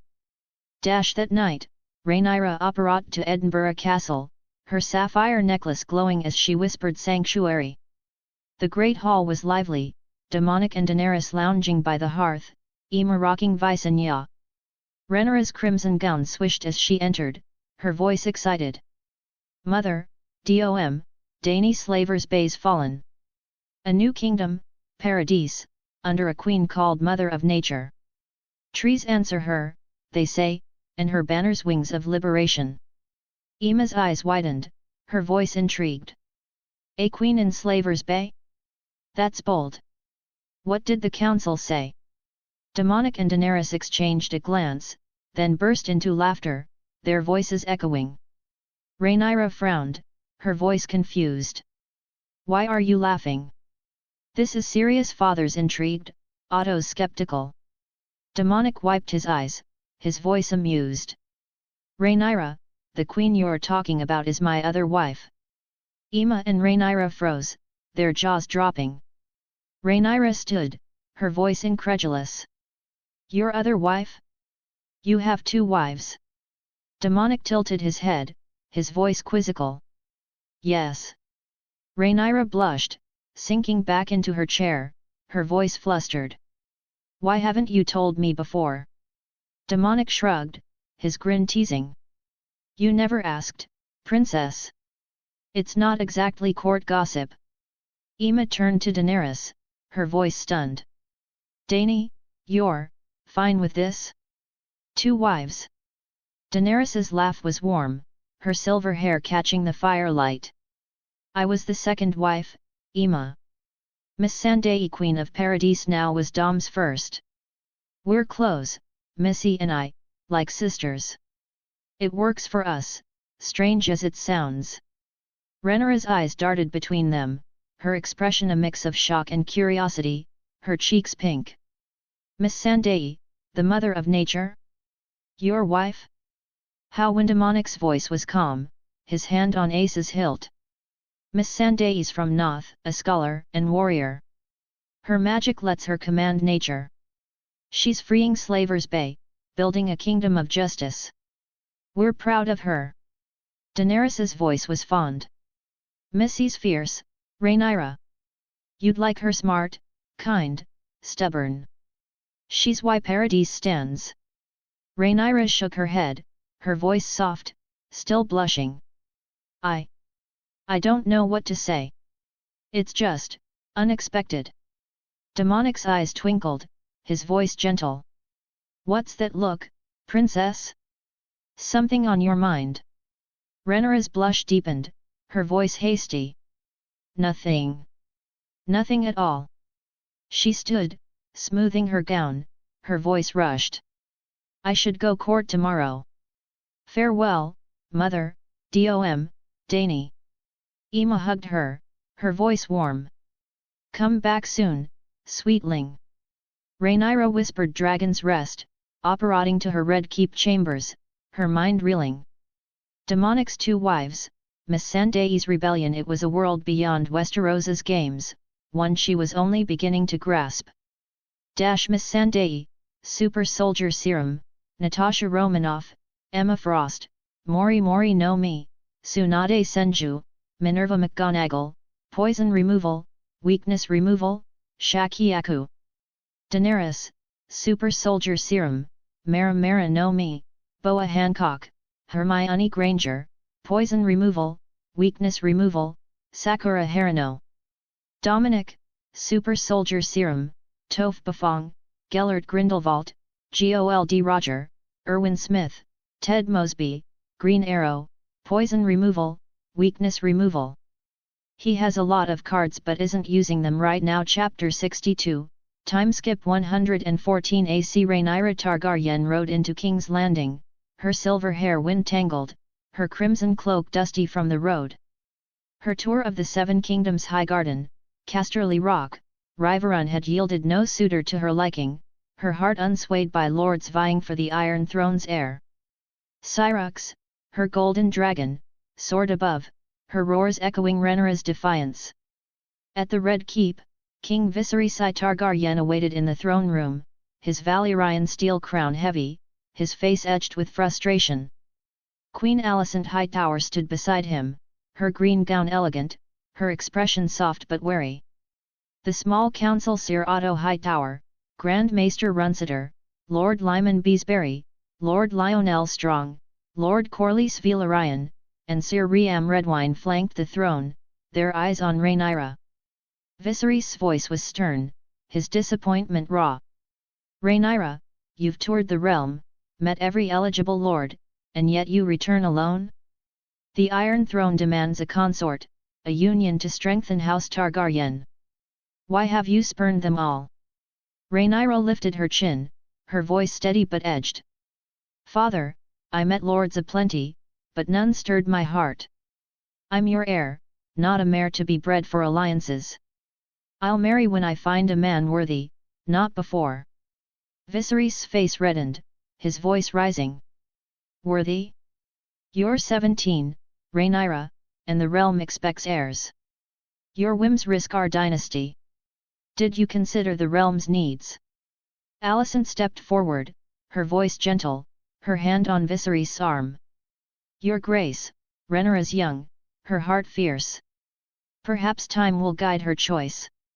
She's loyal to House Targaryen. Rhaenyra's eyes met Alicent's, their friendship mended over years, though scars remained. Her voice softened. Thank you, Alicent. Father, I'll serve the realm, but I won't chain myself to a man I can't respect. Give me time. Otto Hightower's voice was smooth, his green doublet pristine. Princess, time breeds instability. Suitors scorned may turn to rivals. A swift marriage secures the crown. Corlys' voice countered, his sea-green robes shimmering. Let the princess choose, Sir Otto. Her dragon's fire guards the throne. Laener's fond of her, perhaps a Velaryon match, in time. Viserys sighed, his voice weary. Enough. Rhaenyra, you have a year to choose, or I'll name your consort. Go, rest we'll speak later. Rhaenyra curtsied, her voice tight. As you command, father. She glanced at Alicent, a nod of gratitude, then strode out, her heart heavy but unbowed. That night, Rhaenyra clasped her sapphire necklace, whispering sanctuary, operating to Edinburgh Castle on Bloodstone. The great hall was quiet, its candelabras dim, the air warm with summer's breath. She sought Emma's chamber, hoping to unburden her frustrations, but found it empty, the bed untouched. Puzzled, she wandered the stone corridors, her crimson gown swishing, her thoughts on her father's ultimatum and Alicent's quiet support. Reaching Dominic's solar, she raised a hand to knock, but froze at a sound soft moans drifting through the door. Her breath caught, curiosity warring with propriety. Against her better judgment, she pressed her ear to the wood, her cheeks warming as she heard two distinct female voices, Daenerys's melodic cadence and Miss Sandai's deeper timbre mingled with Dominic's low murmurs. The sounds were intimate, rhythmic, stirring a heat in Rhaenyra's chest, her body tingling with a mix of embarrassment and fascination. She lingered, entranced, until the moans quieted, replaced by soft laughter. Realizing her indiscretion, Rhaenyra's face burned, her heart racing. She stumbled back, whispering Dragon's Rest, operating to her red keep chambers. Collapsing onto her bed, she buried her face in her hands, her blush fierce, her mind reeling with what she'd overheard, her body still warm with unbidden thoughts. In Dominic's room, the air was heavy with contentment. Dominic lay between Daenerys and Miss Sandai, their bodies tangled in silk sheets, the room lit by a single candle. They had already sensed Rhaenyra's presence outside, her hacky signature unmistakable, but they'd chosen to continue, their passion unbroken. Now, resting, Daenerys propped herself on an elbow, her silver hair loose, her voice teasing. "Dom, you knew Rhaenyra was listening, didn't you? You didn't pause for a moment. Are you interested in her?" Dominic chuckled, his voice relaxed, his hand tracing Miss Sandai's arm. "Interested?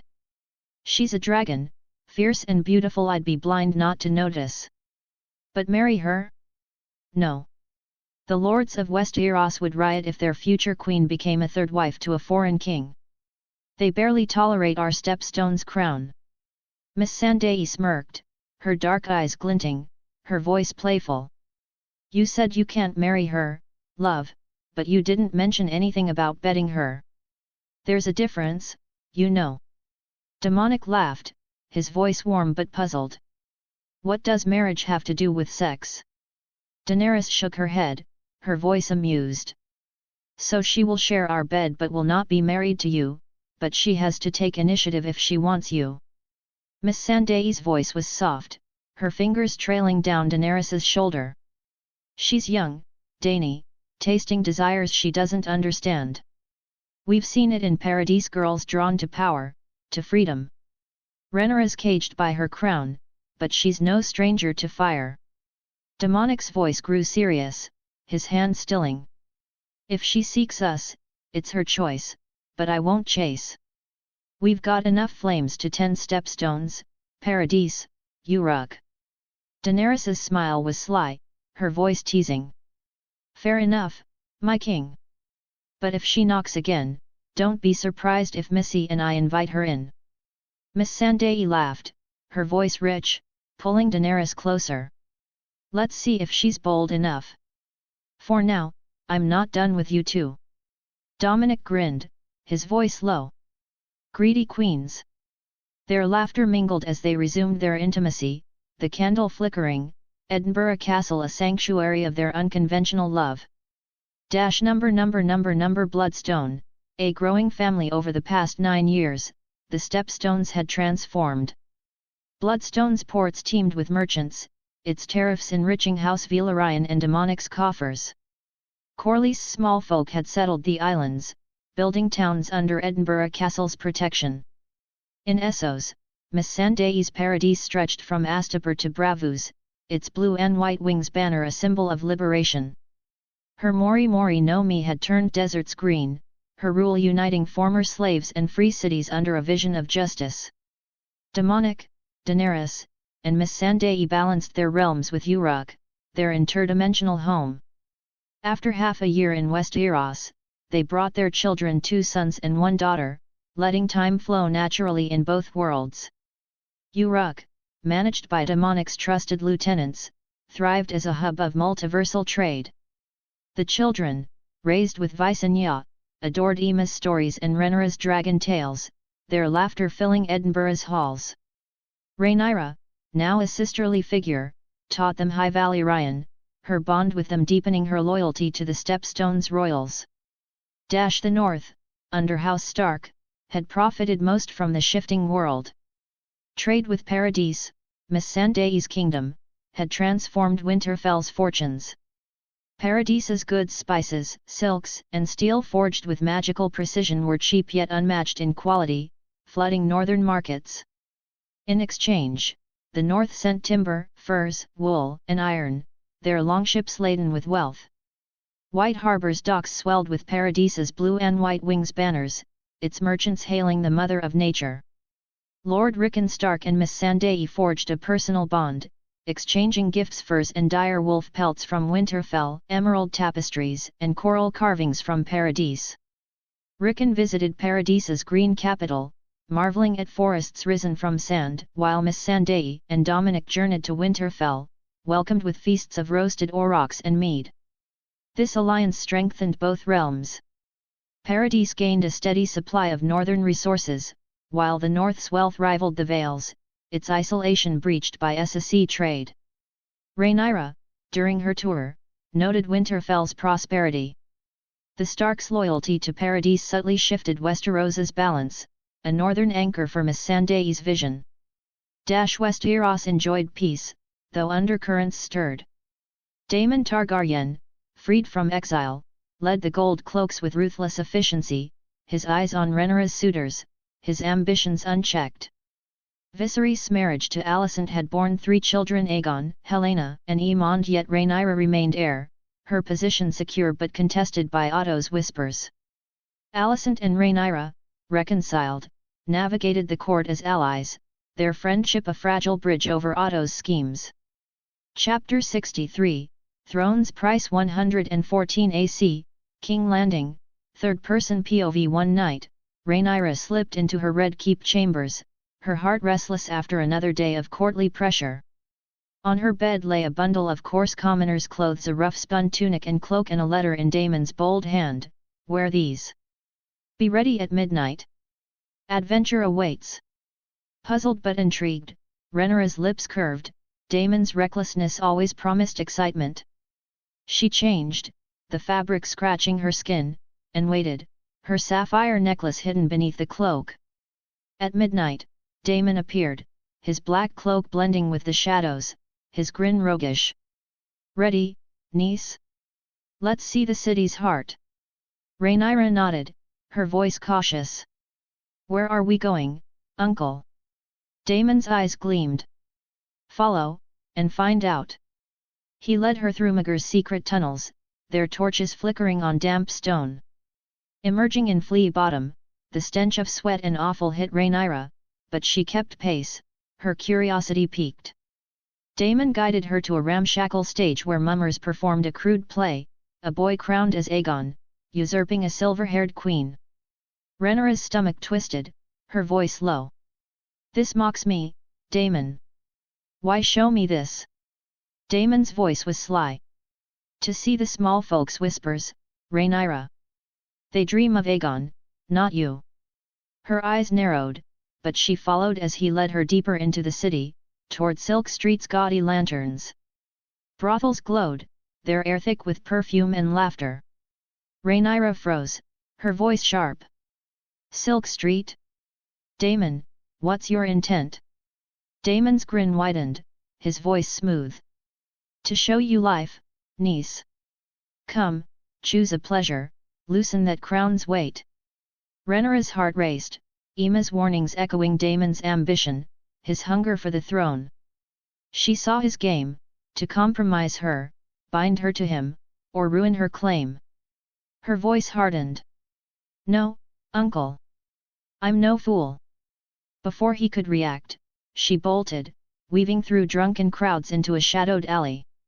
Clasping her necklace, she whispered sanctuary, operating to Edinburgh Castle's Great Hall. She collapsed into a chair, her breath ragged, her commoner's clothes askew, her mind reeling from Damon's betrayal. Rhaenyra sat in the dim hall, her hands trembling as she tried to calm her racing heart. Footsteps approached, and a voice called, "Rhaenyra." She jumped, her hand flying to her chest, but sighed in relief seeing Dominic, his black robe open. "Dom," she breathed, her voice shaky. "You startled me." Dominic's eyes flicked over her rough-spun clothes, his voice gentle but curious.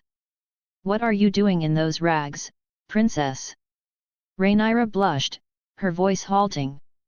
"Damon, he left me a note, told me to wear these. He took me through the keep's tunnels to Flea Bottom, showed me a play mocking my claim. Then, he led me to Silk Street, urged me to indulge. I saw his plan to ruin me, bind me to him. I ran, operat here." Dominic nodded, his voice grave.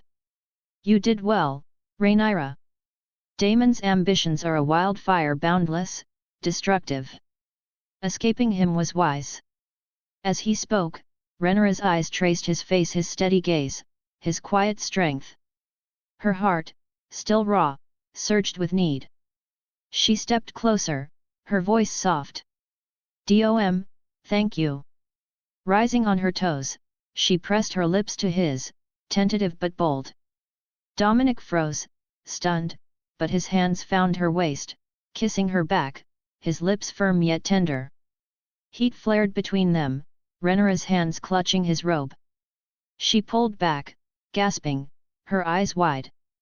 Dominic's voice was low, a warning. "Rhaenyra, if you cross this line, there's no going back." "Are you sure?" Rhaenyra's voice was steady, her violet eyes burning. "I'm ready, Dom.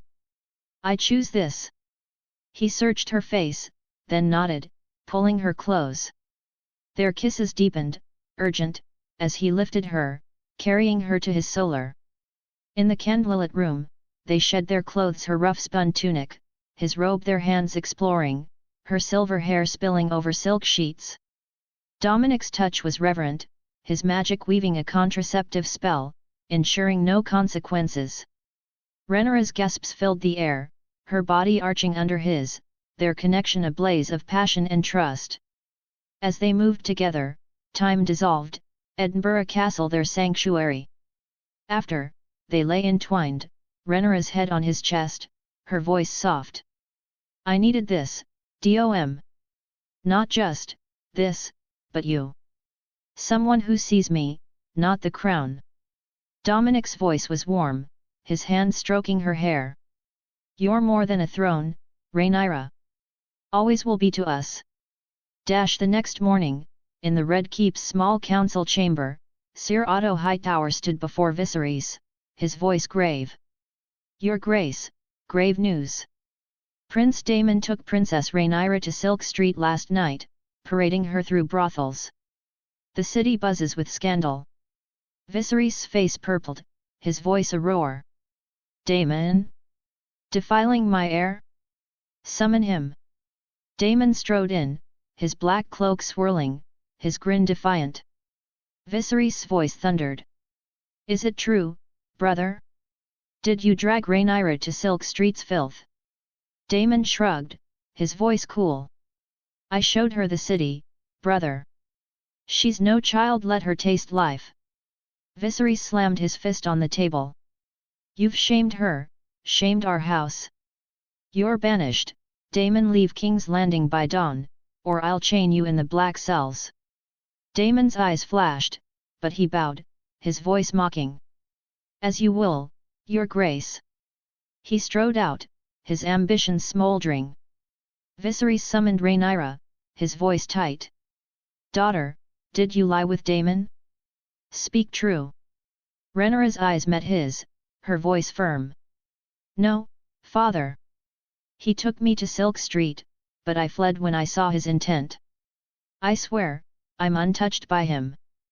Viserys' eyes narrowed, his voice hard. "I don't believe you, Rhaenyra. The realm's honor demands certainty. You'll marry Laenor Velaryon, and that's my command." Rhaenyra's jaw clenched, her voice low. "Father, you wrong me!" She stormed out, her fury barely contained. In the God's Wood, she sat beneath the heart tree, its red leaves stark against her crimson gown. Alicent found her, her voice soft. "Rhaenyra, is it true? Did Daemon?" Rhaenyra's voice was fierce. "He took me to Silk Street, Alicent, but I slipped away when I guessed his game to ruin me for the throne. I did nothing with him." Alicent knelt, her hand on Rhaenyra's. "I believe you, Rhaenyra. I'm sorry for Daemon, for the court's whispers." Rhaenyra's eyes softened, her voice quiet. "Thank you, Alicent. You're my truest friend now." That night, Viserys ordered Grand Maester Melos to deliver moon tea to Rhaenyra. Melos presented the vial, his voice grave. "Princess, for your honor." Rhaenyra's eyes blazed, and she hurled the vial against the wall, its contents splattering. "I won't drink it. I've done nothing with Daemon. Nothing happened that needs this poison." Melos paled, retreating, his voice stammering. "As you say, Princess." The next morning, Rhaenyra faced Viserys in his solar, her voice steady. "Father, I swear on Syrax Daemon took me to Silk Street, but I fled when I saw his ambition. I didn't lie with him. I refused the moon tea because nothing happened. You've wronged me with doubt." Viserys sighed, his voice heavy. "Rhaenyra, I'm sorry, daughter. The court's whispers clouded my trust. But the realm needs your marriage. You'll wed Laenor." Rhaenyra's eyes hardened, her voice firm. "I'll agree, father, but on one condition: remove Otto Hightower as hand. He placed a spy on me, heir to the throne, and that deserves a punishment." Viserys hesitated, then nodded. "Very well. Otto's dismissed. Lord Lionel Strong will be hand." Rhaenyra sought Alicent in her chambers, her voice soft. "Alicent, I told father the truth, Daemon's plot, my escape. He's sorry, but I must wed Laenor. I demanded Otto's removal as hand for you, for us. He's been crushing you with Aegon's claim." Alicent's eyes glistened, her voice relieved. "Thank you, Rhaenyra. Father's ambition, it's been a weight. You're my sister now." The Targaryens sailed to Driftmark, where House Velaryon welcomed them with sea-salted feasts. Viserys, Rhaenyra, Alicent, and the small council met Lord Corlys and Princess Rhaenys, their hall adorned with seahorse banners. As the elders discussed dowries and fleets, Rhaenyra and Laenor Velaryon strolled the cliffs, their voices low, unheard by others. Rhaenyra's voice was frank. "Laenor, I'll marry you, but I know your heart lies elsewhere. I won't cage you. Love who you will, and I'll do the same, discreetly. We'll give the realm heirs, but our hearts stay free." Laenor's eyes widened, then softened, his voice grateful. "You're a dragon, Rhaenyra. I agree, freedom for us both, duty for the crown." They clasped hands, their pacts sealed. The marriage was concluded in King's Landing, Rhaenyra in crimson and silver, Laenor in sea green. Syrax and Seasmoke soared above, their roars blessing the union. Corlys toasted, his voice hearty. "To Rhaenyra and Laenor, dragons of sea and sky." Chapter 64, A Dragon Tamed. Third Person POV 315 AC, Uruk. The golden city of Slavers Bay. The dawn sun painted Uruk's red brick towers in soft gold, its light creeping over the bustling city as a gentle horn sounded, signaling the start of the day. Viserys Targaryen, once the petulant dragon prince, now a weathered soldier of the Uruk kingdom, stirred in his modest barracks room. His silver hair, cropped shorter and streaked with faint grey, framed a face no longer twisted by madness or entitlement but softened by years of toil and reflection. At 32, his violet eyes held a quiet resolve, the fire of his youth tempered into a steady ember. He rose without complaint, pulling on a simple linen tunic and leather jerkin, his movements practiced, purposeful. "Another day," he murmured, a faint smile tugging at his lips as he laced his boots. Gone were the rants of crowns and conquests. This Viserys was a man reshaped by Uruk's unyielding rhythm and the humbling weight of duty. His madness, once a wildfire, had dwindled under the steady hand of time, discipline, and the city's unspoken promise: work hard, live well. He strapped on a short sword, its hilt worn from use, and stepped into the corridor, nodding to Quiku, the stoic soldier who'd once dragged him to training. "Morning, Quiku," Viserys said, his voice calm, almost warm. Quiku raised an eyebrow, his face as stern as ever but with a flicker of respect. "Yards waiting, Silver Prince." The old nickname, once a jab, now carried a grudging fondness. Viserys chuckled softly and headed out. The training yard hummed with activity, Uruk's soldiers, freedmen, recruits, and veterans drilling under the morning sun. Viserys joined a group led by Tico, a grizzled freedman whose grin hadn't dimmed in 16 years. "Sword up, Viserys," Tico called, tossing him a practice blade. Viserys caught it smoothly, falling into stance without a word. He sparred with a young recruit, Zara, his strikes precise, his blocks steady, sweat beading on his brow but no trace of the whining prince who'd once cursed the sand. When Zara landed a hit on his shoulder, he laughed a genuine, unguarded sound. "Good one," he said, clapping her arm. "You're getting faster." Zara grinned, wiping her brow. "You're not bad yourself, dragon." The soldiers chuckled, and Viserys took it in stride, his ego long since buried under Uruk's relentless drills. After training, the horn signaled breakfast, and Viserys joined the others in the mess hall, a cavernous space filled with laughter and the clink of bowls. He sat at a long table, accepting a bowl of porridge with dates and a cup of water from Lyra, a wiry woman with sharp eyes and sharper words. "Eat it all, Viserys," she said gruffly, slamming the bowl down. "You're too skinny for a soldier." He looked up, his heart giving a familiar lurch. Lyra, with her dark braid and sun-freckled face, was no courtly lady, her hands calloused from years of serving and cooking, her tongue as blunt as a warhammer. Yet Viserys found himself drawn to her had been for months, maybe years. "I'm plenty strong, Lyra," he said, a teasing note in his voice. "But I'll eat, just for you." She snorted, rolling her eyes. "Don't flatter yourself, dragon boy. I'd say the same to a starving dog." But her lips twitched, a hint of a smile, and as she turned away, Viserys caught the faintest flush on her cheeks. He ate his porridge, savoring the sweet dates, his eyes lingering on her as she moved through the hall, barking orders at dawdling servants. Her roughness, he'd learned, was her care, her way of pushing him to be better, to survive. After breakfast, Viserys had a brief rest in the shaded courtyard, sitting on a bench with a waterskin, watching children play near a fountain. He no longer dreamed of thrones or dragons, instead, he wondered what it might be like to share a quiet evening with Lyra, to hear her laugh without her usual sarcasm. The thought warmed him, though he hadn't dared speak it aloud. "One day," he murmured, sipping his water. The horn called him back to duty, and he joined an afternoon patrol along Uruk's outer walls, walking the battlements with Goro, a burly soldier who'd once knocked him flat in training. They checked gates, scanned the horizon for threats, and shared a few words about the city's new aqueducts. Viserys carried his spear with ease, his steps sure, his eyes alert.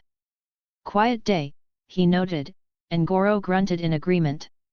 No complaints escaped Viserys' lips, not about the heat, the dust, or the weight of his gear. Duty was his anchor now, and he bore it well.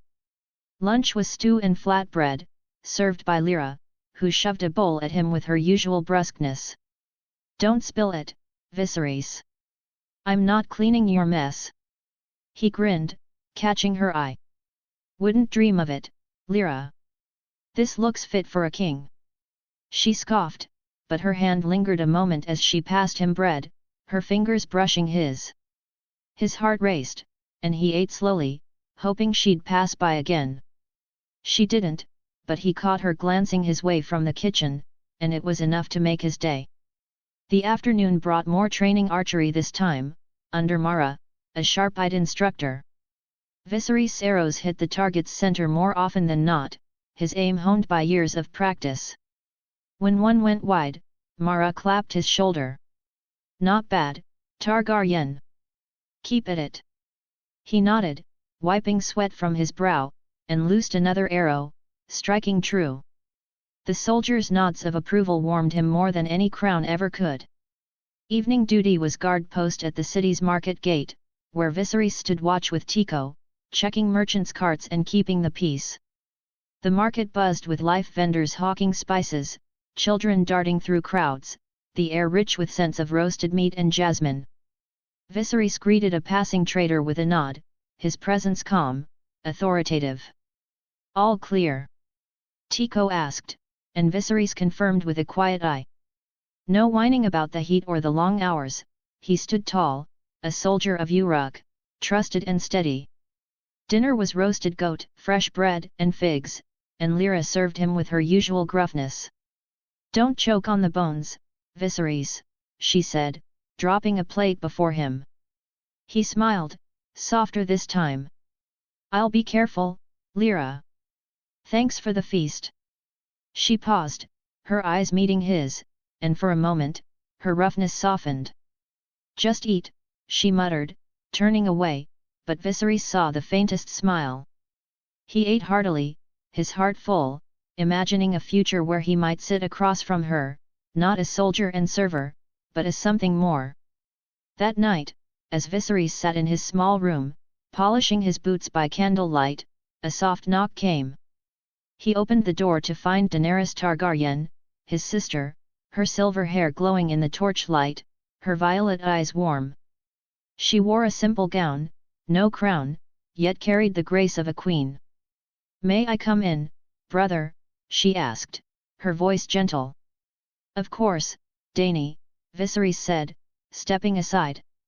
They settled on his cot, the room's simplicity a stark contrast to their childhood dreams of palaces.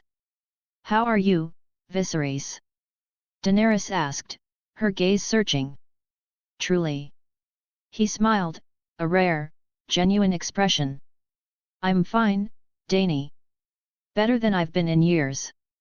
Thank you for giving me this chance to change, to be something more than a madman chasing a crown." Daenerys's smile was soft, tinged with memory. "You're my blood, Viserys. When I was a child, you carried me on your shoulders, told me stories of dragons, consoled me when I cried. You were my protector. But as time passed, the weight of the crown, the dream of it changed you. It drove you mad, and you..." Her voice faltered. "You tormented me." Viserys' face fell, his voice a whisper. "I'm sorry, Dany. For every cruel word, every hurt. I was lost." She reached for his hand, her touch steady. "I knew you'd change back, brother. All you needed was time, a life away from the ambition of thrones. And look at you now, no more tantrums, no more demanding to be king. You're a man again, the brother I loved." He swallowed, eyes glistening. "Thank you, Dany. For believing in me." Her grin turned mischievous, a spark in her eyes. "I hear you've taken a liking to Lyra. Is it true?" Viserys gave a melancholic smile, his cheeks warming. "Yes. She's special. Rough as sand, but she cares. I see it in her eyes, her actions." Daenerys leaned closer, teasing. "Are you going to ask her to marry you, then?" He paused, his voice soft. "I will, in time. I want to do it right." She laughed, nudging him. "Do it fast, brother, or someone else will steal her. Lyra's not one to wait." Viserys' smile widened, resolute. "By this week, I'll ask her. If she agrees, I'll marry her, make a life here." Daenerys beamed, squeezing his hand. "Good luck, brother. She'd be lucky to have you, invite me to the wedding. She rose, then paused at the door, turning. Julius was asking about you. It's been a year since you last saw him. When should I bring him here? Next week, Viserys said, nodding. I'd like that. She smiled, her voice warm. Take care, brother. Good night. She stepped into the corridor, leaving Viserys alone, his heart lighter than it had been in decades. He watched her go, a smile lingering on his lips. Settling onto his cot, he closed his eyes, the image of Lyra's sharp smile and Daenerys's faith carrying him to sleep. For the first time in years, Viserys Targaryen slept with a smile, a dragon reborn, dreaming not of thrones but of a simple, honest life in Uruk. Chapter 65, The Wedding. 315 AC, Uruk, third-person POV. The morning sun cast a gentle glow over Uruk's western quarter, where a small courtyard bloomed with magical vines, their purple flowers fragrant in the summer air. A modest pavilion, draped in white linen and adorned with wild flowers, stood ready for the wedding of Viserys Targaryen and Lyra, a cook whose rough demeanor hid a tender heart.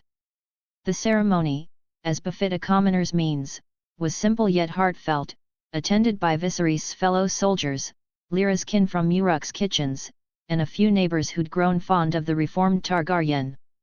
Viserys, 30 but lean from soldiering, stood beneath the pavilion in a grey tunic trimmed with silver, his cropped silver hair catching the light, his violet eyes soft with joy. His Valyrian steel dagger, a relic of his past, hung at his hip, but today it was merely ornament. Lyra approached, her dark curls pinned with a single flower, her cream dress plain but glowing against her tanned skin. Her brown eyes met Viserys', a smirk tugging at her lips. Don't faint, Targaryen, she muttered, loud enough for the crowd to chuckle. The officiant, a wise woman of Noth named Ismane, bound their hands with a woven cord, her voice warm. In the sight of Uruk's earth and sky, Viserys and Lyra pledged their lives. May your bond grow as the vines, strong and enduring. Viserys' voice was steady, his eyes locked on Lyra's. I vow to stand by you, Lyra, to share your burdens and your joys, till my last breath. Lyra's voice was gruff, her cheeks pink. And I'll keep you fed and honest, Viserys, long as you don't vex me. Laughter rippled through the crowd, and Ismane pronounced them wed, the cord tied. The feast followed in the courtyard, tables laden with Lyra's own recipes: spiced lamb, honeyed bread, and fresh figs. Soldiers strummed lutes, children danced, and neighbors toasted the couple with barley ale. Viserys and Lyra sat together, her hand on his smile brighter than any crown he'd once craved. Happy, love? He asked softly. She snorted, her voice teasing. Ask me after you wash the dishes, Targaryen. But her squeeze of his hand said more than words. As stars emerged, Demonic stood, his voice cutting through the revelry. A toast to Viserys and Lyra. May your love endure, your days be joyful. The crowd cheered, goblets raised, Hazel shouting, to Uncle and Lyra. Viserys smiled, his arm around Lyra, her voice muttering, fancy speeches, et. Demonic's tone grew solemn, his voice carrying. Viserys, Lyra, I've a gift for your union. Pentos, a city under Uruk's banner, needs a just ruler. I name you, Viserys, Prince of Pentos, and your line to govern it, sworn to Uruk's peace. Lead with the heart you've shown here. The courtyard fell silent, soldiers gaping, children pausing mid-chase. Viserys' face drained, his voice firm but pained. Demonic, your trust humbles me, but I can't accept. I'm no prince, no king, I'm a soldier, free of crowns and their curses. Pentos deserves a ruler untainted by my past madness. Daenerys's hand gripped his, her voice low. Hear him out, brother, before you say no. Daenerys rose, her voice soft but compelling. Brother, I know you've forsaken titles, and I'm proud of the man you are, humble, steady. But this isn't just for you. Think of Lyra, of the children you'll have. Pentos offers them a future safety, schools, a home where they'll thrive. Accept it for them, not for glory. Miss Sandai's voice was calm, her eyes kind. Uruk asks for a leader, Viserys, not a conqueror. You've proven your worth in Uruk's fields, its walls. Pentos needs that man, not the beggar king. Hazel piped up, her voice confused. Uncle, why don't you want to be a prince? You'd be nice to people. Viserys smiled sadly, his voice gentle. It's heavy, Hazel, like carrying a storm. I'm happy without it. Julius frowned, his voice earnest. But you're strong, uncle. You could help lots of people, like father does. Alexander nodded, his voice shy. You'd be a good prince, uncle. I'd visit you. Lyra's eyes met Viserys', her voice blunt. You heard the kids, Targaryen. I married a soldier, not a lord, but if this means our babes grow up safe, with full bellies, take it. Just don't start preening like a peacock. Viserys exhaled, his voice wavering, turning to demonic. For Lyra, for our children born or unborn and for these little ones, he nodded at Julius, Alexander, and Hazel, I accept, your grace. I'll serve Pentos as Uruk's prince, with honor, not pride. Thank you for this, for saving me, for giving me a family again. Demonic clasped his hand, his voice warm. It's nothing, Viserys. Everything's for her family. Daenerys hugged him, her voice a whisper. You'll shine, brother. Miss Sandai nodded, her vines blooming brighter, a silent blessing. Hazel cheered, her voice shrill. Uncle's a prince. Julius and Alexander clapped, Julius shouting, Can we live in Pentos, uncle? Viserys laughed, his voice light. Visit anytime, lad.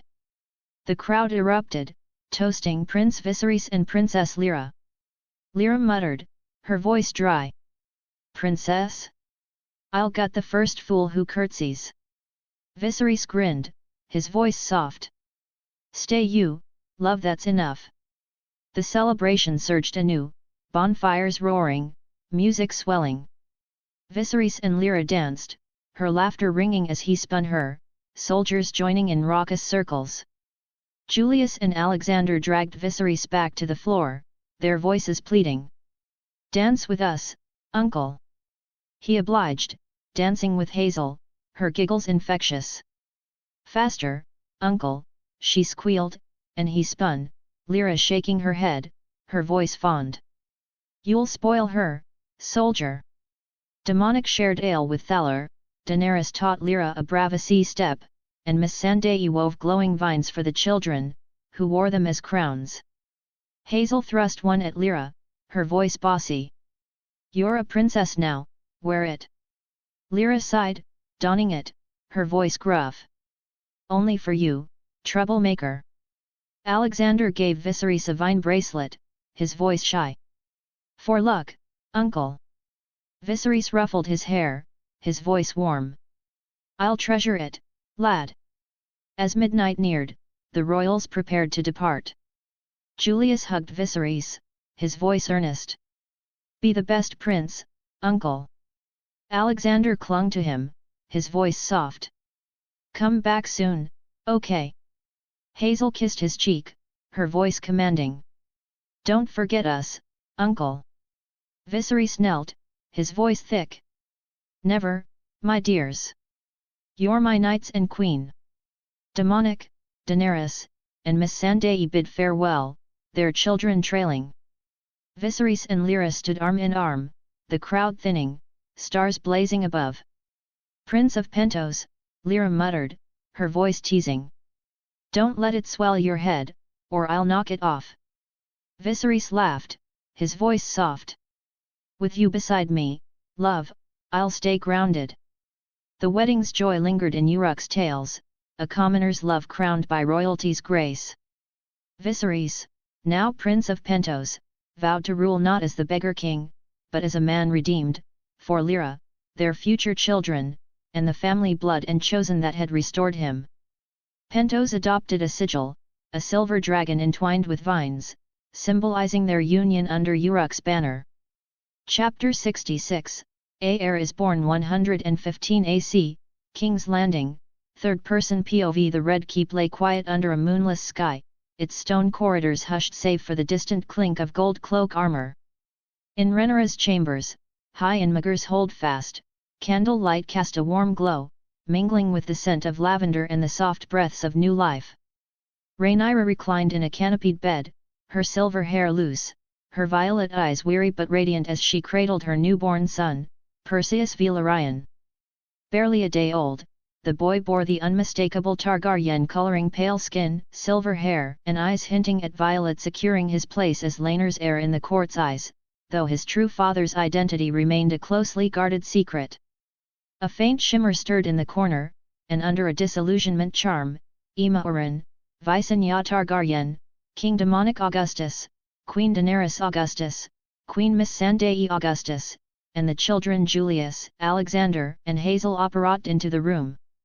Demonic, cloaked in black, his elder wand concealed, cast Mufflieto and Notice Me Not charms, cloaking their presence in a soft hum of magic. As the charms settled, the group shed their invisibility, their faces alight with joy. Rhaenyra's smile bloomed, her voice a whisper of relief. "You're here. I hoped you'd come."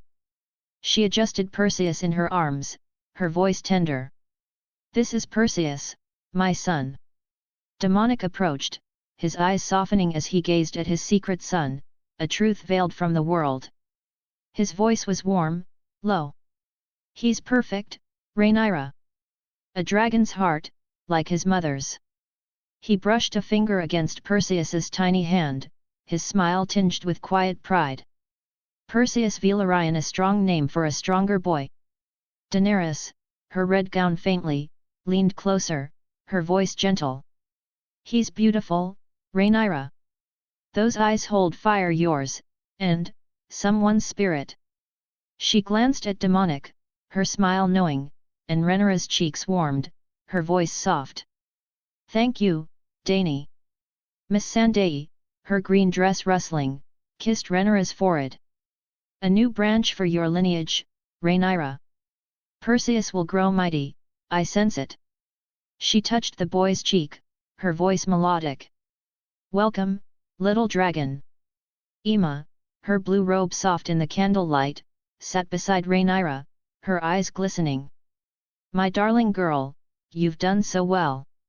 He's a wonder, your son, my grandson." She stroked Rhaenyra's hair, her voice proud. "You're stronger than I ever dreamed." Visenya, 10, with silver hair and a spark of defiance in her violet eyes, hovered near Aemma, her voice awed. "He's so small, Rhaenyra. Will he claim a dragon like Syrax?" Rhaenyra chuckled, her voice teasing. "One day, Visenya. For now, he's conquering naps." The children approached with a mix of excitement and care. Alexander, 15, with Daenerys's violet eyes and a quiet grace, stepped forward first, a carved wooden dragon in his hands, his voice shy. "Aunt Rhaenyra, I made this for Perseus. Do you think he'll like it?" His dark hair fell over his eyes as he offered the toy, and Rhaenyra's smile warmed, her voice kind.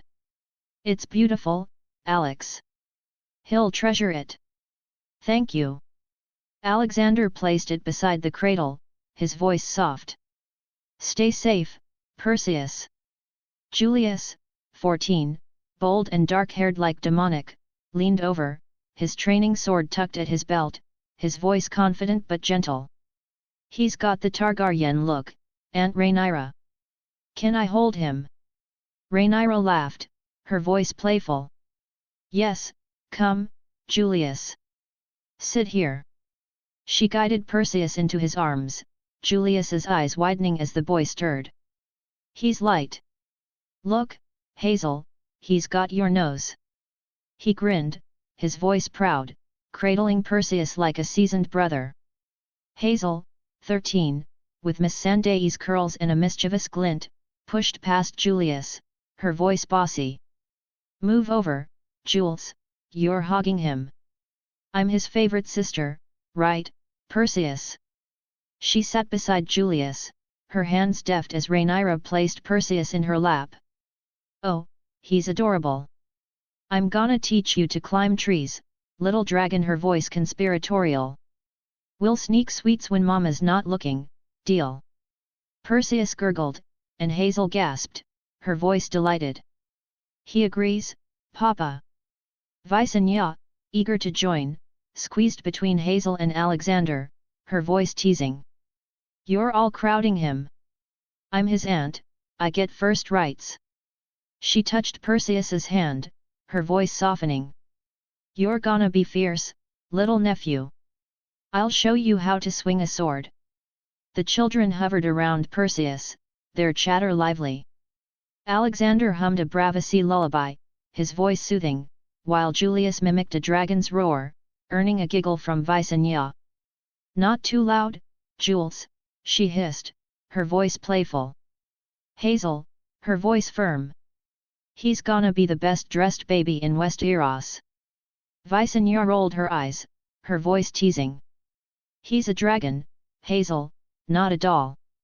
The four laughed, their bond tight, Perseus the center of their affection. As the children fussed over Perseus, the adults gathered around Rhaenyra's bed, their voices hushed to let the boy rest. Aemma clasped Rhaenyra's hand, her voice tender. How are you faring, my dragon? Was the birth difficult? Rhaenyra's smile was weary, her voice honest. It was long, mother, but worth every pain. Laener's been a shield playing the proud father, keeping the court's eyes off the truth. Her gaze flicked to Demonic, her voice softening. I wish the world could know, but I'm grateful for him, for all of you. Demonic's voice was steady, his hand on Ace's hilt, his eyes meeting hers. You're a queen in heart, Rhaenyra. Perseus is proof of your courage. We'll guard him, always. His words carried a vow, and Rhaenyra nodded, her voice thick. I trust you, Dom. Thank you. Daenerys's voice was warm, her hand on Rhaenyra's shoulder. The court's tongues wag, but they'll never touch him, Rhaenyra. He's Valyrian to them, Targaryen to us, and loved beyond all. How's Alicent taken the news? Her tone held a trace of curiosity, recalling past rivalries. Rhaenyra's smile was fond, her voice steady. Alicent's been a sister to me, Dany. She adores Perseus, calls him her grandson, though I see questions in her eyes. She asks nothing, bless her. Her sons Aegon, Aemond, Durin are already plotting to teach him mischief. She paused, her voice quieter. I just pray the whispers stay silent. Miss Sandai's voice was fierce, her eyes alight. Let them whisper, Rhaenyra.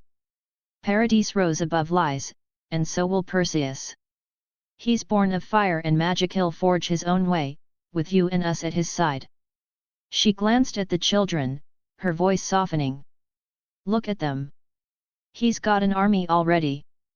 Aemma's voice was thoughtful, her eyes on Perseus. He's a thread, isn't he? Tying Westeros, stepstones, Paradise, a child of secrets, but of love most of all. She looked at Demonic, her voice probing. Will you be part of his life, Dom? He should know his roots. Demonic's smile was subtle, his voice calm. As much as Rhaenyra permits, Aemma. Portkeys make it simple, charms keep it safe. He'll grow with Julius, Alex, Hazel, Visenya and us without the court's gaze. Rhaenyra's eyes glistened, her voice soft. That's all I could ask. Daenerys's tone turned playful, her eyes twinkling. And when he's older, shall we teach him a spell, Rhaenyra? Or a spark of flame? She flicked her fingers, embers dancing, and Rhaenyra laughed, her voice light. Let him walk first, Dany. But, yes, I want him to know your world. As midnight loomed, Perseus yawned, and Rhaenyra eased him into his cradle, her voice a murmur. Sleep, My little dragon. The children groaned, Julius's voice loud. Already? He's too fun, Aunt Rhaenyra. Alexander's voice was softer, his hand lingering on the cradle. Can we visit tomorrow? Hazel pouted, her voice bossy. He needs my stories. Visenya chimed in, her voice firm. And my sword lessons. Rhaenyra smiled, her voice warm. Soon, my loves. Perseus will need you all. Demonic scooped up Hazel, his voice gentle. Time to go, mischief. He turned to Rhaenyra, his voice sincere. You've given us a miracle, Rhaenyra. We're yours, always. Daenerys hugged her, her voice a whisper. Rest, sister. You're never alone. Miss Sandai's embrace was fierce, her voice firm. Paradis stands with you. Emma kissed her forehead, her voice thick. My brave girl. Visenya hugged her tightly, her voice fierce. I'll guard him, Rhaenyra. Julius bowed to Perseus, his voice solemn. Grow bold, brother. Alexander tucked his dragon beside the cradle, his voice shy. For you, Perseus. Hazel leaned in, whispering, dream of adventures, little dragon. Visenya touched his hand, her voice soft. Be strong, brother. Demonic recast the disillusionment charm, and the group vanished, operating to Uruk with a soft pop. Rhaenyra sat by Perseus's cradle, her heart full, the muffliato's hum fading. She whispered, You're loved, my son, more than kings or thrones.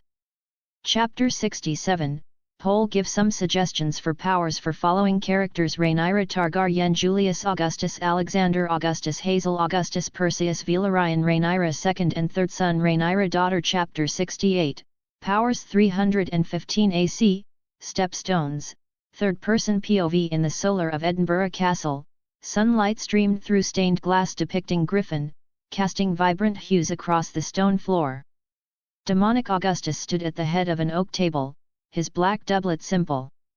Before him sat Queen Daenerys, her silver hair glowing, her mara no mi faintly warming the air, Queen Miss Sandai, her green gown alive with mori no mi vines curling at her feet, Aemma Urin, her blue robe serene, and the children: Alexander, 15, with violet eyes, Julius, 14, bold and dark-haired, Hazel, 13, with mischievous curls, and Visenya, 10, her silver hair framing fierce eyes.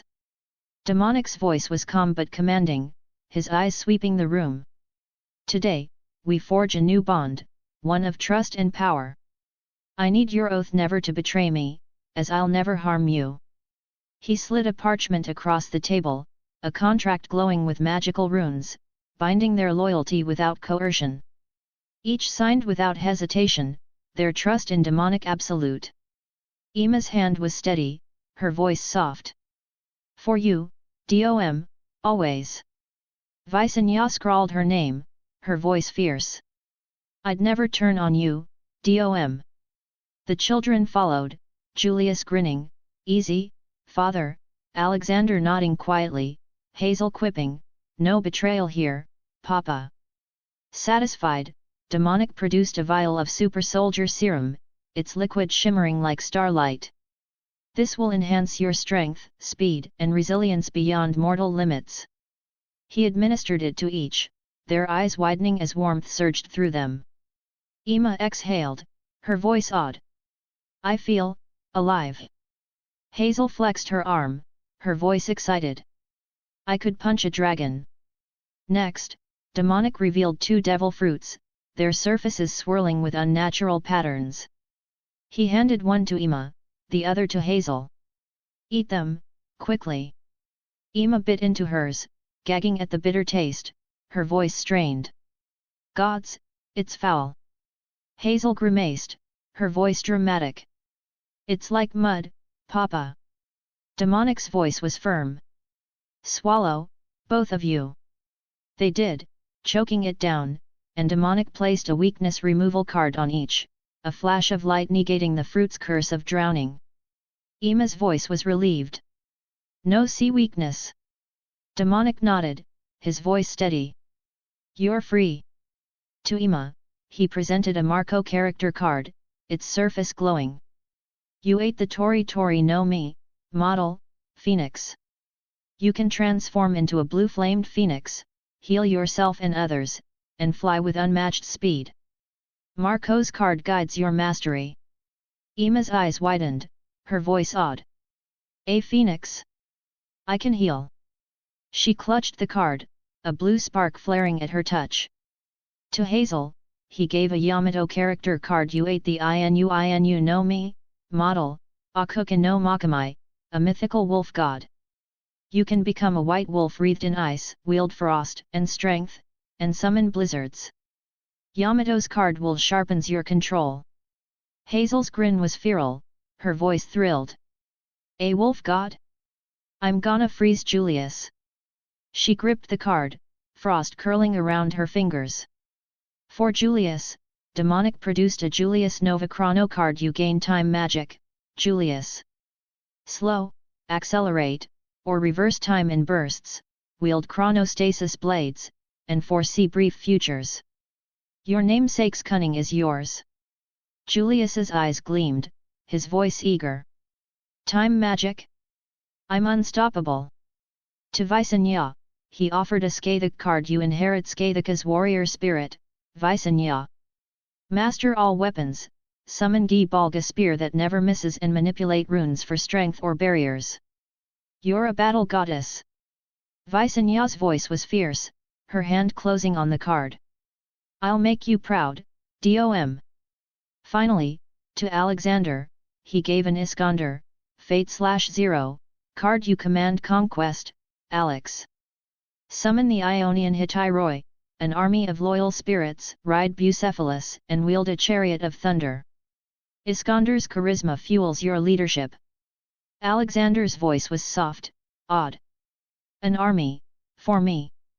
They exclaimed in unison, their voices a mix of shock and excitement. So we can use these powers now. Demonic nodded, his voice firm. Yes, but mastery comes with practice. To the courtyard train, and your cards will unlock deeper knowledge. Their eyes lit up, Julius's voice bold. Let's go. Hazel's voice was cheeky. I'm freezing you first, Jules. Visenya smirked, her voice taunting. I'll spear you both. Alexander's voice was quiet but eager. I want to try. In Edinburgh Castle's vast courtyard, ringed by magical wards, Daenerys, Miss Sandei, and Demonic guided the newly empowered family. Ima transformed into a phoenix, blue flames swirling, her voice awed as she soared. It's freedom. Daenerys coached her, her voice warm. Focus, Ima, channel the flames to heal. Ima's fire touched a sparring dummy's gash, mending it, her voice triumphant. It works. Hazel shifted into a white wolf, ice trailing her paws, her voice gleeful. Look, Papa! She loosed a blizzard, frosting the grass, but slipped, yelping. Miss Sandei laughed, her voice melodic. Balance, Hazel. Feel the Makamai's spirit. Hazel growled, retrying, her frost sharper, her voice determined. Got it. Julius slowed time, dodging Visenya's practice spear, his voice cocky. Too slow, Vis. Dominic's voice was stern. Don't overuse it, Julius, time's costly. Julius nodded, summoning a chronostasis blade, its edge humming, his voice focused. Understood, father. Visenya summoned Gi Balg, its red tip gleaming, her voice fierce. It sings. She hurled it, piercing a target's bullseye, runes flaring around her. Daenerys's voice was proud. Precise, Visenya. Now, try a barrier. Visenya traced a rune, a shield shimmering, her voice thrilled. I'm a warrior. Alexander summoned Bucephalus, a massive black stallion, his voice hesitant. He's real. He climbed aboard, thunder crackling. For a week, they trained daily, their powers sharpening. Ima healed sparring bruises, Hazel froze training dummies, Julius outmaneuvered Daenerys's flames, Visenya's runes deflected Missandei's vines, and Alexander's army drilled in formation. Their cards pulsed, feeding them instincts and techniques, their laughter and shouts echoing through the castle. After a week, Demonic gathered them in the solar, his voice serious. "You've done well, but a greater test awaits. In 1 week, we journey together. Master your powers by then." Hazel's voice was eager. "Where, Papa?" Demonic's smile was cryptic, his voice teasing. "A surprise. Practice hard." The children buzzed, Julius's voice bold. "Bet it's a war." Alexander's voice was thoughtful. "Maybe a new world." Visenya's voice was fierce. "I'm ready for anything." Ima's voice was curious, her eyes on Demonic. "What are you planning, Dom?" He winked, his voice light. "Trust me, Ima." Demonic spent the week preparing, appointing stewards for Uruk and the Stepstones, ensuring Paradise's stability via Missandei's ravens. He visited Rhaenyra in the Red Keep, operating under charms, finding her with Perseus, now a week old, in her chambers. Her violet eyes dimmed as he spoke, his voice gentle. "Rhaenyra, I'll be away for a time, a journey with the family, but I'll return." Rhaenyra's voice was soft, sad. "Perseus will miss you, as will I." Demonic took her hand, his voice warm. "When he's older, we'll adventure together, Perseus, you, all of us, as family." Her smile returned, her voice resolute. "I'll hold you to that, Dom." He nodded, operating back, his heart heavy but determined. A week later, in one of the rooms of Edinburgh Castle, the family assembled in riding leathers: Demonic, Daenerys, Missandei, Ima, Visenya, Julius, Alexander, and Hazel. Their powers hummed, their cards tucked close, their eyes bright with anticipation. Demonic raised his elder wand, opening a dimensional gate, a swirling vortex of light. "Follow me," he said, his voice steady, stepping through. They emerged in a dense forest, trees towering, air thick with humidity. Birdsong and distant roars filled the silence. Julius's voice was wary. "Where are we, Father?" Hazel's voice was excited. "It's wild." Demonic's voice was teasing. "Search and see." They trekked through the forest, Visenya's runes lighting their path, Ima's phoenix form scouting above. At a clearing, they froze, eyes wide. A herd of massive quadrupedal beasts 40 feet tall, with 3-horned faces and bony frills grazed, their low rumbles shaking the earth. Julius's voice was awed. "What are those?" Alexander's voice was hushed. "They're ancient." Hazel's voice was thrilled. "They're huge." Visenya's voice was fierce. "Can we fight one?"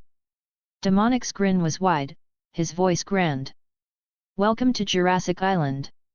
Chapter 69, Jurassic Third-Person POV. Isla Sorna. The forest clearing opened to a shimmering lake, its waters reflecting the towering trees and vibrant sky of Jurassic Island.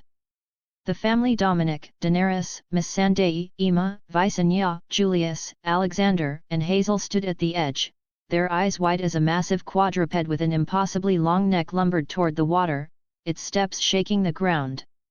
Around the lake, other creatures gathered, some drinking, others grazing, their forms alien yet majestic. A 3-horned beast snorted nearby, while a squat, armored creature swung its club-like tail lazily. Strange crested dinosaurs dipped their heads, and small, dome-headed ones darted between larger kin. Julius, his dark hair tousled, turned to Demonic, his voice awed. "Father, what are these things?" Alexander, 15, his violet eyes scanning, added softly, "They're ancient." Hazel, 13, her curls bouncing, squealed, "They're huge." Visenya, 10, her silver hair glinting, her voice eager. Can we fight them? Demonic's grin was wide, his voice steady as he gestured. These are dinosaurs, creatures from a time before dragons or men. That long-necked one is a Brachiosaurus, gentle, taller than any keep. The three-horned ones are Triceratops, tough but peaceful. Over there, the armored one with the club tail? Ankylosaurus. Those crested ones are Parasaurolophus, their calls echo like horns. And the small, head-butting ones? Stygimoloch. All herbivores, eating plants, not us. The children's eyes sparkled, their new powers itching. Hazel's voice was impatient. Can we see them closer, Papa? Julius nodded, his voice bold. I wanna touch one. Alexander's voice was cautious, are they safe?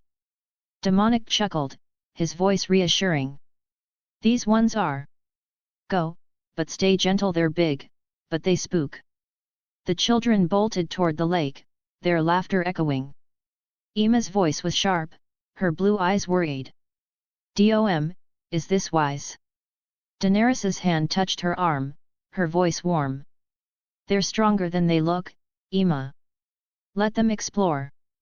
Miss Sandai's vines curled reassuringly, her voice melodic. Their powers will protect them. Emma nodded, her phoenix flames flickering, her voice soft. I trust you. At the lake's edge, Hazel approached a Triceratops, its frill wide, its horns glinting. She stretched out her hand, her voice soft. Hey, big guy, you're not scary. The Triceratops eyed her for a tense moment, then snorted, lowering its head. Hazel touched its frill, her voice thrilled. It's warm. Guys, come see. She climbed onto its back, her wolf agility effortless, and sat triumphantly, her voice joyous. Julius, Alex, Vicenya, look at me. The Triceratops plodded forward, unbothered, and Hazel hooped, her frost sparkling. Inspired, Julius eyed a Brachiosaurus, its neck a living tower. I'm going up, he declared, his time magic ready. He scrambled up its legs, making the climb swift, and trekked along its neck, gripping its skin. At the head, he stood, his voice echoing. I'm king of the island. Look, Hazel. Hazel laughed, her voice taunting. You're tiny up there, Jules. He lingered, wind ruffling his hair, then slowed time to leap down safely, landing with a grin. Beat that, sis. Vicenya approached a Parasaurolophus, its crest humming softly. She mimicked Hazel, touching its flank, her voice odd. It's smooth. The dinosaur trumpeted, and she giggled, you're loud, aren't you? Alexander, cautious, knelt by a Stygimoloch, its dome gleaming. He offered a leaf, his voice soft. Here, little one. It nibbled, and he smiled, his voice quiet. They're not so different from horses. The children spotted a group of baby dinosaurs, Triceratops calves, tiny Brachiosaurus hatchlings, and scampering Stygimoloch. Hazel squealed, her voice delighted. They're adorable. She chased a Triceratops calf, her wolf form playful, nipping gently. Julius slowed time to scoop a Stygimoloch, its kicks futile, his voice laughing. Got you.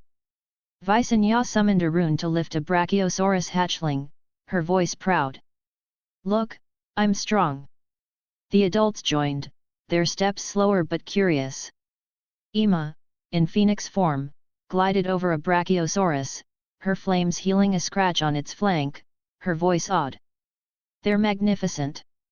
Daenerys touched an Ankylosaurus's armor, her flames warming it, her voice amused. Tougher than Valyrian steel.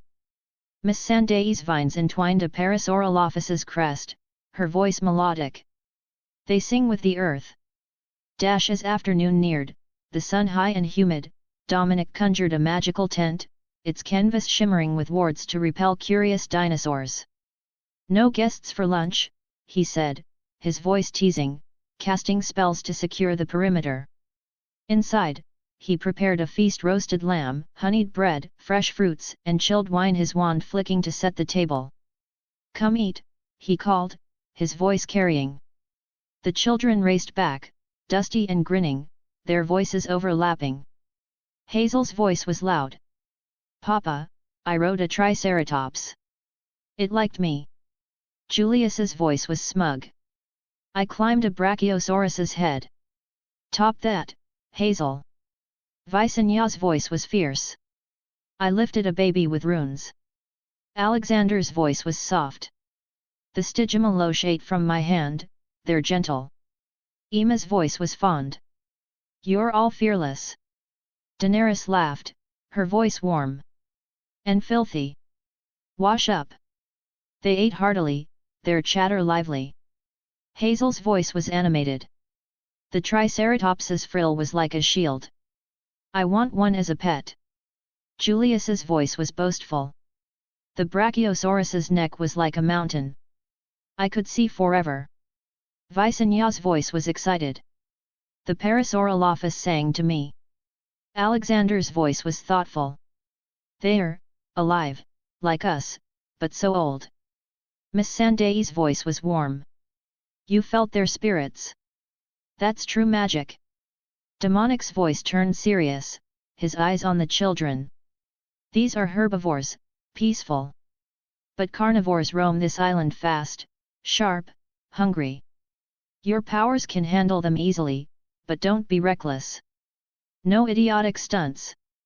Julius nodded, his voice solemn. "Got it, father." Hazel's voice was cheeky. "I'll freeze any that try me." Visonya's voice was fierce. "I'll spear them." Alexander's voice was quiet. "I'll protect us." Demonic's voice was firm. "Good. Stay sharp." Emma's voice was anxious, her flames flickering. They're children. Should they face such dangers?" Demonic's voice was reassuring, his hand on hers. "Emma, their powers outmatch any beast here. They need to test themselves, grow. We'll be near." Daenerys's voice was supportive. "Trust them, Emma. They're ours." Emma exhaled, her voice soft. "All right, but I'll watch closely." Number splitting into groups after the meal, Demonic stood, his voice decisive. "We'll explore the island in 2 groups, children together, adults together. Test your powers, learn the land." Hazel's voice was thrilled. "We get to go alone." Julius's voice was bold. "We'll conquer the forest." Visonya's voice was eager. "I'm leading."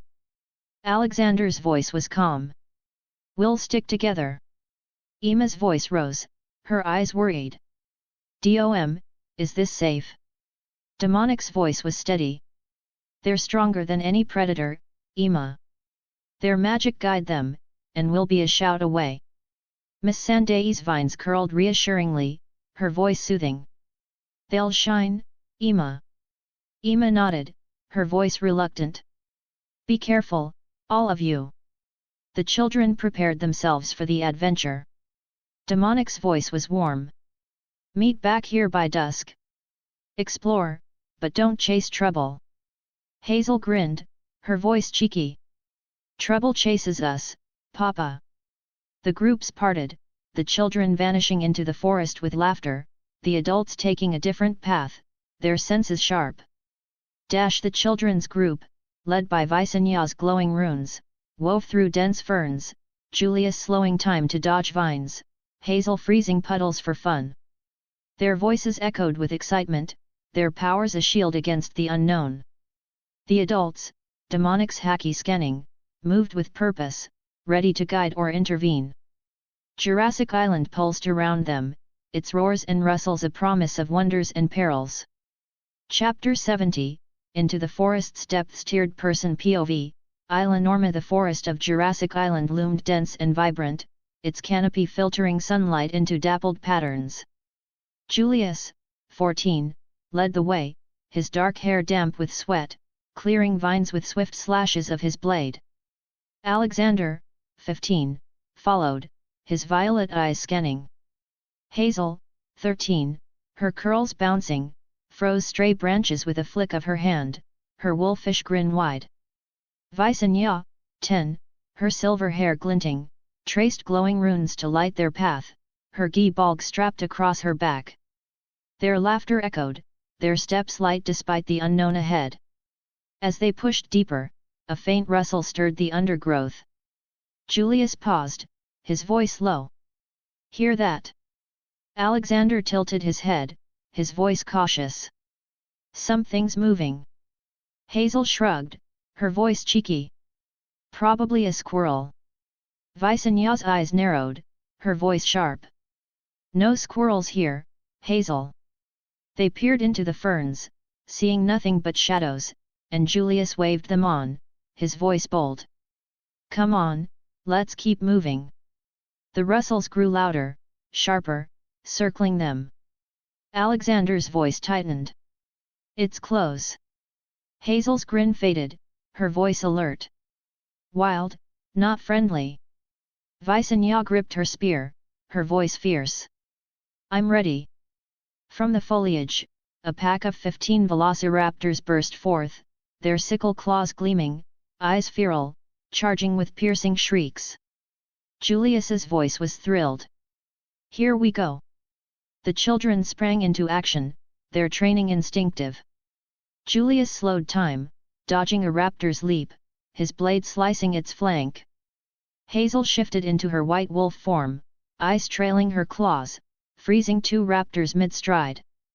Visanya hurled gi-balg, its tip piercing a raptor's chest, runes flaring to summon it back.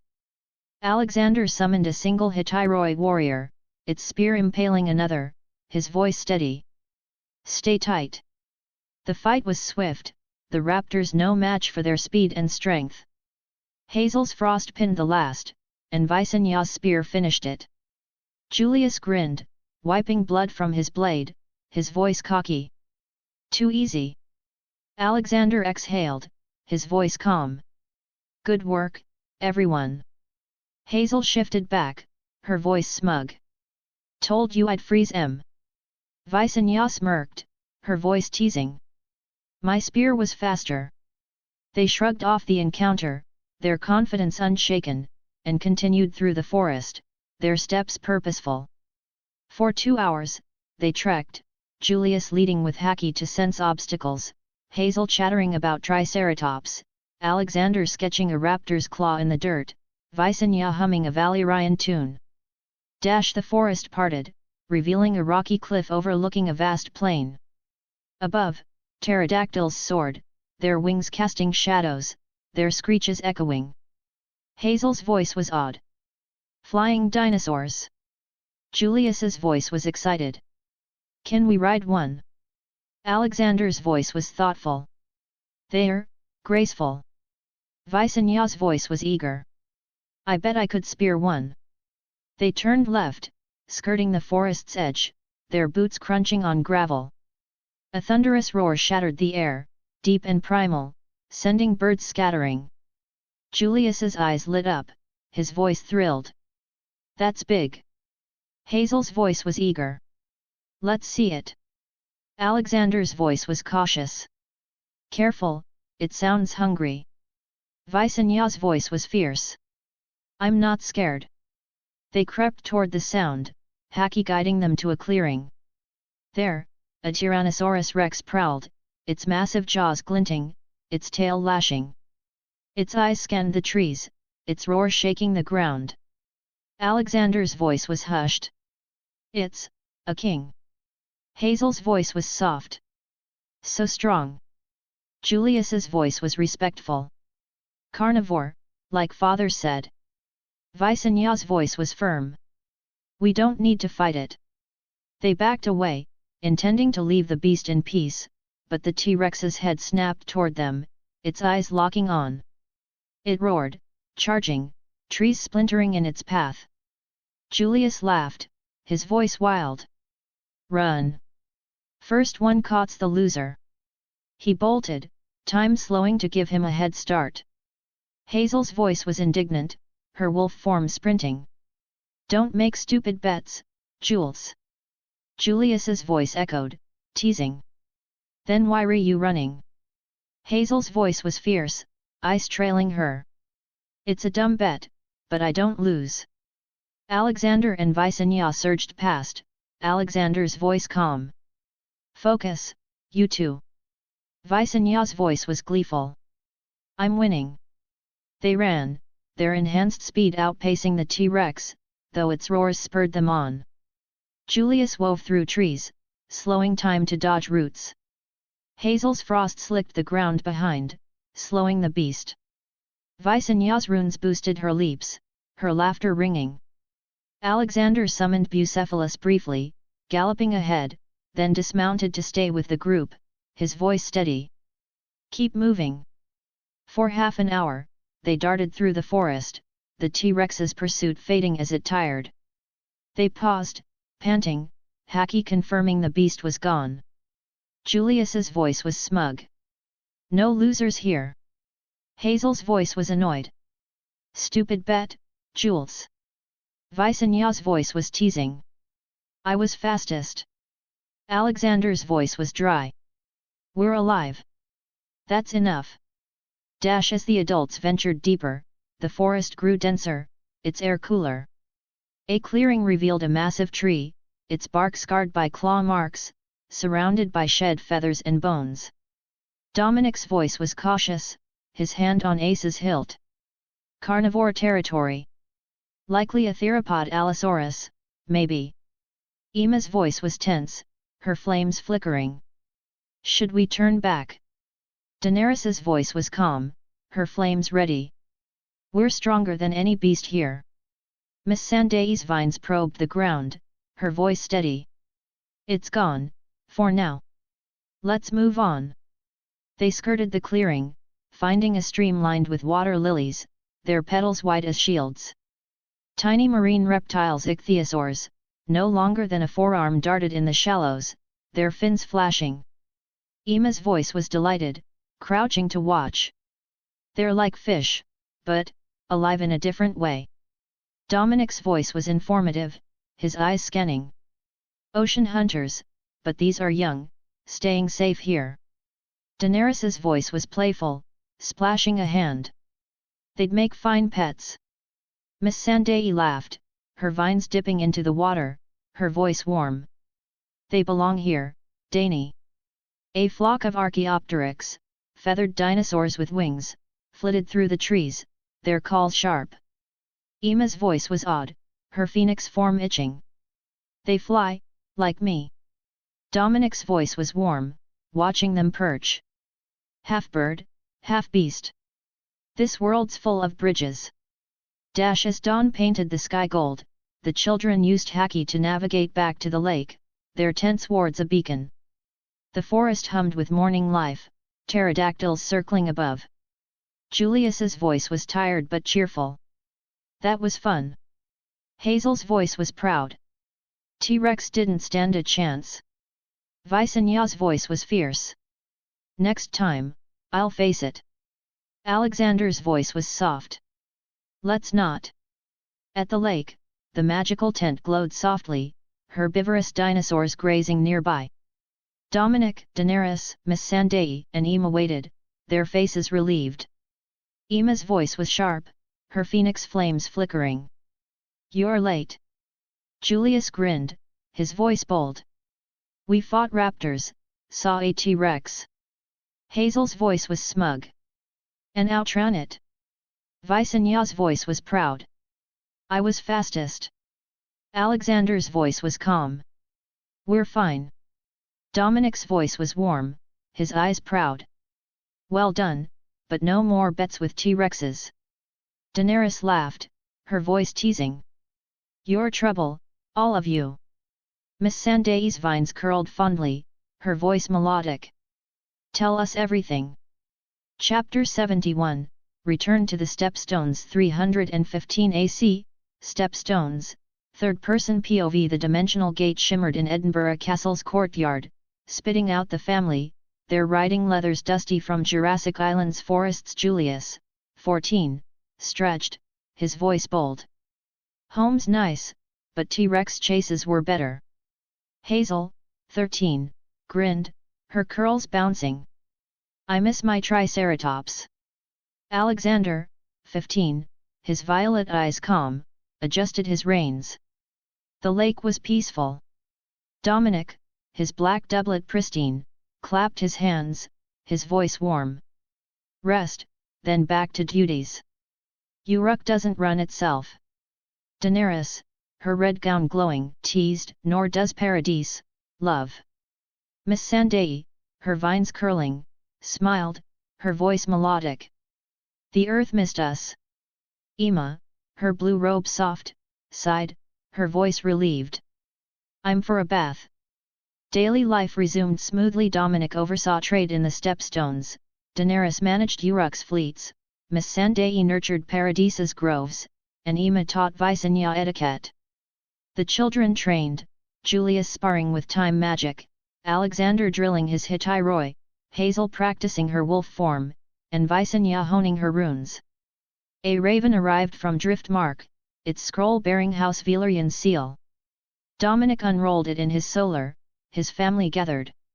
His voice was steady, reading aloud.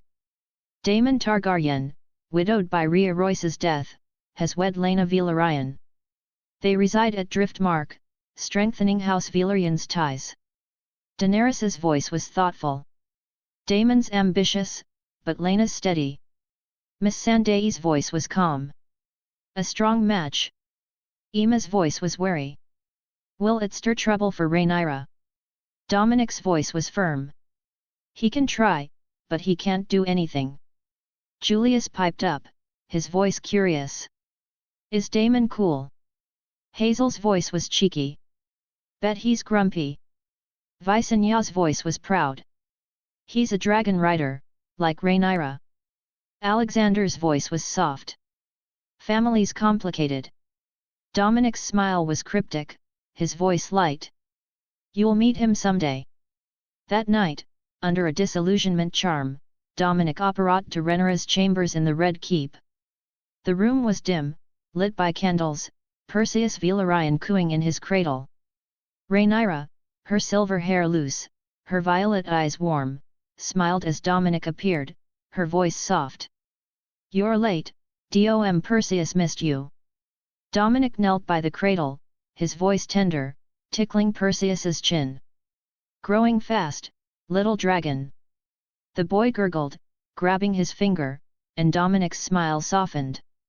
He sat beside Rhaenyra, his voice low. We're back from our journey. Jurassic Island dinosaurs, wild and free. You'd love it. Rhaenyra's voice was wistful. Take me next time. Dominic's voice was gentle. When Perseus is older, we'll go as family. She nodded, her voice warm. I'll hold you to that. Dominic's tone grew serious, producing a glowing parchment. Rhaenyra, a soul contract, your oath not to betray me, as I'll never harm you. She took it, her voice steady, signing without pause.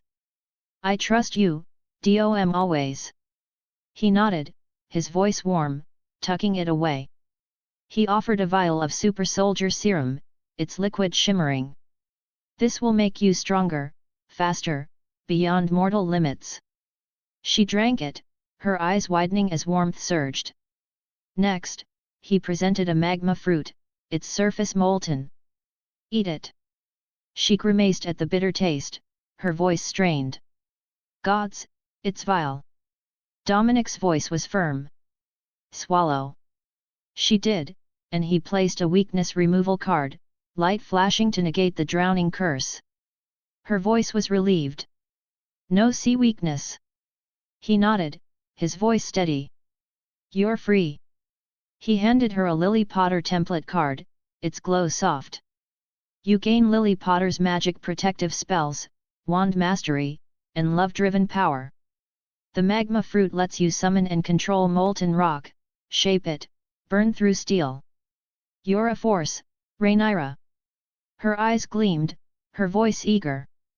I can protect Perseus, and more. Finally, he gave her a wand of ebony, its core pulsing. Practice spells at night, I'll guide you.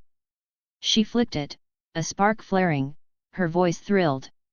It's alive. They talked late, Dominic teaching her lumos, Rhaenyra laughing as light danced. He left with a soft, keep practicing, operating back, his heart light. The next morning, Edinburgh Castle's courtyard buzzed with magical training. Dominic, Daenerys, and Miss Sandai coached the children Julius, Alexander, Hazel, and Visenya under a bright sun. Julius waved his wand, attempting Wingardium Leviosa on a boulder, his voice focused.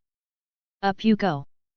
The boulder wobbled, then shot skyward, earning Daenerys's voice, warm, control, Julius.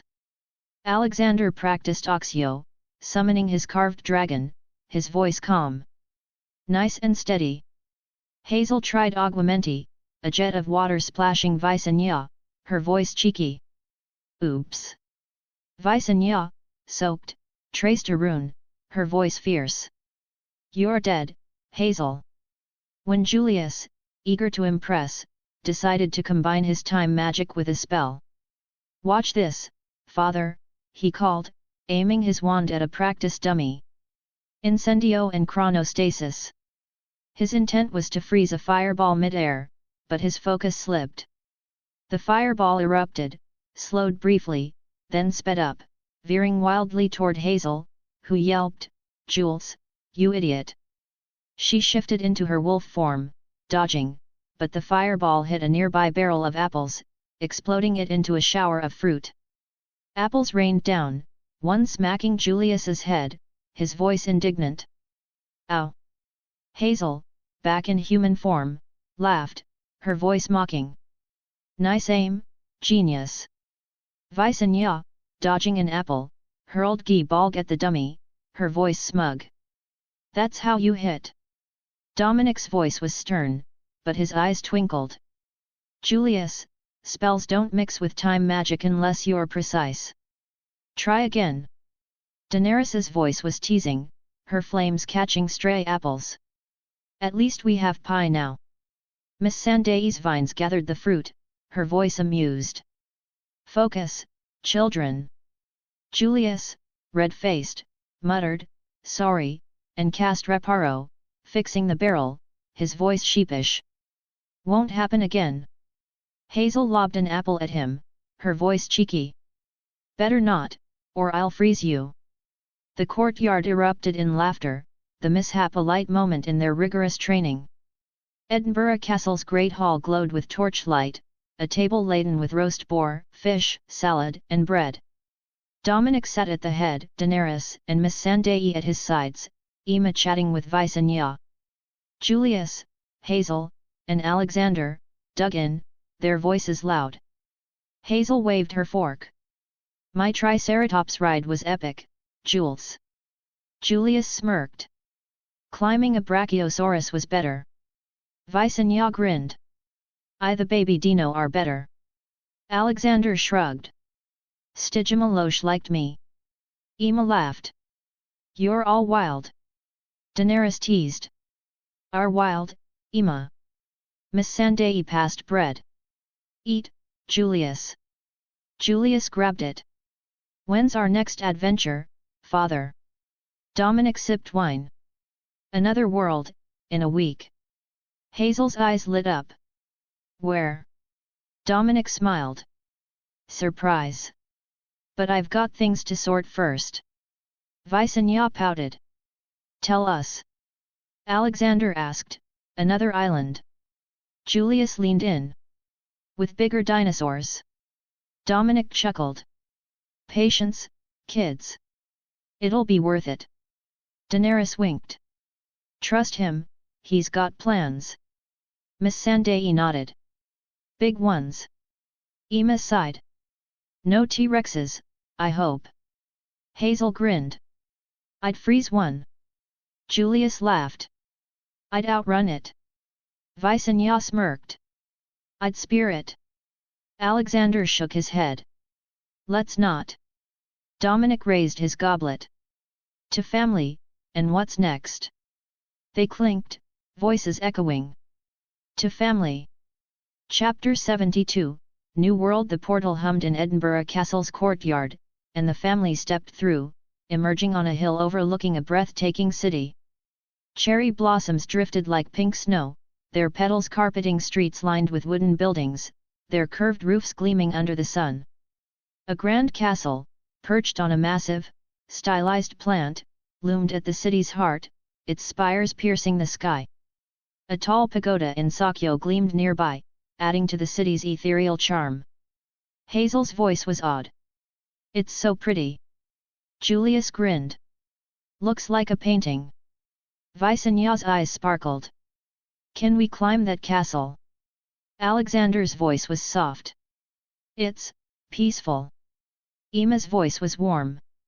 "Like a dream." Daenerys nodded. "Almost too perfect." Miss Sandai's vines twitched. "The earth feels tense." Dominic's voice was firm, his eyes sharp. "Don't trust the surface. Inside, you'll see the truth." The kids turned to him, curious.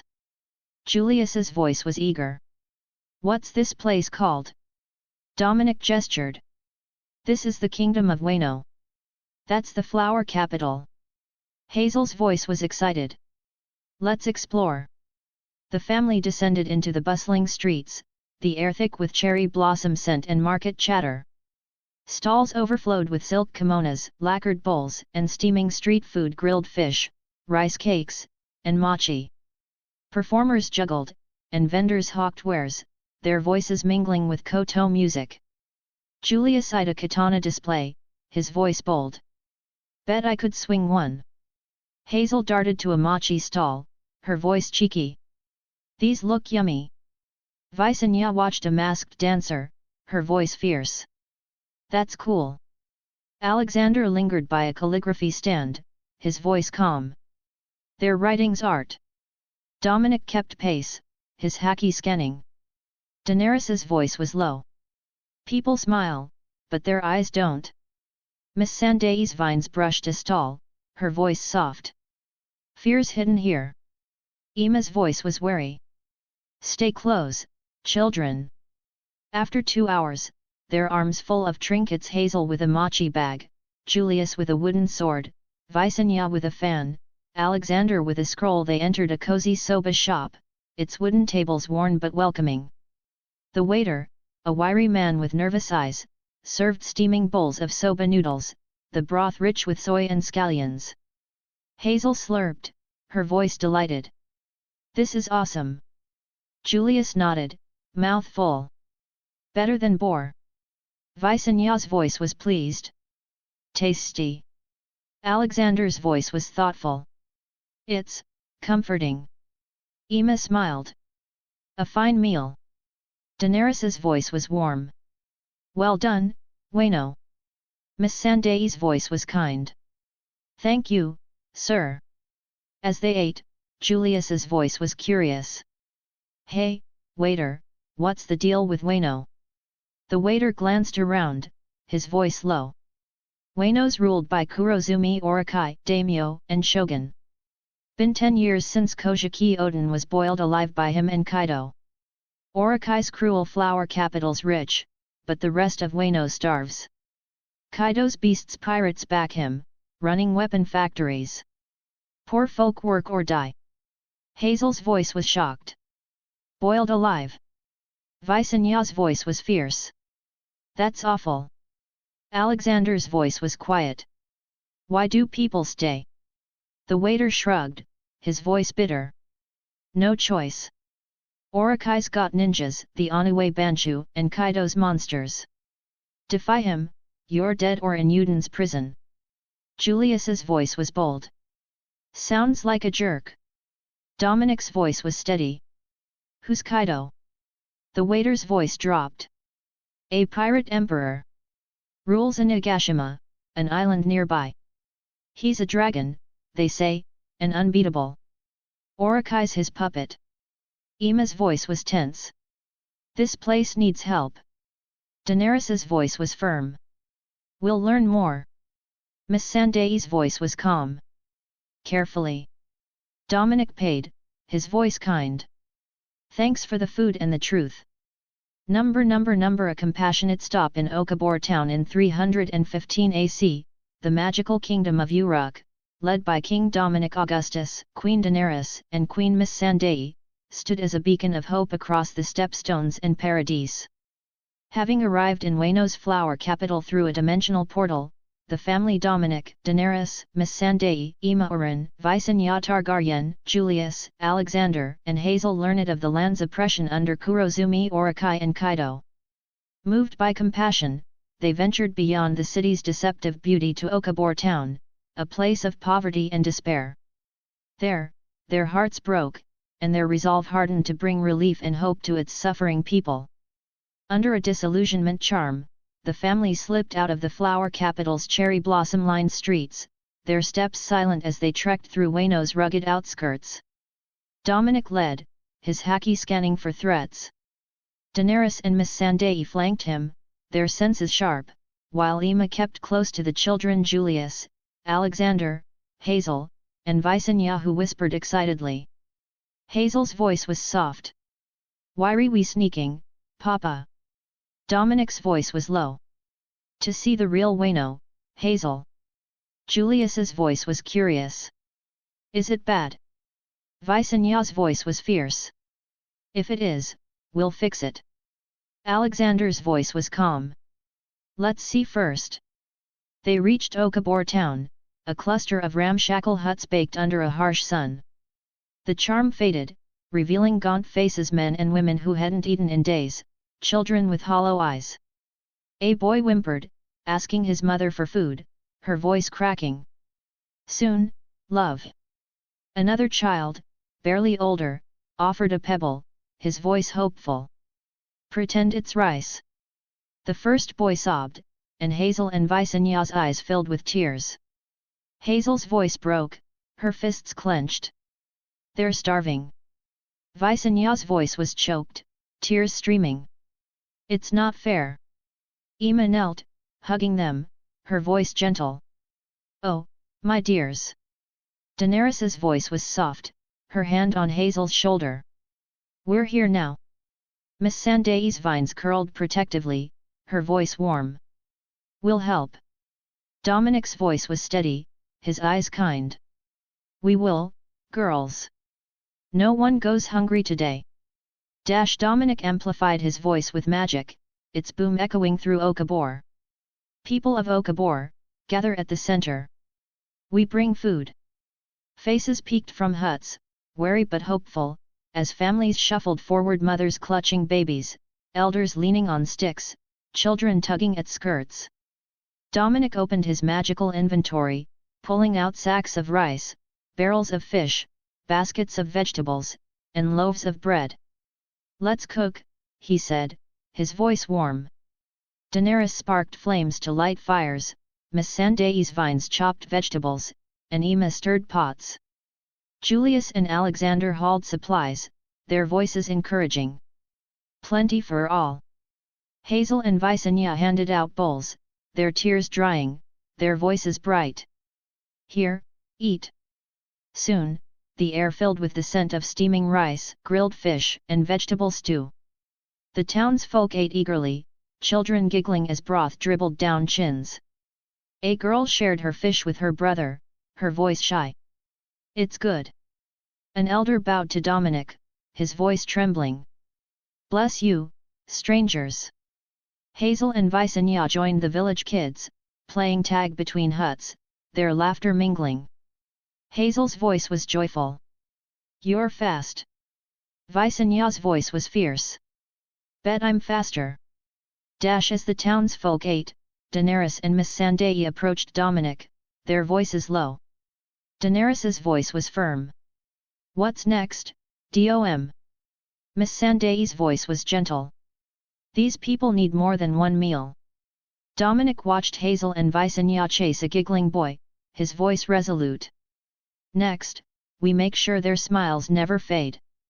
Daenerys nodded, her voice determined. "Orokai's rule ends." Missandei's voice was fierce. "Wayno will bloom again." Julius overheard, his voice bold. "We fighting as shogun, father." Alexander's voice was calm. If it helps them, I'm in. Emma's voice was soft, joining them. For the children. Dominic's voice was steady. We'll plan, but today, they eat and laugh. Chapter 73, Planning Wayno's Liberation 1512, Okabor Town, third-person POV. As the feast in Okabor Town wound down, the townsfolk's grateful murmurs filled the air, children licking rice from their fingers. Dominic approached an elder, his weathered face lit by firelight, and leaned in, his voice steady but warm. Elder, tell me about the fire festival. When does it happen? The elder's eyes, sunken from hunger, met his voice raspy but clear. It's in 1 month, good lord. The whole of Wayno gathers nobles, peasants, even Orikai's men. They celebrate with lanterns and sake, honoring our ancestors. It's the one night the capital feels alive. Dominic nodded, his mind racing, a plan solidifying. Thank you. That's all I needed to know. He stepped away, his black cloak blending into the shadows as he joined Daenerys and Miss Sandai under a gnarled tree, the village quiet save for the crackle of dying fires. Daenerys's voice was low, her silver hair catching moonlight. What's the plan, Dom? You've got that look scheming again. Dominic's voice was resolute, his eyes scanning the horizon. We strike during the fire festival, 1 month from now. It's the perfect moment to take down Orikai and Kaido. Miss Sandai's voice was curious, her vines curling thoughtfully around her fingers. Why wait a whole month? We could move sooner, couldn't we? Our powers are more than enough. Dominic's voice grew firm, his gaze intense. It's not about our strength, Missy.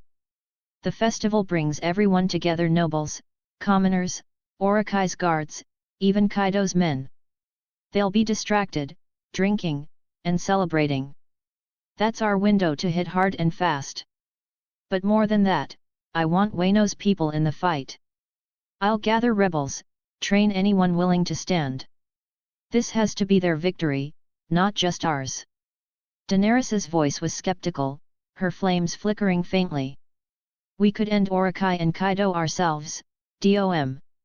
You, me, Missy, our powers could crush them in a day. Why risk involving others? Why make these people fight when we can spare them the bloodshed? Dominic's voice softened, but his conviction held. Because freedom handed over is no freedom at all, Dany. If we swoop in and save them, they'll thank us, sure, but they won't value it. They won't know what it costs. Wayno's been under Orikai's boot too long, whipped, starved, broken. They need to rise, to fight, to bleed for their land. Only then will they truly own their independence. I won't force anyone, they can join if they choose, but those who do will know the price of liberty. Miss Sandai's voice was thoughtful, her eyes glinting with understanding. So you're saying you'll make them earn it?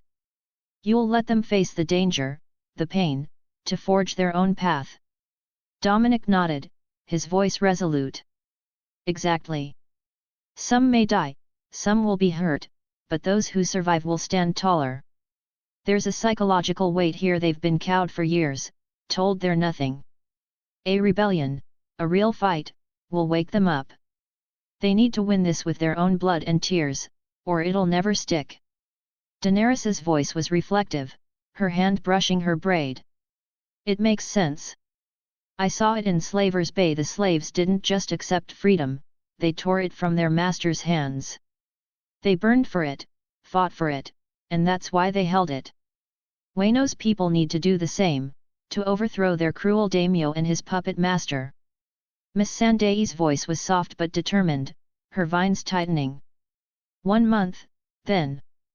That's a short time to prepare a war. Dominic's voice was steady, his smile grim. It's enough. We'll find rebel leaders, build alliances, train fighters. There's a lot to do, but we'll be ready. Daenerys's voice was fierce. Then let's do it. For Wayno. Miss Sandai's voice was warm. For their future.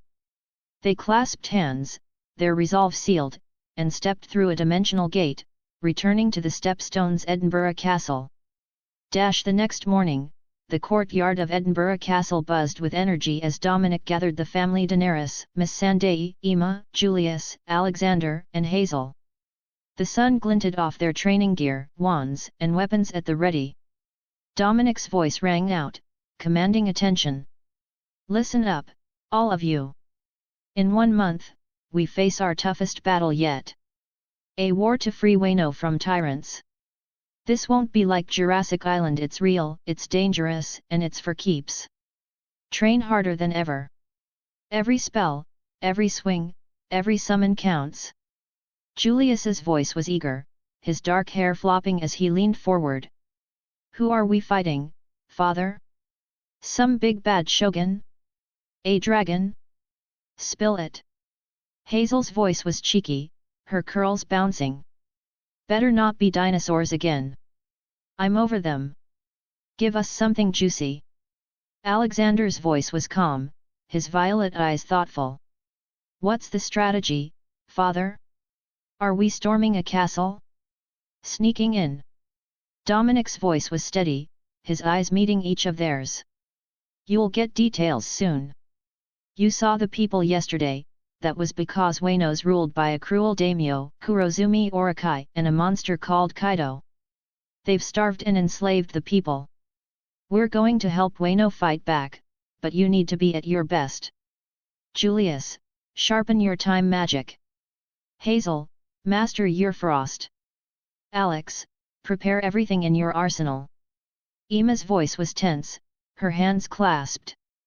"Dominic, this sounds perilous. Are the children ready for a war? They're so young." Daenerys's voice was warm, her hand on Emma's arm. "They're stronger than you think, Emma. We'll guide them." Miss Sandai's voice was firm, her vines curling. "We fight as one. They'll shine." Julius's voice was bold. "Don't worry, Grandma Emma. I'll be a hero." Hazel's voice was teasing. "You'll trip, Jules, like with those apples." Alexander's voice was dry. "Let's just survive."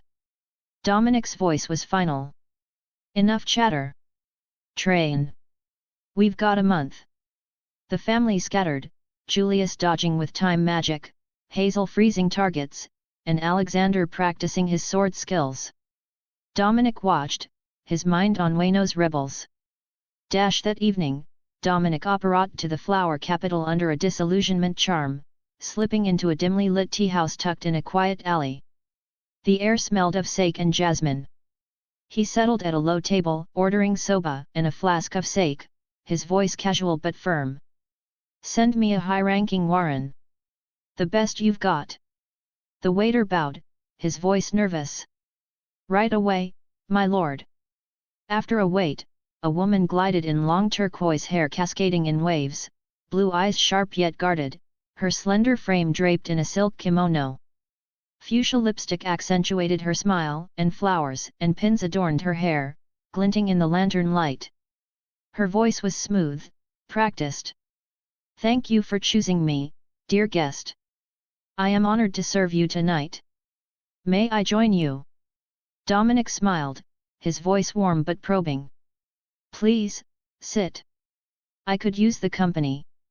She knelt gracefully, her voice curious, a hint of caution beneath her charm. "I don't believe I've seen you in the flower capital before, my lord. Are you a merchant, perhaps? Or a traveler seeking Wano's beauty?" Dominic's voice was easy, leaning back. "Just arrived in Wano, actually.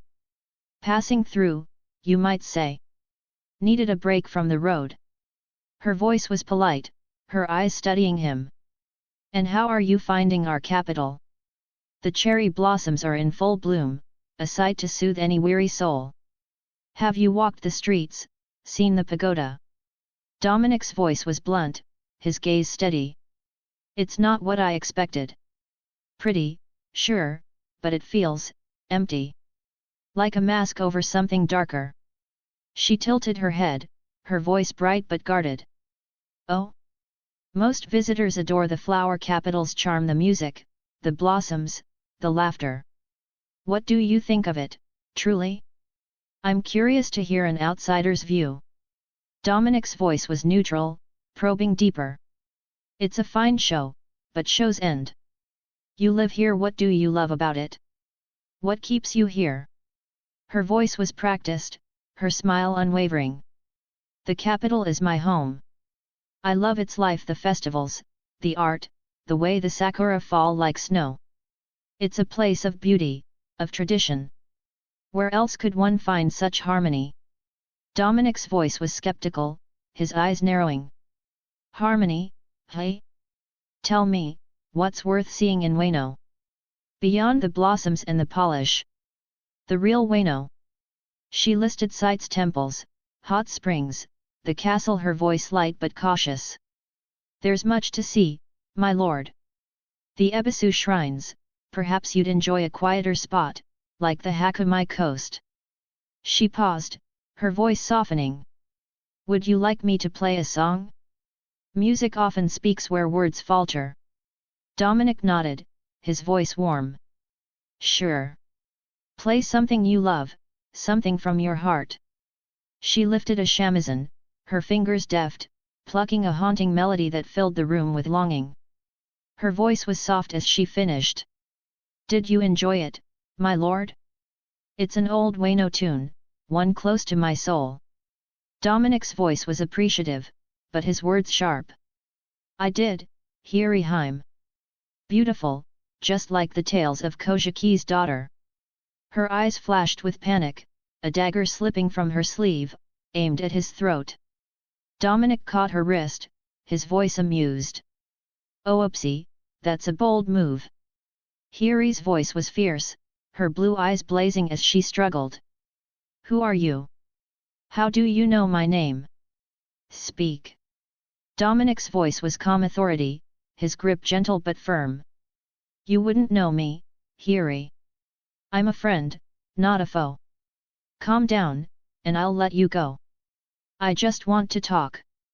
She stilled, her voice trembling but defiant. Fine. Release me, and we'll see. He let go, and instantly, she drew another dagger, aiming for her own heart. Dominic seized it, his voice urgent. Don't do that. Give me 1 minute to explain, please. I'm not here to hurt you. Hiri's voice was desperate. What do you want? I won't betray Wano. Dominic's voice was soothing, his eyes kind. I'm releasing you now, Hiri. No tricks, but don't do anything rash. Just listen. She nodded, her breath ragged, and he let go. A sword flashed from the shadows, aimed at his neck. Dominic caught it mid-swing, his voice steady. Denjiro, really? Can't we have a civil chat? Hiri gasped, and Denjiro, a wiry man with fierce eyes, froze, his voice shocked. How do you know us? Are you Orikai's spy? Kaido's dog? Speak. Dominic released the sword, stepping back, his voice calm. I'm neither. I know your names because I know your fight. Kojiki's rebellion lives in you. I'm here to help. Can we talk, or do we keep swinging blades? Hiri's voice was wary, her hand still near a hidden knife. Why should we trust you? You could be a trap, sent to root us out. Denjiro's voice was low, his sword lowered but ready. Give us a reason, stranger. One good reason not to kill you now. Dominic's voice was steady, his smile genuine. Because I fed Okabor town yesterday. Because I want Orikai gone and Wano free. Let's sit, share sake, and talk about how to make that happen. With no other choice, Hiri's voice was reluctant. Fine. We'll listen, for now. Denjiro's voice was gruff. Talk fast. They sat, the air thick with tension, a fragile truce forming. Chapter 74, Forging Alliances 1512, Flower Capital, Third-person POV in the Flower Capital's tea house, the air was thick with tension as Dominic faced Hiri and Denjiro, their weapons lowered but eyes wary. Hiri's voice was sharp, her turquoise hair glinting in the lantern light. "You know our names, stranger, and you claim to oppose Orokai. But what's your plan? Why should we trust you're not one of Orokai's spies, weaving an elaborate trap to flush out every rebel in Wano?" Denjiro's voice was gruff, his hand still on his sword. "Speak plainly. What do you intend, and how do you think you can challenge Kaido? He's a monster, not a man. Men die against him." Odin did. Dominic leaned back, his voice calm but steely. "My plan's simple. In 1 month, during the Fire Festival, I'll overthrow Orokai and defeat Kaido. The festival's chaos crowds' sake, distractions gives us the perfect chance to strike. I'm gathering fighters, rebels, anyone who wants Wano free. You're Kojiki's last hope, Hiriheim, Denjiro. Join me, and we'll make Wano breathe again." Hiri's voice was skeptical, her blue eyes narrowing. "You speak boldly, but what if this is Orokai's scheme? He's cunning, cruel. He'd dangle hope to crush us. How do we know you're not his pawn?" Dominic's voice was blunt, his eyes unwavering. "I don't need your help, Hiri. I could free Wano alone. Kaido's nothing to me. My family's powers outmatch his army. But I'm not here to hand you freedom, I'm offering you a chance to fight for it. Join or don't, it's your choice. Wano's people deserve to earn their liberty, not have it gifted." Denjiro's voice was low, his gaze searching Dominic's face. "You're either mad or stronger than any man I've met. If you're serious, how do you plan to rally others? Wano's broken fear rules us." Dominic's voice was steady. "I'll find your allies, Odin's retainers, scattered rebels. I'll train them, arm them. The Fire Festival will be their moment to rise. You know where to find them, Denjiro. Will you help me gather them?" Hiri's voice was hesitant, her fingers twitching. "Dominic-sama, are you certain you can defeat Kaido? He's no mere warlord, he's a dragon, a calamity." Even Odin fell to him. Dominic's smile was fierce, his voice dripping with confidence. "You have no idea what I'm capable of, Hiriheim.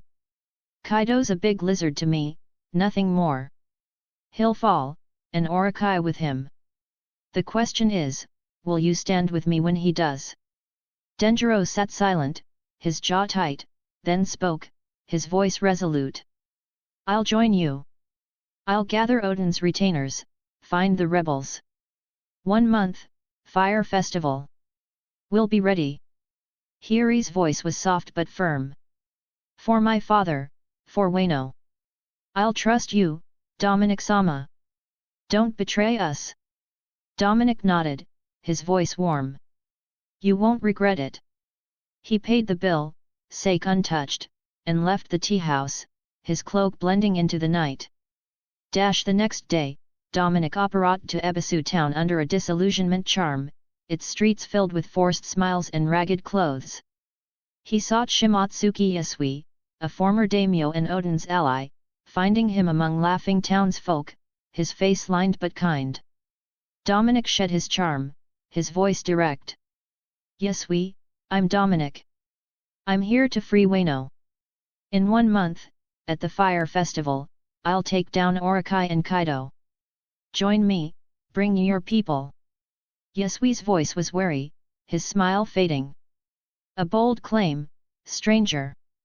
Orokai's spies are everywhere. What if this is a trick to root out rebels? Kaido's not a man you challenge lightly, he burned Odin alive." Dominic's voice was firm, echoing his words to Denjiro. "I don't need you, Yasui. I could crush Kaido alone. My power's beyond him. But Wano's people must fight for their freedom, not take it from me. On Fire Festival Day, I'll face Kaido and Orokai's crew. You're invited, join if you want, or stay here laughing while Wano rots." Yasui's voice was quiet, his eyes distant. "You speak like Odin, fearless and mad. Why the Fire Festival? Dominic's voice was strategic. Everyone's together, Orikai's distracted, Kaido's men drunk. It's our chance. Bring fighters, or don't. Your choice. Yasui stood silent, his voice soft. I'll think on it, Dominic. That's all I'll promise. Dominic nodded, his voice final. Fire Festival. Don't miss it. He turned, leaving Yasui staring, the weight of Wano's future on his shoulders. Under his deathly hallows cloak, Dominic apparat to Onigashima, Kaido's island fortress, its jagged cliffs looming under a stormy sky. His haki scanned the layout towers, armories, beast pens mapping the battlefield. A thunderous crash drew him to a courtyard, where a young woman with white hair and horns swung a kanabo, shattering a boulder. Dominic shed his cloak, standing beside her, his voice silent. Yamato's voice was sharp, her kanabo pointed at him. Who the hell are you? How'd you get here? Answer, or I smash you. Dominic didn't speak, throwing a playful punch. Yamato swung her kanabo in an overhead strike, their blows meeting with a shockwave. Her weapon slipped, clattering away, and Dominic's voice was impressed. Not bad. He sat on the ground, pulling delicacies from his inventory: roast pork, rice balls, fruit tarts, and sake. He ate, his voice casual. Good stuff. Yamato stared, drool forming, then wiped it, her voice flustered. What are you looking at? Dominic chuckled, his voice warm. Eat if you want. Plenty here. Yamato hesitated, then dove in, her voice muffled. This is amazing. Better than a Nagashima's slop. As they finished, Dominic's voice was blunt. I'm gonna kill your father, Kaido. Yamato's voice was shocked, her eyes wide. Are you crazy? That monster'll rip you apart. He's not human, he's a dragon, a god of destruction. Dominic's voice was calm, his smile fierce. He's nothing to me. I'll kill him, that's certain. It's just a matter of when. Wanna join me? We'll liberate Wano together. Yamato's voice was thrilled, her fists clenched. Hell yeah! I've wanted him gone forever. Count me in. Dominic's voice was strategic. The battle's on Fire Festival Day, 1 month from now. Be ready. He eyed her explosive handcuffs, his advanced armament haki flaring as he shattered them, tossing them away. They detonated in the distance, and Yamato's voice was anguished. That monster! How could he do that to me, his own daughter? Dominic's voice was steady, outlining his plan. Fire Festival, we hit Orikai and Kaido hard. Rebels, my family, you will end their rule. Wano's people will fight for their freedom. You in? Yamato's voice was fierce. All the way. For Odin, for Wano. Dominic apparat to a thieves' hideout in Kuri, a den of outlaws led by Ashura, once Odin's retainer. Under a disillusionment charm, he strode in, his voice bold. Ashura, I challenge you. Ashura, scarred and hulking, drew his blade, his voice gruff. Who's this fool? Their fight was swift. Dominic's speed and haki overwhelmed Ashura, pinning him. Dominic's voice was blunt. I don't care what you've done these 10 years, Ashura. You were Odin's man, and now Wano's dying under Orikai and Kaido. I'm attacking them on Fire Festival Day, 1 month from now. You're invited, join or hide here like a coward. Ashura's voice was bitter, his eyes averted. Why should I trust you? Wano's lost. Odin's dead. Dominic's voice was sharp. Can you face Hiriheim, Odin's daughter, knowing you did nothing? I'll fight with or without you, but Wano needs its warriors. Fire Festival, remember the date. The war starts, and you decide where you stand. Ashura's voice was low, his fists clenched. I'll think on it. Dominic's voice was final, his eyes piercing. Don't think too long. He walked away, leaving Ashura in the dust, the challenge ringing.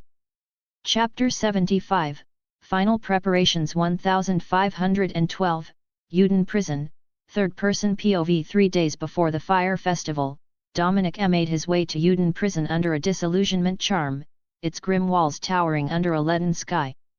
With a flick of his wand, he cast Imperio on the head warden, a burly man with a cruel sneer, bending his will. Dominic's voice was cold, authoritative. "Gather every prisoner and guard in the central yard. Do it now, no delays, no questions."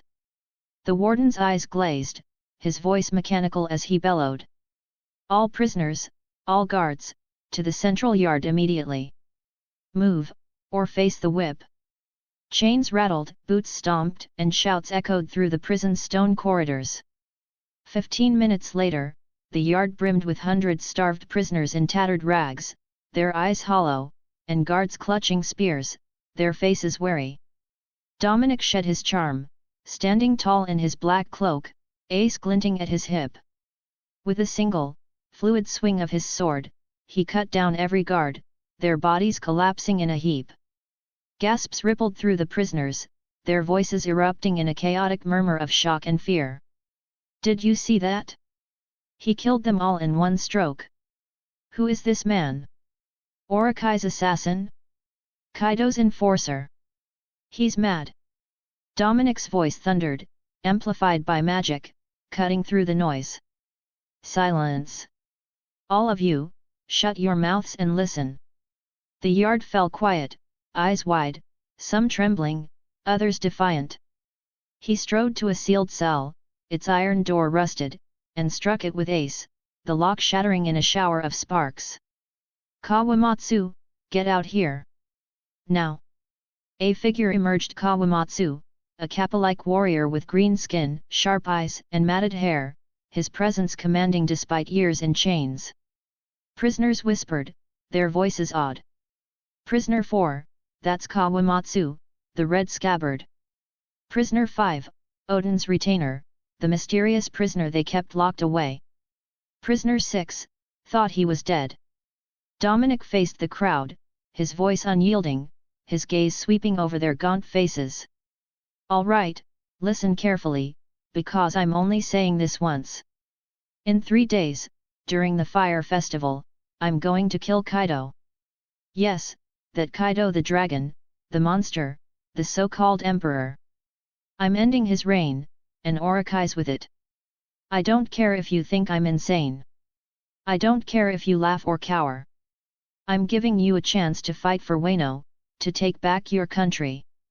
I could free it alone, my power's more than enough, but freedom you don't fight for isn't worth having. Don't come crying when Wano's liberated, and you didn't spill a single drop of blood for it." Murmurs stirred again, disbelief mixing with hope. "Kill Kaido? He's dreaming. No one's beaten Kaido. Odin tried, and he burned for it. Why should we trust him? Could be Orikai's trap." Dominic opened his inventory, pulling out sacks of rice, barrels of salted fish, baskets of vegetables, and stacks of bread, piling them in the yard. "Food's here. Eat if you're hungry. Starve if you're stubborn." He tossed a heap of katanas, their blades clanging against the stone. "Weapons are here. Fight if you've got the guts. Wano will be free, with or without you. It's your choice, live as slaves or die as warriors." He turned to Kawamatsu, his voice direct, piercing. "Kawamatsu, you were Odin's man.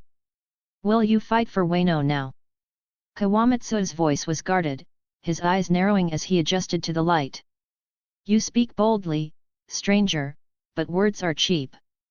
Kaido's a force beyond men. Odin fell to him, and Wano with him. Why should I believe you? Who are you to promise such things? For all I know, you're one of Orikai's dogs, here to lure us into a slaughter." Dominic's voice was sharp, unyielding. "I'm Dominic Augustus, and I don't need your trust. I'm telling you the truth. Princess Hiri's alive, and she's fighting in this war. She's risking everything for Wano. Will you let her face Kaido alone, or will you stand with her, like you stood with Odin?" Kawamatsu's voice faltered, his eyes widening with shock and hope. Hiriheim, alive? Truly? After all these years, she still lives? How can you know this? Where is she? Dominic nodded, his voice firm but warm.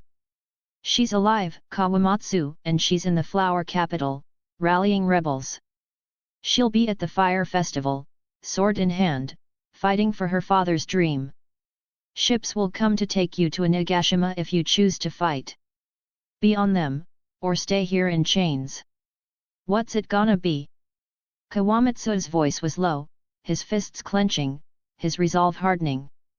If Hiriheim lives, if she fights, then I'll fight too.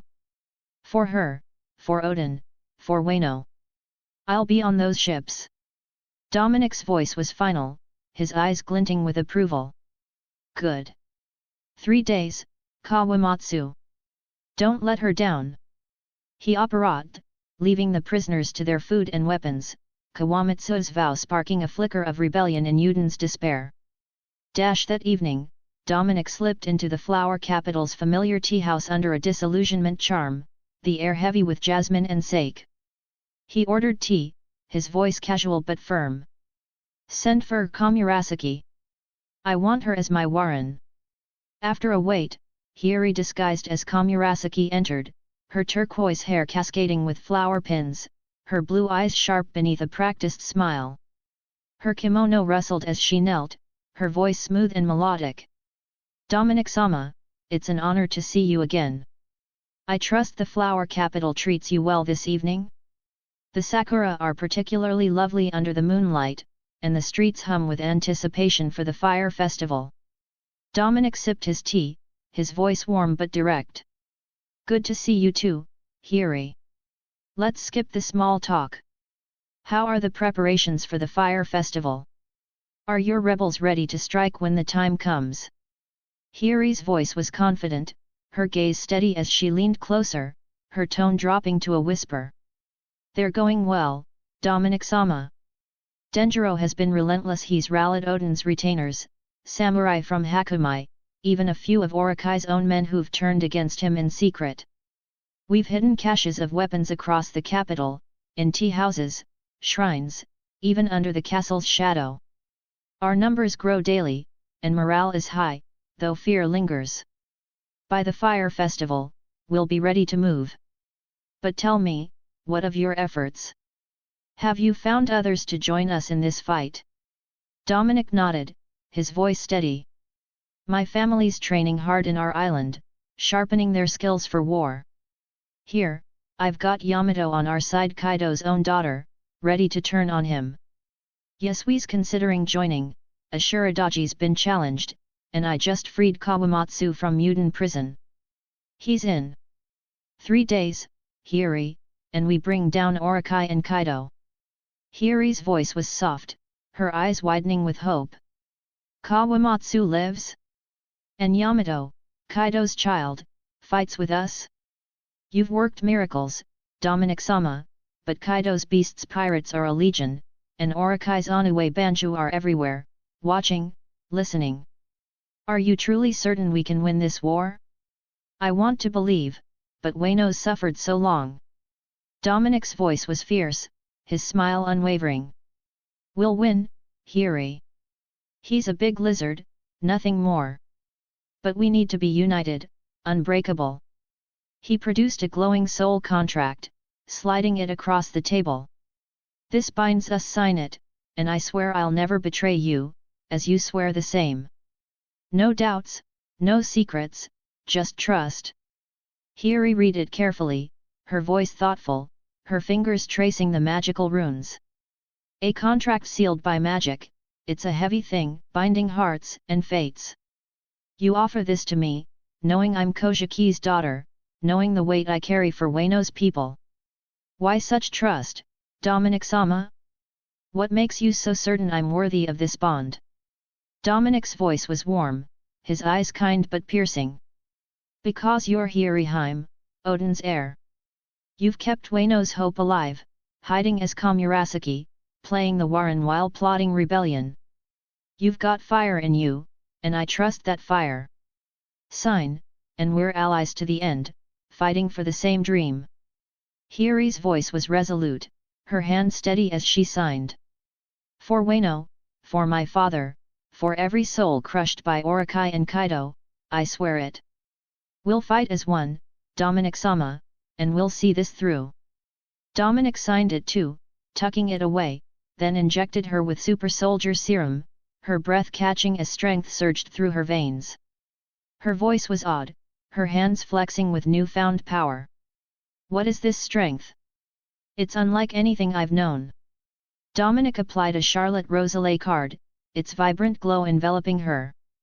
This is Charlotte Rosalie's magic briar rose manipulation, creating thorny vines that bind, slash, and protect. You'll wield them with your sword, cutting through Kaido's men like they're nothing. Master it quickly, Hiri. Hiri's voice was eager, her eyes blazing with determination. Briar roses, such beauty, such power. With this, I can face Kaido's forces, stand as my father did against his enemies. I can protect Wano, truly. Dominic's voice was firm, his gaze intense. You can, and you will. Do you have a sword? Hiri's voice was proud. I do, my father's blade, passed to me. It's ready, hungry for justice. Dominic's voice was commanding, his resolve unshakable. 3 days, Hiri. The Fire Festival is our final war. Get ready to end Orokai and Kaido. Wano's counting on you, and I'm counting on you. Hiri's voice was fierce, her resolve a mirror of his. For my father's dream, for my people's freedom, I'll be ready, Dominic-sama. We'll free Wano together, and its sakura will bloom anew. Chapter 76, The Battle for Onigashima begins. Third-person POV. The sea churned under a moonlit sky, waves crashing against the hull of Dominic's sleek ship as he stood at the prow, his black cloak billowing in the salty breeze. Daenerys, her silver hair tightly braided, scanned the dark horizon, her fingers sparking with faint flames. Miss Sandai, her vines curling gently around her wrists, closed her eyes, sensing the ocean's restless rhythm. Ima, her blue robe cinched tight against the chill, gripped her wand, her knuckles pale. Julius, 14, bounced on his toes, his chronostasis blade glinting as he grinned. Alexander, 15, stood serene, his violet eyes locked on Onigashima's jagged silhouette, a storm brewing in its shadow. Hazel, 13, leaned over the rail, ice crystals trailing from her fingertips as she giggled. Visenya remained behind, safeguarding the stepstones. Hazel, excited, pointing. Papa, look over there. More ships are coming in from the mist. That's gotta be hundreds, maybe thousands of fighters joining us. This is gonna be huge. Julius, bold, punching the air. Heck yeah, that's an army. Look at all those sails. Wano's bringing everything they've got. We're gonna crush Kaido and his goons, no sweat. Alexander, soft, thoughtful. They're ready, I can feel it. Their resolve is like a tide, unyielding. Every man and woman on those ships carries Wano's hope in their heart. Daenerys, warm, her voice steady. This is more than a fleet, children. It's Wano rising, clawing back its soul from Orokai's tyranny. Tonight, they fight for their home, their future. Miss Sandai, serene, her eyes opening. Their hope grows, like roots breaking through stone. The earth itself sings of their courage, of a land ready to bloom again. Ima, tense, her voice low. Gods above, protect us all in this battle. So many lives, so much at stake. I pray we're strong enough to see this through. Dominic, steady, his gaze fierce. We are, Ima. They're with us. Every rebel, every blade, every heart. Wano's not alone tonight. Over 50 ships converged, their sails catching the moonlight. Denjiro's vessel, adorned with Kojiki crests, cut through the waves. Ashuradaji's, packed with scarred outlaws, bristled with defiance. Kawamatsu and Hyagoro's, teeming with Yuden's freed prisoners, roared with pent-up fury. Rebels crowded the decks, katanas gleaming, their faces etched with resolve, some whispering prayers, others sharpening blades. Hazel, grinning Papa, is that Denjiro's ship? The one with the moon sigil? Bet he's itching to fight. Julius, cocky, and that one's gotta be as sure as look at those tough guys. Bet I could take 'em in a spar. Alexander, calm, they're all here for the same cause. Numbers don't win wars, unity does. Dominic, raising his wand, voice amplified, leaders, to my ship. We plan now, before we strike. Denjiro leapt aboard, his sword clinking at his hip, his eyes sharp under his red hair. Denjiro, gruff, bowing slightly, Dominic-sama, we're here at your call. My samurai are ready to spill blood for Wano.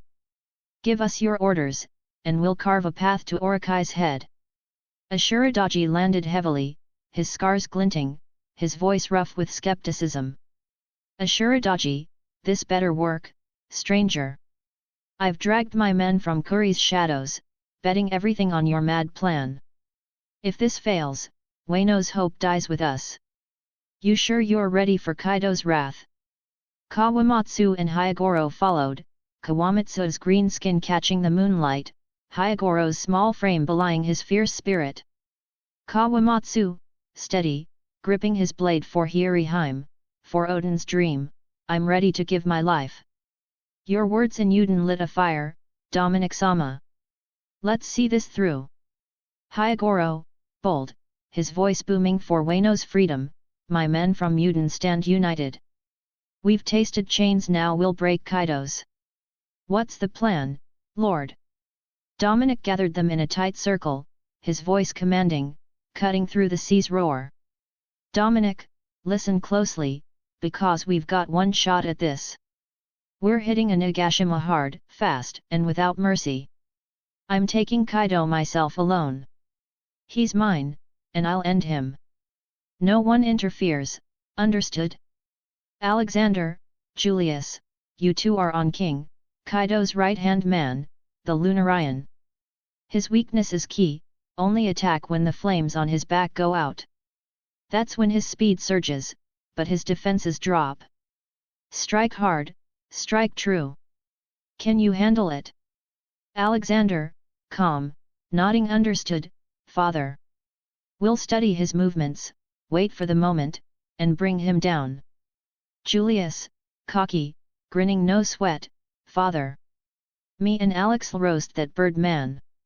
Flames or no flames, he's toast when we're done. Right, bro. Alexander, dry focus, Julius. We'll do this right. Dominic, to Daenerys and Miss Sandai Dani, Missy, you're up against Queen and Jack, Kaido's other commanders. Queen's a mad scientist, Jack's a brute. They're tough, but you're tougher. Finish them as fast as you can, don't let them rally the beast's pirates or turn the tide. Speed's critical. Daenerys, fierce, flames flaring their ash before they can scream, Dom Queen, Jack, their whole crew, I'll burn them to cinders and scatter their bones. Wano's waiting. Miss Sandai, resolute, vines tightening, will end them swiftly, Dominic, for Wano's sake and its people. My vines will bind them, and Dani's fire will consume them. They won't stand long. Dominic, to Denjiro, Kawamatsu, Hyogoro, Ashuradaji, you four, along with Hazel, Ima, and Yamato if she's free, take on the Tobirapo Kaido's 6 elite officers. They're deadly, but you're Wano's best. Crush them quickly, then sweep through to support the rebels against the beast's pirates' grunts. Every second counts, don't get bogged down. Denjiro, determined, hand on sword, the Tobirapo will fall like bamboo before a storm. My blades thirsted for this day. We'll clear them and rally the others, Dominic-sama. Kawamatsu, fierce, eyes blazing, for Odin's dream, for Hiriheim, those beasts won't stand a chance. We'll cut them down and lift our people's spirits. Hyogoro, bold, fists clenched, those Tobirapo think they're untouchable, but Uden's fire burns hotter. We'll smash them and lead the charge, Lord. Ashuradaji, gruff, smirking fine, I'm in. Let's move already, my men are itching to gut Kaido's dogs. Tobirapo first, then the rest. Just don't slow us down. Hazel, cheeky, eyes crackling, I'll freeze those Tobirapo before they can blink. They'll be ice statues when I'm done, right, Grandma Ema? Ema, steady, wand raised, I'm ready, Dominic.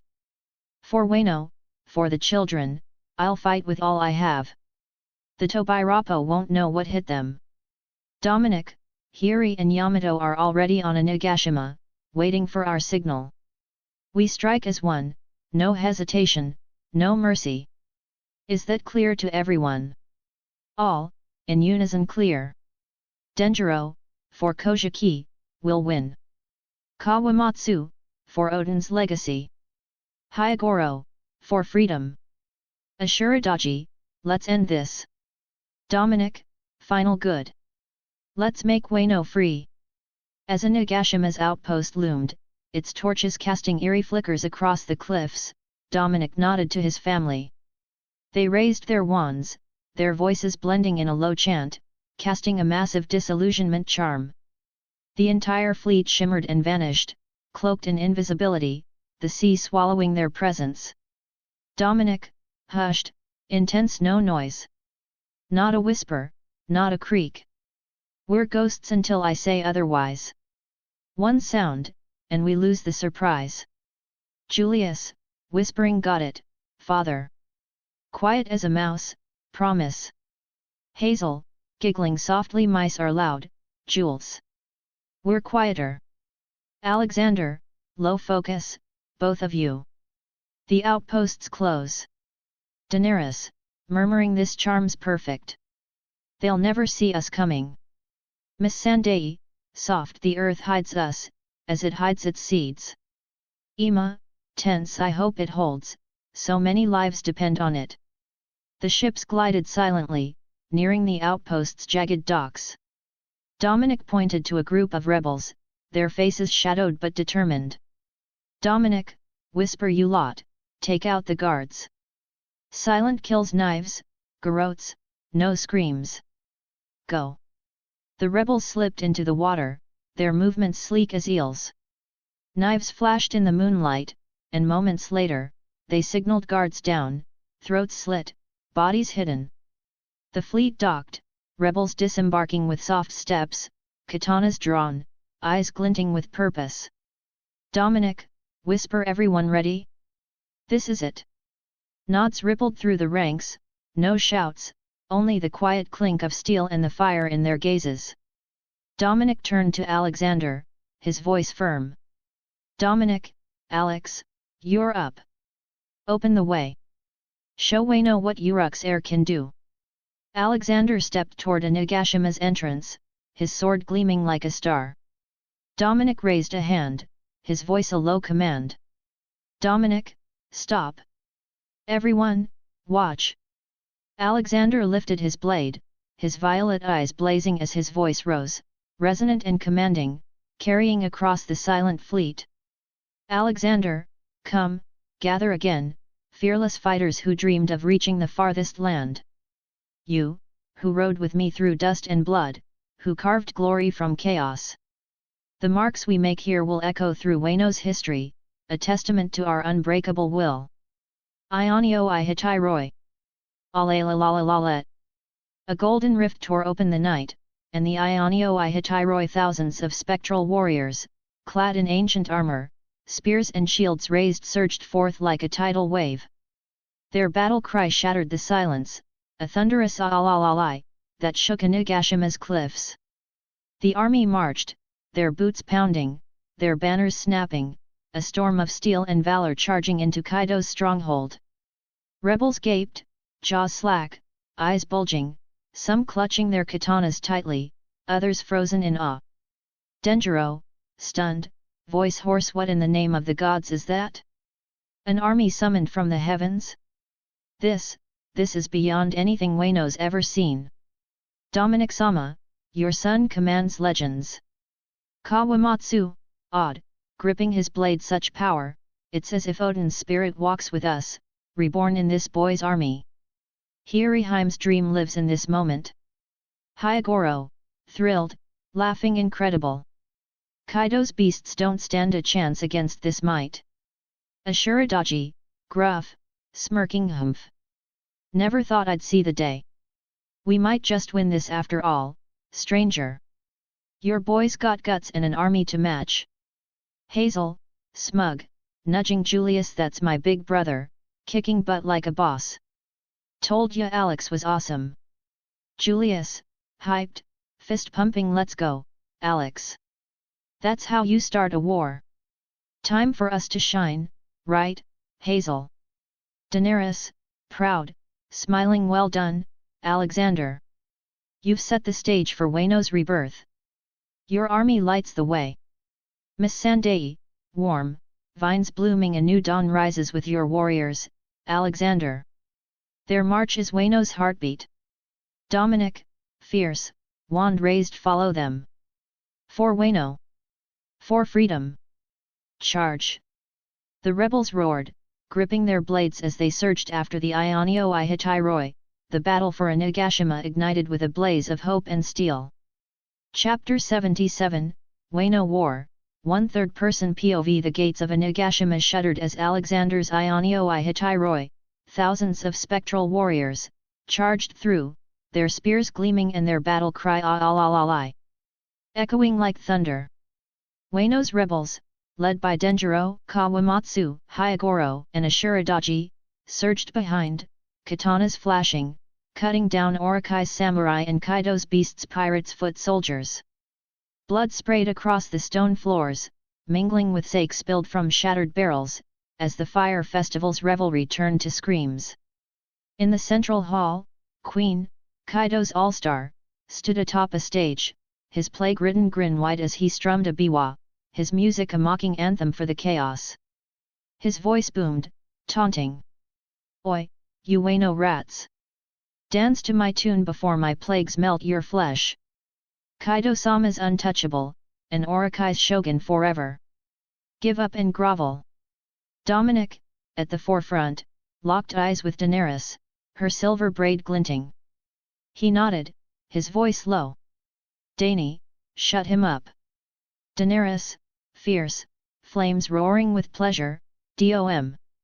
That clown's music ends now, and his mockery with it. Wano's people deserve better than his filth. She spread her arms, flames erupting as she soared skyward, a dragon of fire. Her voice thundered, drowning Queen's biwa. Queen! Your plagues won't save you from my wrath. Burn for Wano's pain.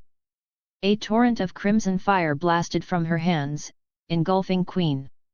He shrieked, his biwa splintering, his cybernetic arm sparking as he dove for cover. Queen, panicked, coughing, what the hell? You're no Wano peasant. Kaido-sama, someone's ruining my show. Get out here, you drunk lizard. The commotion drew the Tobirapo Kaido's elite officers bursting into the hall, their eyes narrowing at the rebels' onslaught. Sasaki roared, his triceratops form shaking the ground. Who's Who unsheathed his claws, snarling. Black Maria strummed her koto, web spinning. Ulti and Page 1 are teenagers still charged, horns lowered.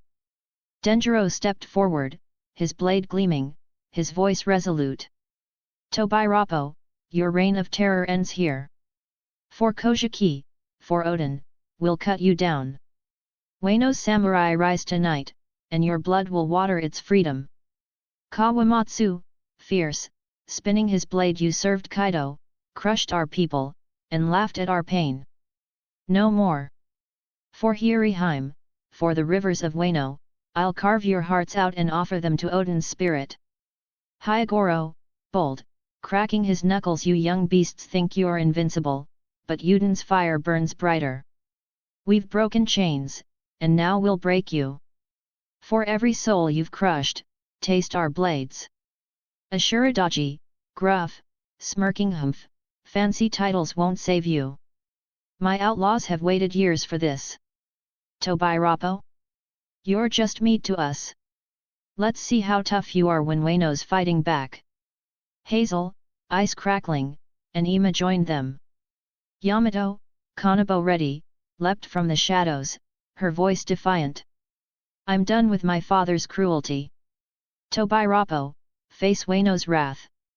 The rebel leaders charged, steel clashing with claws and horns, the hall a whirlwind of blood and fury. Dominic, Alexander, Julius, and Miss Sandei pushed deeper, navigating Onigashima's labyrinthine corridors, their wands and blades ready. Beasts pirates lunged from alcoves, but Miss Sandei's vines crushed them, her voice calm. Keep moving, loves. We're close to the heart of this beastly place. Julius, cocky, dodging these guys are chumps, Mom. Bet I could take 'em blindfolded with my time magic. Alexander, calm, slicing focus, Julius. Save your tricks for King. Miss Sandei, warm patience, Julius. Our true foes wait ahead. A mammoth figure loomed Jack, the all-star, his tusks gleaming, axes raised. His voice rumbled. Intruders. You think you can waltz into Kaido-sama's fortress? I'll grind your bones to dust and feed 'em to the sea. Miss Sandei stepped forward, vines surging, her voice serene yet deadly. Jack, your strength means nothing against nature's will. You've crushed Wano's people, but their roots run deeper than your axes can reach. Stand down, or I'll bind you forever. Jack, snarling a plant witch? I'll chop you to kindling. Kaido-sama's empire doesn't bow to flowers. Vines erupted, ensnaring Jack's limbs as Miss Sandei danced, her voice fierce. For Wano's forests, for its children, you fall. She tightened her grip, thorns piercing, as Jack roared, swinging wildly. Dominic nodded, leading Alexander and Julius onward. Dominic, firm Missy's got him. We keep going. In the inner sanctum, King, wings ablaze, and Kaido, sprawled on a throne of skulls, stirred at the distant chaos. King's voice was cold. Kaido-sama, intruders. Weaklings, but bold. Shall I burn them? Kaido, sake jug in hand, laughed, his voice a quake. Let 'em come. Wano's worms always crawl to die. More fun for us. Dominic, Alexander, and Julius burst in, wands glowing, ace unsheathed. Kaido's eyes narrowed, but his grin widened. Dominic pointed ace at him, his voice unyielding. Kaido, your tyranny ends tonight. Wano's chains break, and your head rolls. Kaido, laughing, sake spilling, who do you think you are, brat, to challenge me? I'm Kaido, king of beasts, emperor of the seas. Wano's mine, Orikai's mine, the world's mine. You're just another fool dreaming of my throne. What's your name, so I can carve it on your grave? Dominic, steady, eyes blazing. It doesn't matter who I am, Kaido. I'm the one who'll kill you today and liberate Wano. Your reign's built on blood and fear, but Wano's people rise now, and I'm their blade. You're no emperor, you're a drunk bully, and I'm here to end your pathetic rule. Kaido, roaring with laughter, ha! Big words for a nobody. You think you can kill me? Many have tried, and I'm still here, drinking their dreams. Come, try your luck, and I'll crush you like the ant you are. Dominic nodded to Alexander and Julius, his voice calm. Boys, take King. Remember his weakness. Alexander, resolute. Yes, father. We'll wait for the flames to fade, then strike with all we have. King falls tonight. Julius, grinning. Let's clip those wings, Alex. Time to show this firebird what Uruk's sons can do. King spread his wings, flames roaring, his voice icy. Children? Kaido-sama, let me burn these whelps and be done with it. Alexander and Julius charged, as King soared, fire trailing. Dominic turned to Kaido, his earth-bending surging.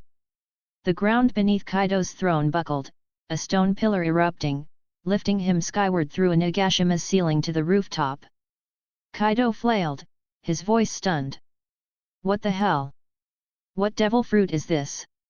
Dominic apparat before him, ace gleaming under storm clouds.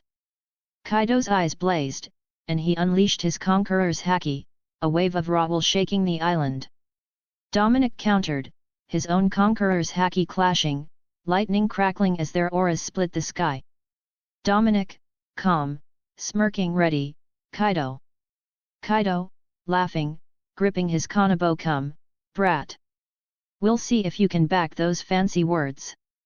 I've crushed kings, pirates, gods, you're just another corpse waiting to happen. Let's dance, and I'll show Wano why I'm untouchable. Kaido swung his kanabo, thunder booming. Dominic met it with ace, their weapons never touching, yet lightning sparked, the air igniting. The sky split, clouds parting, as their clash shook Inagashima. Kaido, narrowing eyes, staring at ace that sword, where did you get it? That's Roger's blade. No peasant finds a weapon like that. Who are you, really? Speak, before I rip it from your hands. Dominic, cool, unfazed. I found it, Kaido. That's all you need to know. It's fitting, isn't it? Roger's sword, ending your reign. Focus on surviving, not my blade. Kaido, snarling, kanabo raised, found it. Liar. I'll kill you, rip that sword from your corpse, and mount it in my hall. Wano's mine, and no ghost of Rogers will change that. Die, brat. Dominic's voice was silent, his stance steady, as Kaido charged, the rooftop trembling under their clash, Wano's fate hanging in the balance. Chapter 78, Wano War, 2 third-person POV. Inagashima. Inagashima's lower levels trembled with the cacophony of war steel clashing against bone, roars reverberating off stone walls, and pillars crumbling under the weight of Zoan transformations. Wano's rebels, led by Denjiro, Kawamatsu, Hyogoro, and Ashuradaji, fought alongside Yamato, Ima, and Hazel against Kaido's beasts pirates. The Tobirapo, Kaido's elite officers, met them with savage ferocity, turning the halls into a blood-soaked arena. Amid the chaos, Hazel faced Ultai, a Tobirapo with a Pachycephalosaurus devil fruit, whose headbutts could shatter mountains. Hazel, her black curly hair tied back in a tight braid, eyes crackling around her fingers. She was now in hybrid Zoan transformation, her silver scales, her tail lashing, and her claws gleaming like polished steel. Ultai, her blue hair wild, horns protruding from her forehead, stomped forward, her voice a guttural snarl. The hall around them was a wreck, broken pillars, spilled sake barrels, and the bodies of fallen pirates littering the floor, their blood pooling in the torchlight. Ultai, glaring, fists clenched. What's this, hey? How come you and Yamato have the same powers of the same devil fruit? Where'd you get that fruit? It's too much like Yamato's, too wild, too strong. Spill it, kid, or I'll crack your skull open and dig the truth out of your brains with my horns. Hazel, smirking, eyes swirling around her. It's a secret, and I'm not telling you a single thing. My family's got tricks you couldn't even dream of, and I'm here to take you down for Wano's freedom. You ready to lose, or you just gonna keep yapping like a scared puppy? Ultai, snarling, horns glinting. A secret, hey? You think you can hide it from me? Fine, I'll make you scream it out, brat. I'm Ultai, Kaido-sama's strongest officer, and I'll crush you like a pebble under my head cannon. You think you're tough, mimicking Yamato's power? Let's see if you're half as strong as you look, or if you're just a fake playing dress up. Hazel, grinning, claws flexing. Bring it, Dino girl. I'm tougher than you think, and I've got more than just looks. You're about to find out why messing with me is a bad idea. Let's dance. The two charged, their clash sending a shockwave through the hall, dust billowing as rebels and pirates paused, their eyes drawn to the titanic duel. The air crackled with tension, ice meeting stone, as Hazel and Ultai's battle began. Ultai transformed fully, her Pachycephalosaurus form towering over the hall, her thick skull gleaming under the flickering torches. She lowered her head, roaring with fury, and charged with head cannon, the ground cracking beneath her thundering steps, stone tiles shattering like glass. Hazel, nimble despite her Zoan form, dodged with a burst of ice-enhanced speed, her tail whipping to deflect Ultai's momentum. She countered with a flick of her hand, unleashing glacio spikes, jagged ice spears erupting from the floor, aimed at Ultai's legs. Hazel, taunting, flipping back too slow. Ultai. Thought you were Kaido's best? My grandma Ima moves faster than that, and she's got a bad knee from chasing Vice and Ya. Come on, hit me. Ultai, furious, shattering ice with her horns. Shut your mouth, you cocky brat. You're quick, I'll give you that, but speed won't save you from my skull. I've smashed samurai, pirates, whole damn islands with this head. You're next, and I'll make it hurt. Ultai spun, her thick tail lashing out, and unleashed Ultai Mortar, a headbutt infused with armament haki, aimed squarely at Hazel's chest. Hazel raised her claws, coated in her own armament haki, and blocked, the impact ringing like a temple gong. She skidded back, her boots sparking on the stone floor, but held her ground, her silver scales absorbing the blow's brunt. With a fierce roar, she lunged forward, slashing with her claws raking Ultai's tough hide, drawing rivulets of blood that steamed in the cold air. Ultai, wincing, laughing darkly. Not bad, kid.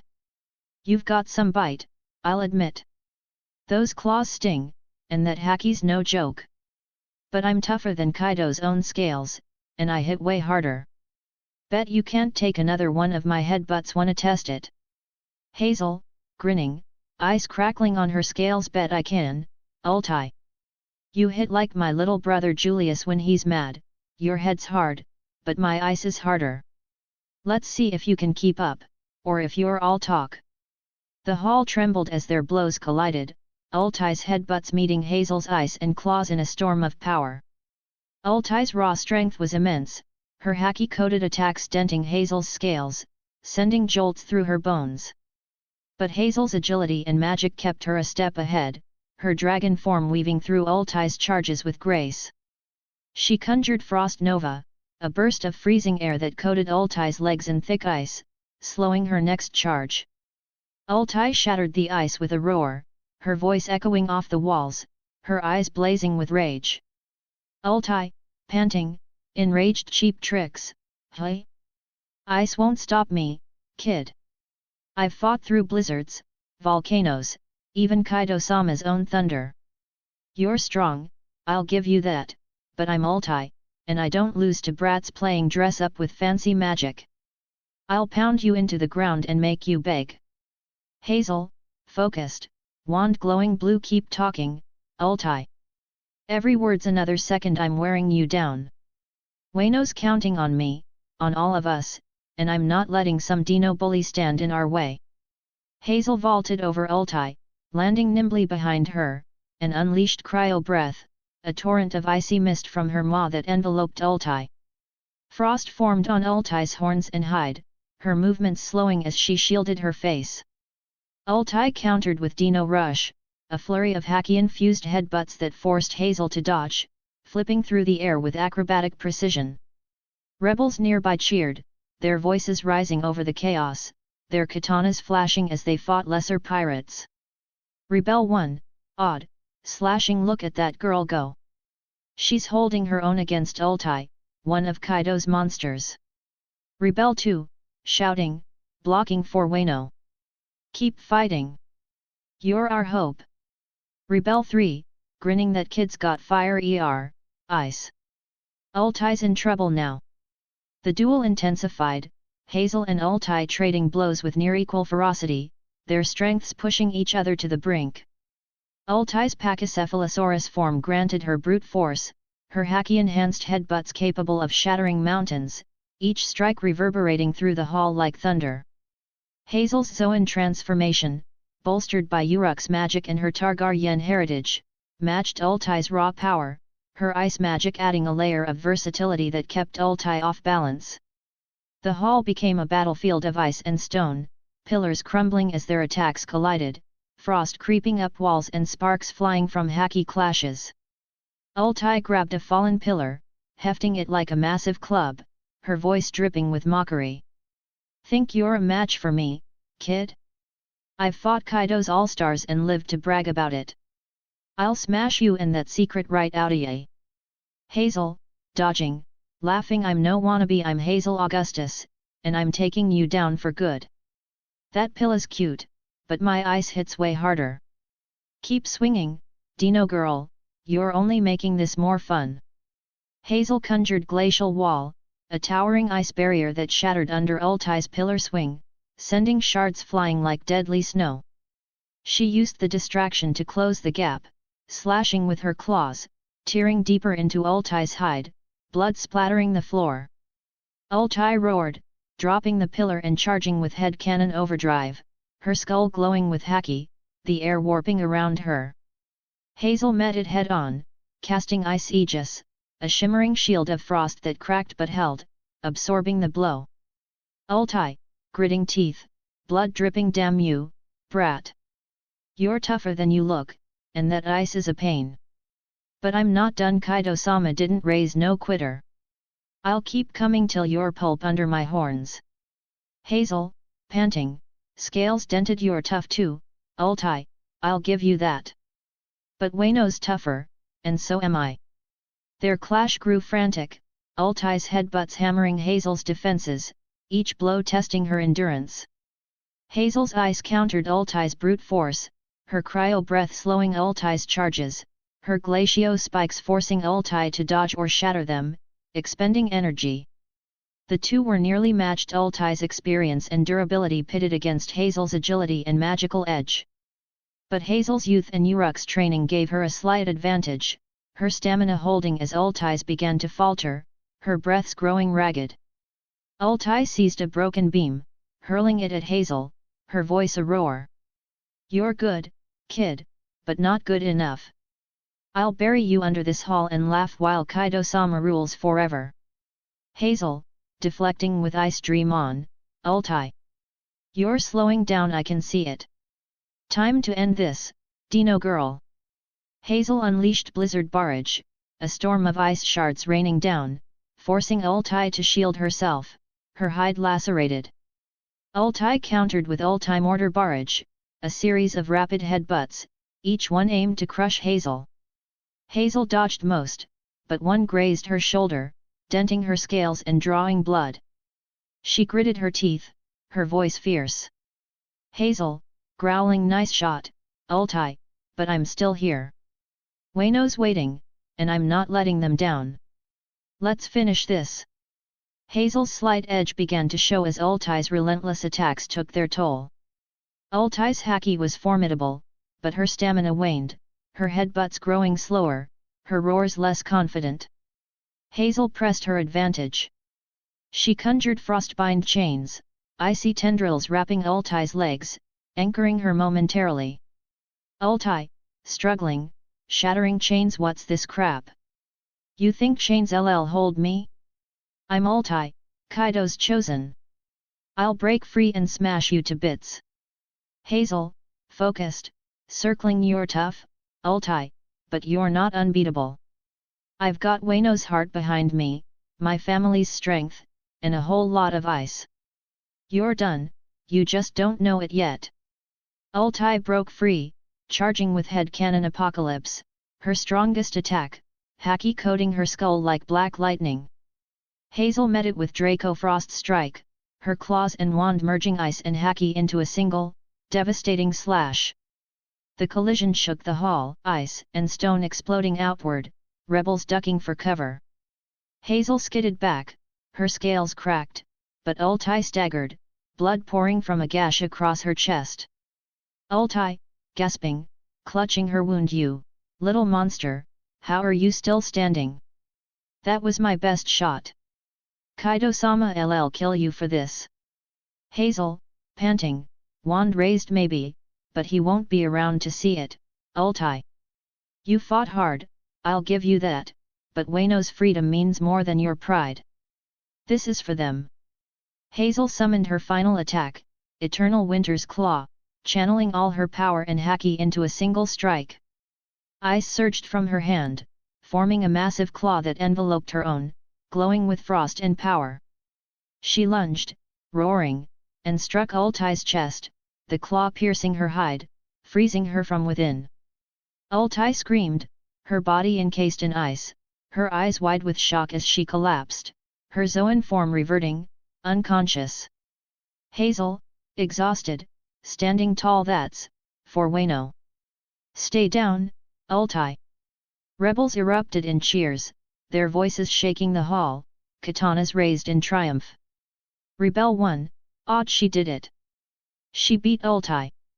Rebel 2, shouting for Wayno. For freedom. That kid's a hero. Rebel 3, grinning Kaido's crew's falling. We're winning. Hazel, bruised and bloodied, raised her wand, ice fading, her black curls loose from her braid. She grinned, her voice soft. One down, Papa. Let's finish this. Hazel's triumph over Ultai sent a ripple through Onigashima, bolstering the rebels' morale as they fought on. Denjiro, Kawamatsu, Hyogoro, Ashuradaji, Yamato, and Ima pressed their battles against the remaining Tobirapo, inspired by Hazel's victory. Above, Dominic's clash with Kaido shook the heavens, while Daenerys, Missandei, Alexander, and Julius faced their foes. Hazel's win, a testament to her strength and heart, marked a turning point, proving that even Kaido's mightiest could fall to Wayno's united will. Chapter 79, A/N. Check out my new novels, The Northern Architect and Rebirth in Mahabharat Chapter 80, The Duel of Blades Third-Person POV in Onigashima, 1512. Onigashima's lower floors trembled under the weight of war. Alexander's Ionio I Hetairoi stormed through, their spectral spears cutting down beasts' pirates, while rebels slashed with katanas, their cries of for Wayno, echoing off blood-streaked walls. The Tobirapo, Kaido's deadliest officers, met them with ferocity, turning the halls into a slaughterhouse. Amid the chaos, Denjiro, his hair blazing under torchlight, faced Sasaki, whose triceratops form loomed like a fortress. Nearby, Kawamatsu, the Kappa samurai, clashed with Who's Who, whose saber-toothed cat form prowled with lethal grace. The air crackled with haki, steel, and roars, as rebels and pirates watched, their fates hanging on these duels. Denjiro-sama. Cut that beast down. For Kojiki, for Odin. Sasaki'll crush that samurai. You rebels are done. Kawamatsu-sama's unstoppable. That cat's no match for our river's wrath. Who's who'll tear that fishman apart? Wayno's finished. Denjiro, his Kojiki crest gleaming, drew his katana, its edge shimmering with armament haki. His eyes burned with resolve, his voice steady. Sasaki, your master's tyranny ends tonight. For Odin, for Wayno, I'll carve through your armor and free our land. Sasaki, roaring, transforming you? A washed-up samurai challenging me? I'm Sasaki, Kaido-sama's iron wall. My triceratops hides tougher than your dreams, and my horns'll skewer you. Wayno's ours, and you're just another corpse for the pile. Sasaki charged, his triceratops form shaking the floor, his armored charge a juggernaut of haki-coated horns aimed at Denjiro's chest. Denjiro sidestepped, his blade flashing in a crescent slash, slicing Sasaki's flank, but the cut barely dented his armored hide. Sasaki laughed, spinning with tail whip barrage, his massive tail cracking the air. Denjiro ducked, rolling under the blow, and countered with blazing moon, a haki-infused strike that sparked against Sasaki's horns, forcing him back. Denjiro, panting, your armor's tough, Sasaki, but I've cut through worse. Wayno's spirit sharpens my blade, and no beast can withstand it. Sasaki, grinning, blood trickling, pretty words, samurai. But words don't break my hide. I've crushed armies, toppled fortresses, your little rebellion's nothing. Kaido-sama LL, drink to your death. The sidelines erupted, rebels cheering Denjiro's precision, beasts pirates roaring for Sasaki's brute force. Denjiro-sama's blades unstoppable. Cut that dinosaur down. Sasaki's armor's invincible. That samurai's blade will snap like a twig. Sasaki unleashed horn cannon, his horns spinning like drills, haki crackling as he charged. Denjiro met it with his katana glowing with haki, parrying the horns in a shower of sparks. The impact sent him skidding, his sandals grinding stone, but he held firm, his muscles straining. Sasaki's size and durability were overwhelming, each blow shaking Denjiro's bones, but his skill kept him alive, weaving through attacks with fluid grace. Denjiro, gritting teeth, you're strong, Sasaki, but strength alone won't win. Wano's endured 10 years of pain, my blade carries every tear, every scream. I'll find your weakness. Sasaki, snarling weakness? I'm Kaido's wall. You're bleeding, samurai, your haki's fading. One more charge, and I'll crush you into Wano's dirt. Denjiro's arm bled from a glancing horn strike, his breath heavy, but his eyes never wavered. He dodged another armored charge, leaping onto a pillar, and struck with Lunar Fang, a downward slash that cracked Sasaki's shoulder armor, drawing a roar of pain. Sasaki retaliated with Tricera Stampede, stomping the ground, sending shockwaves that collapsed the pillar. Denjiro flipped away, landing hard, his ribs aching. Hold on, Denjiro-sama. You've got this. He's done. Sasaki's gonna flatten him. Denjiro's endurance was tested, his haki draining, but his resolve burned brighter. He noticed Sasaki's charges slowed slightly, his armor cracking under repeated strikes. He baited another horn cannon, dodging at the last second, and struck with Crimson Moon Slash, a haki-charged arc that split Sasaki's chest plate, blood spraying. Sasaki staggered, his voice furious. Sasaki, damn you! That hurt, samurai! But I'm not down yet. Kaido-sama ll have my head if I lose, so I'll take yours first. Denjiro, try it, Sasaki. Wano's freedom is worth my life. For Odin, for Hiriheim, I'll end you. Denjiro unleashed Kojiki's wrath, a flurry of haki-infused slashes, each one targeting Sasaki's cracked armor. Sasaki countered with Armored Fortress, curling into a ball, his hide deflecting blows. The hall shook, dust falling, as Denjiro's blade chipped away, his arms burning with effort. Sasaki uncurled, launching final charge, his horns aimed to impale.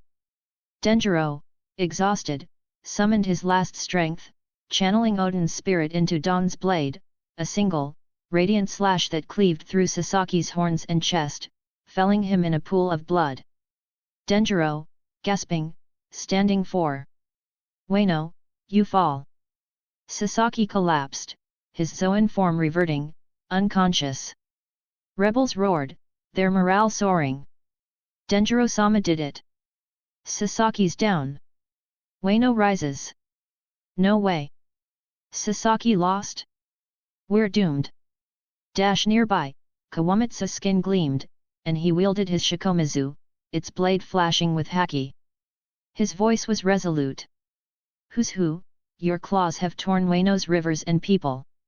For Odin, for the Kojiki, I'll sever your fangs and free our land.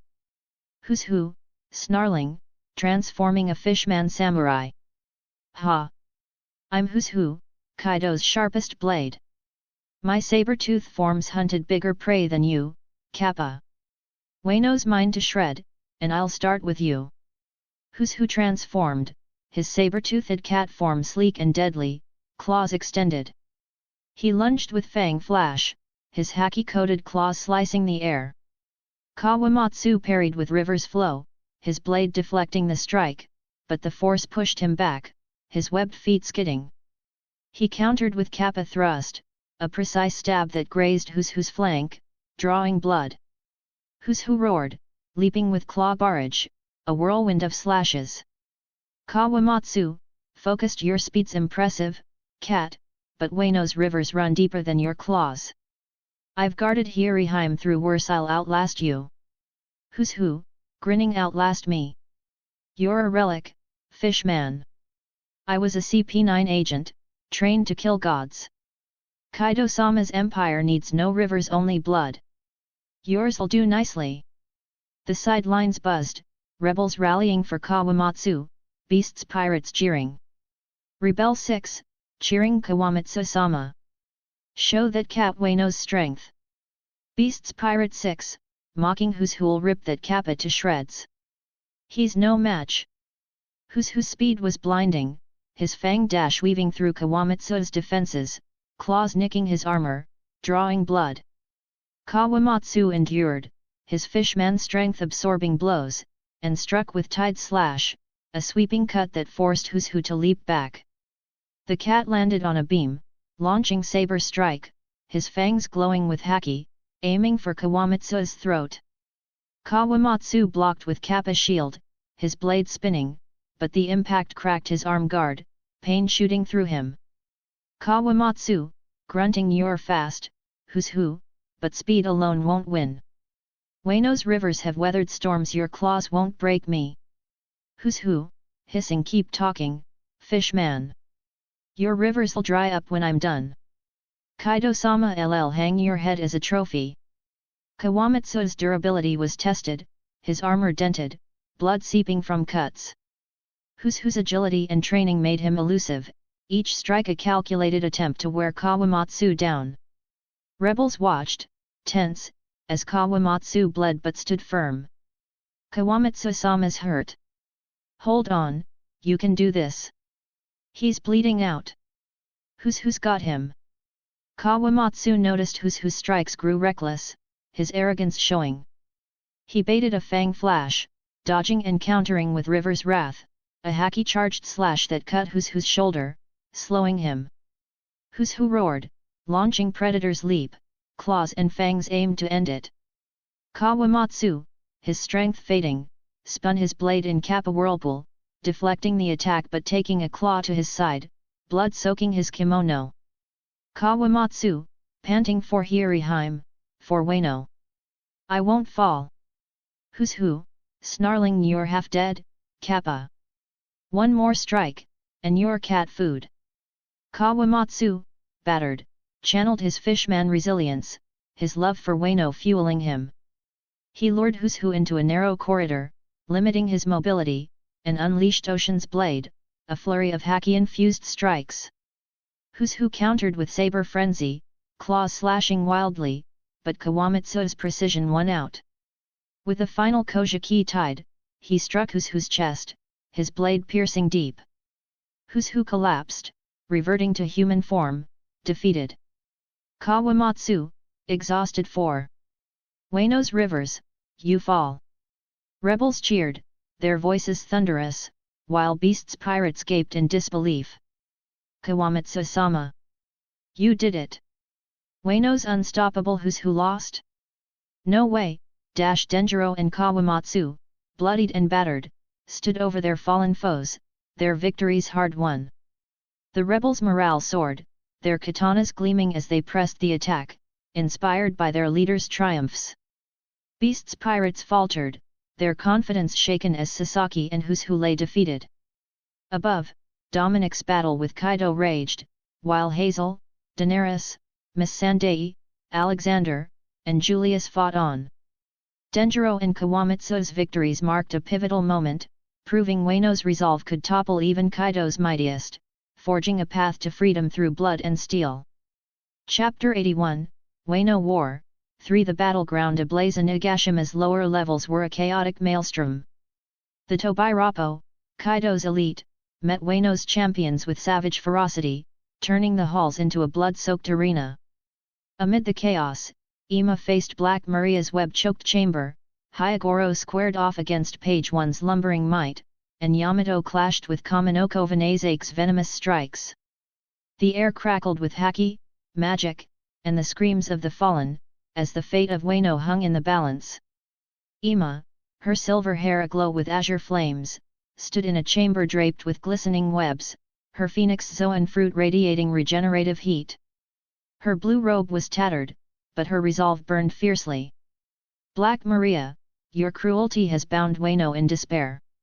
For Wano's people, I'll burn your webs to ash and end your reign. Black Maria, giggling, strumming her koto, sweetie, a phoenix?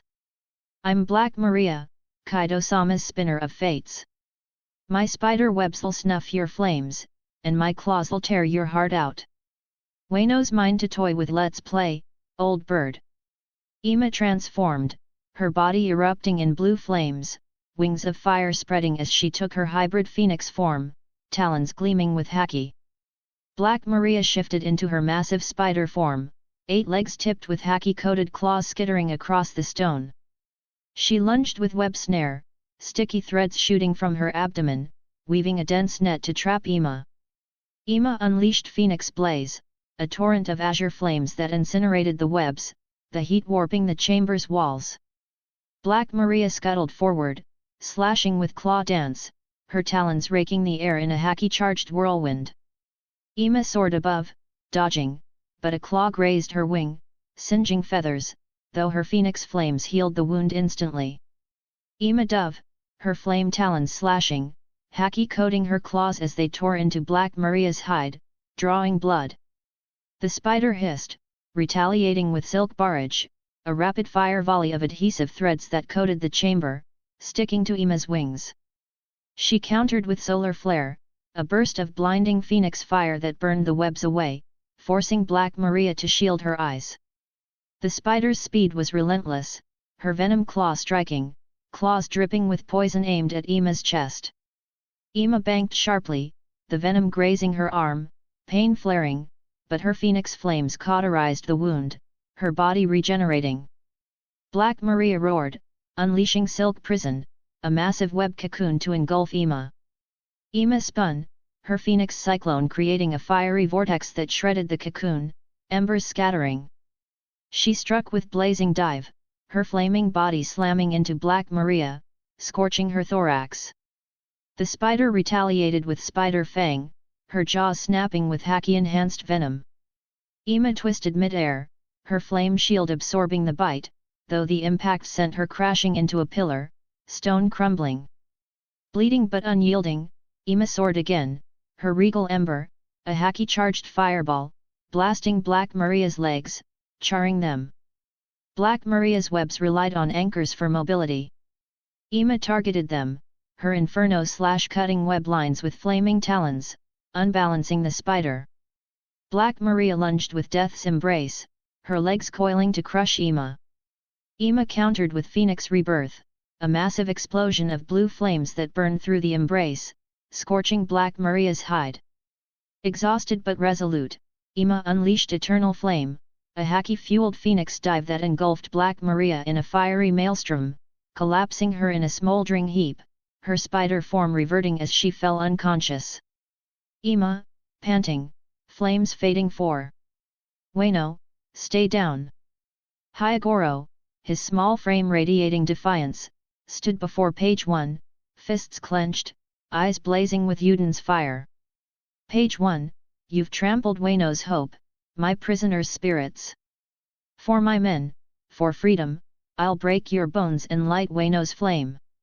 Page 1, growling, transforming old man, you're joking. I'm Page 1, Kaido-sama's wrecking ball. My Spinosaurus spikes'll shred you, and Yuden's mine to crush. Run, Gramps, before I snap you in half. Page 1 transformed, his Spinosaurus form towering, dorsal spikes glinting with haki. He charged with spiky rush, his body a rolling boulder of spines, shattering the floor. Hyagoro dodged, his agility defying his age, and struck with Flower Fist, a haki-infused punch that dented Page 1's hide, sparks flying. Page 1 roared, swinging tail smash, his spiked tail cracking stone pillars. Hyagoro leapt, but the shockwave bruised his legs, pain shooting through his joints. He countered with blazing palm, a fiery haki strike that scorched Page 1's flank, forcing him to recoil. Page 1's durability was immense, his Spino crunch snapping with haki-enhanced jaws, aiming to crush Hyagoro. The Yakuza twisted away, striking with a kick, a haki-charged blow that cracked Page One's jaw, blood trickling. Page One retaliated with spike barrage, spinning rapidly, his spine's a deadly whirlwind. Hyagoro dove under, but a spike grazed his shoulder, tearing flesh, blood soaking his kimono. Undeterred, he unleashed Fire Blossom, a flurry of haki punches that battered Page One's chest, each hit denting his tough hide. Page One's youth and strength pushed Hyagoro back, his spiky slam stomping the ground, sending shockwaves that shattered nearby walls. Hyagoro skidded, his ribs aching, but struck with Inferno Strike, a flaming haki punch that burned Page One's arm, eliciting a roar. Page One countered with Spino Roll, curling into a spiked ball, rolling at Hyagoro with crushing force. Hyagoro vaulted over, landing hard, and fired Blazing Kick, cracking Page One's dorsal spikes. The Spinosaurus's relentless assaults tested Hyagoro's stamina, his small frame battered, blood pooling at his feet. Hyagoro noticed Page One's spins left him momentarily dizzy. Baiting another spiky rush, Hyagoro sidestepped, striking with Yuden's Wrath, a haki-charged uppercut that staggered Page One. Enraged, Page One launched Spino Apocalypse, a spinning charge infused with haki, the air warping. Hyagoro, near collapse, unleashed Yuden's Inferno, a final haki-fueled strike that shattered Page One's dorsal spikes, piercing his hide. Page One collapsed, reverting to human form, unconscious. Hyagoro, slumping, gasping for freedom. Ueno burns bright. Yamato, her white hair wild, gripped her kanabo, Takanatsum, crackling with haki. Her eyes burned with defiance. Kaminoko Venasake, your venom's poisoned Ueno's heart. For Odin, for freedom, I'll crush you in my father's tyranny. Kaminoko Venasake, hissing, coiling traitorous whelp. I'm Kaminoko Venasake, Kaido's venomous fang. My viper forms killed thousands, and you'll be next. You're no Kojiki, you're Kaido's failure, and I'll prove it. Venasake transformed, his massive viper form slithering, scales shimmering with haki, fangs dripping venom. He struck with Venom Lance, his tail lashing like a spear, haki enhancing its speed. Yamato swung Takanatsum in Thunder Bagua, a haki-charged strike that clashed with the tail, sparks flying, the impact shaking the hall. Venasake coiled, launching Serpent Strike, his fangs snapping, venom spraying. Yamato dodged, her kimono singed by venom, and countered with Reime Haka, a thunderous kanabo swing that grazed Venasake's scales, drawing blood. Venasake's agility was deadly, his venom whip cracking the air, his tail slicing stone.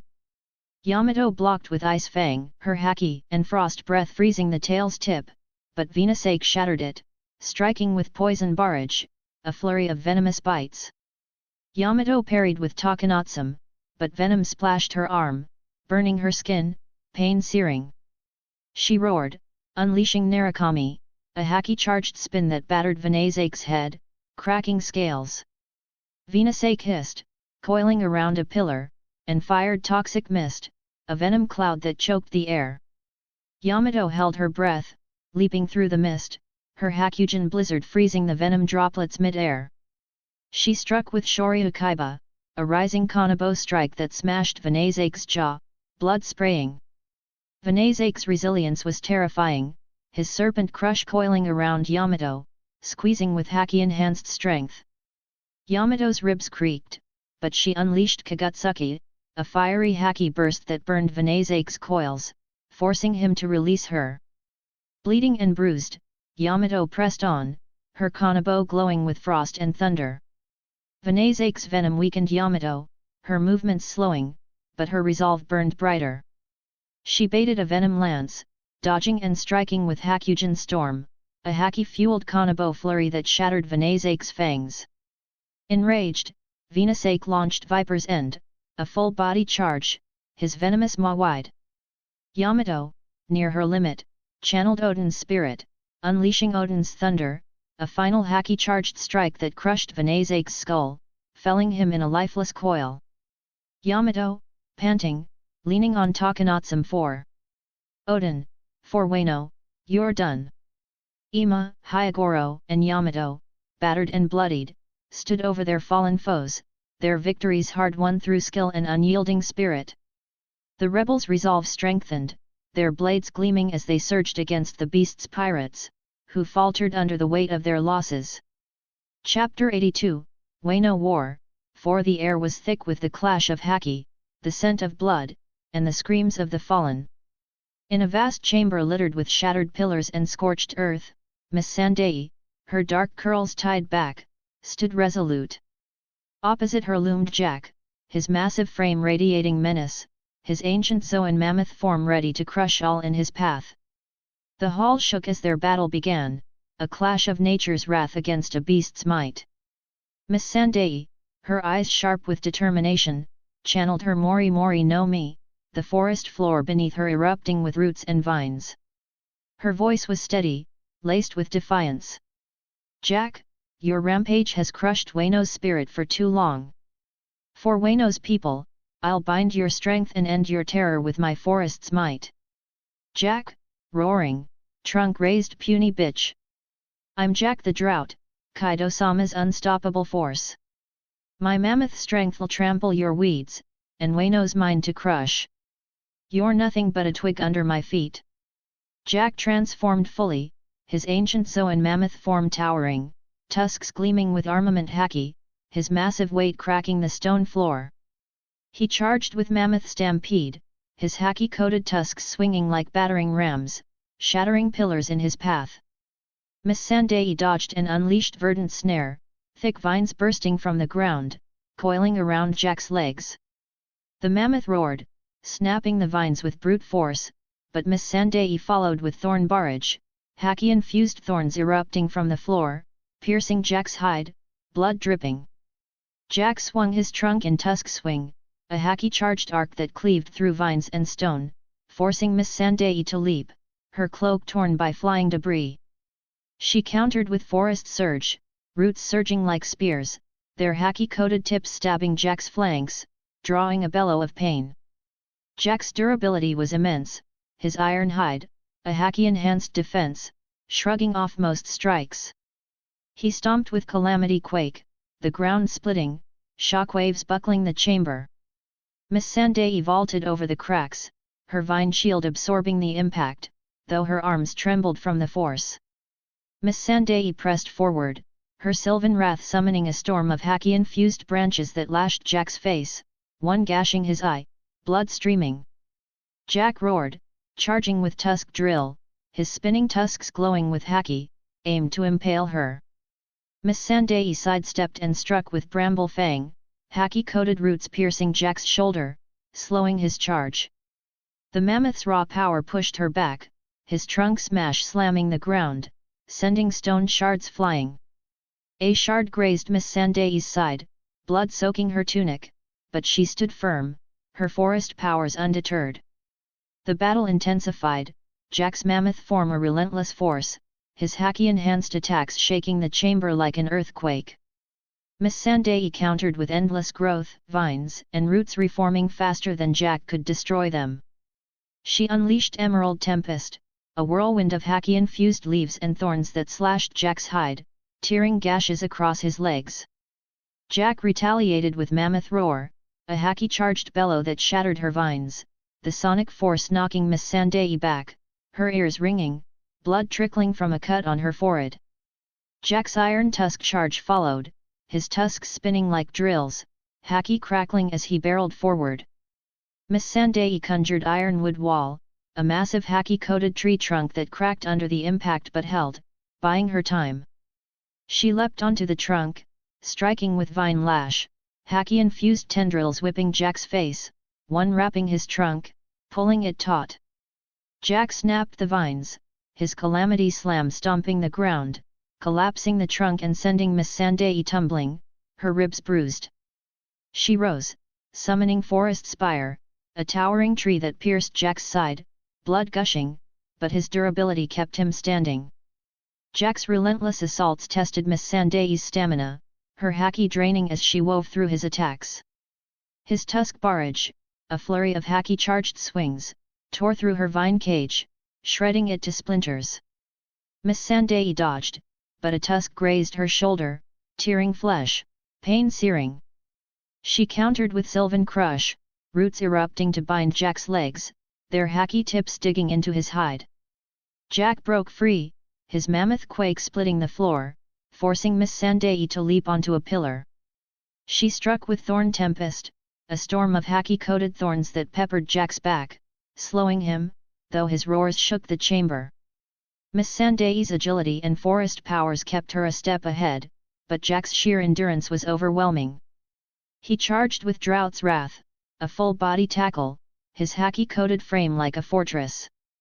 Miss Sandai's Emerald Aegis, a haki-infused root barrier, cracked under the impact, sending her skidding, blood dripping from her wounds. She noticed Jack's charges grew slightly slower, his hide riddled with cuts. Baiting another tusk drill, she dodged, unleashing Verdant Spear, a massive haki-charged root that pierced Jack's chest, blood spraying. Jack staggered, roaring, and swung his trunk in Calamity Arc, forcing Miss Sandai to dive, her leg gashed by debris. Miss Sandai, gritting teeth, "You're a calamity, Jack, but even calamities fall. My forest will outlast your destruction." "Jack, bellowing, outlast me? I'm Kaido's wall. You're bleeding, bitch, your forest's burning, and I'll bury you." Miss Sandai's edge emerged as Jack's stamina waned, his massive form slowing under her relentless attacks. She unleashed Forest Dominion, the chamber floor erupting with haki-infused trees, their branches coiling around Jack's limbs, anchoring him. Jack shattered them with Mammoth Frenzy, a haki-charged rampage, tusks and trunk flailing, but Miss Sandai dodged. She struck with Ironwood Lance, a haki-coated root spear that pierced Jack's flank, cracking ribs, his roar shaking the walls. Jack's Tusk Apocalypse, a final haki-charged charge, aimed to crush her, his tusks glowing like molten steel. Miss Sandai met it with Sylvan Judgment, summoning a massive haki-infused tree that impaled Jack's shoulder, roots burrowing into his hide. He staggered, blood pooling, but swung his trunk in a desperate calamity strike. Miss Sandai, battered and bleeding, channeled her last reserves, unleashing Eternal Grove, a forest of haki-coated roots and vines that engulfed Jack, binding his limbs, piercing his hide, and squeezing until his mammoth form collapsed, reverting to human, unconscious. Miss Sandai, collapsing to one knee, panting for Wano, for freedom, you fall. Miss Sandai, bloodied but unbowed, stood over Jack's fallen form, her victory a testament to her skills. The rebels surged forward, their katanas gleaming with renewed vigor, as the beast's pirates faltered, their ranks crumbling under the loss of Jack. Chapter 83, Wano War, 5 Daenerys, her violet eyes burning with defiance, channeled her Mara Mara no Mi, flames erupting from her hands, coating her body in a fiery aura. Her voice cut through the heat. "Queen, your plagues have poisoned Wano's soul. For my people, for Wano's freedom, I'll burn your pestilence to ash and end your reign." Queen, cackling, adjusting his mechanical arm. "Ha! A fiery little queen? I'm Queen the Plague, Kaido-sama's genius of destruction. My Brachiosaurus strength and toxins will snuff your flames, and Wano's mine to crush. Burn all you want, you're just kindling." Queen transformed, his ancient Zoan Brachiosaurus form towering, his long neck and tail gleaming with armament haki, cybernetic enhancements whirring. He unleashed Plague Barrage, firing haki-infused toxic bullets from his mechanical arm, the air hissing with poison. Daenerys dodged with Observation haki, her body igniting in fire dash, a blazing streak that evaded the bullets, leaving scorched trails. She countered with Hyken, a massive fireball infused with haki, slamming into Queen's chest, scorching his scales. Queen laughed, his iron scales, a haki-enhanced defense, shrugging off the flames, though burns marked his hide. Queen swung his neck in Brachio Slam, a haki-charged strike that shattered a stone pillar, debris flying. Daenerys leapt, her flame veil deflecting the rubble, but the shockwave bruised her ribs. She retaliated with Enetsu Jigoku, a pillar of haki-infused flames that engulfed Queen, searing his arm, sparks flying from his cybernetics. Queen's durability was immense, his plague cloud, a toxic mist laced with haki, spreading through the chamber. Daenerys countered with firestorm, a swirling inferno that burned the toxins away, the heat warping the air, but Queen charged through, his tail whip cracking like a cannon, haki-coated, aiming to crush her. Daenerys dove, her blazing step propelling her over the tail, and struck with Dai Enkai, a massive haki-charged fire orb that slammed Queen's flank, cracking scales, blood dripping. Queen roared, deploying Viral Fang, his Brachiosaurus jaws snapping with haki and plague-laced venom. Daenerys parried with Flame Blade, a haki-infused fire sword that clashed with his jaws, sparks and flames erupting, though the force sent her skidding, her arm grazed by venom, burning her skin. Her Mara no Mi cauterized the wound, flames flaring, but pain seared through her. The battle escalated, Queen's Zoan strength and cybernetic arsenal a relentless force, his haki-charged attacks shaking the chamber like a volcano. Daenerys's Mara no Mi countered with endless flames, her haki amplifying their destructive power. She unleashed Inferno Spiral, a haki-infused fire vortex that scorched Queen's neck, melting part of his cybernetic plating, sparks flying. Queen retaliated with Plague Rocket, a haki-charged missile from his arm, exploding in a toxic cloud. Daenerys dodged with Blazing Mirage, her fiery form splitting into afterimages, evading the blast, though the shockwave bruised her legs. Queen's Brachio Bomber, a haki-charged headbutt, smashed the floor, sending stone shards flying. Daenerys countered with Fire Wall, a haki-infused flame barrier that deflected the shards, but Queen's Viral Barrage, a storm of toxic bullets, pierced through, grazing her shoulder, blood seeping. She struck with Ibana, a flurry of haki-coated fire sparks that peppered Queen's hide, burning holes in his scales. Queen's durability held, his iron tail strike, a haki-charged tail swing, shattering a wall, forcing Daenerys to leap, her flame wings propelling her upward, though debris cut her cheek. Queen's cybernetics word, launching Plague Beam, a haki-infused laser laced with toxins, carving through the chamber. Daenerys met it with Entei, a massive haki-charged fireball that collided with the beam, exploding in a blinding inferno, the shockwave cracking the ceiling. Queen charged through the flames, his Brachio Crush, a full-body tackle with haki-coated scales, aiming to flatten her. Daenerys's flame armor, a haki-infused fire cloak, absorbed the impact, but the force sent her crashing into a pillar, ribs aching, blood dripping from her wounds. Daenerys noticed Queen's cybernetics overheated under her flames, slowing his movements.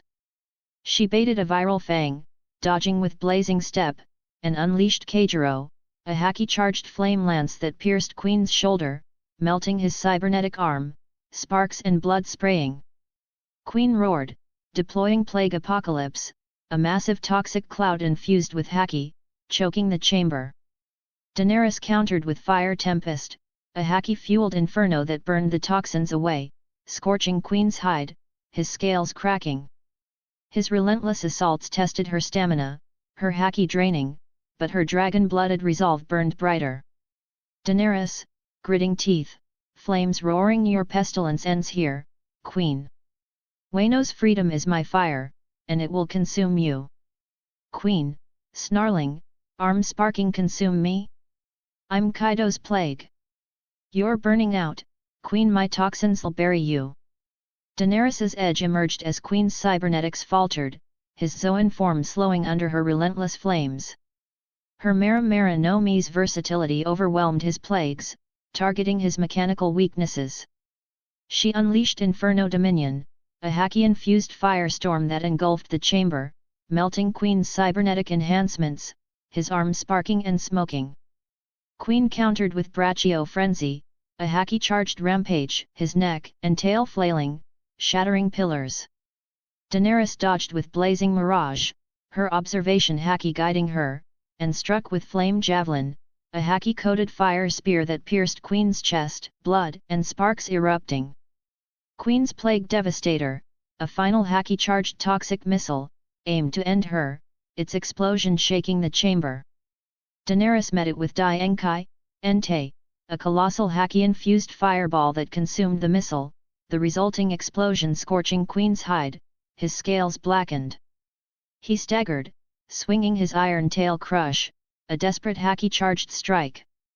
Daenerys, battered and bleeding, her haki nearly spent, channeled her dragon-blooded will, unleashing Dracarys Inferno, a haki-fueled flame dragon that engulfed Queen, burning through his scales and cybernetics, collapsing him in a smoldering heap, his Brachiosaurus form reverting as he fell unconscious.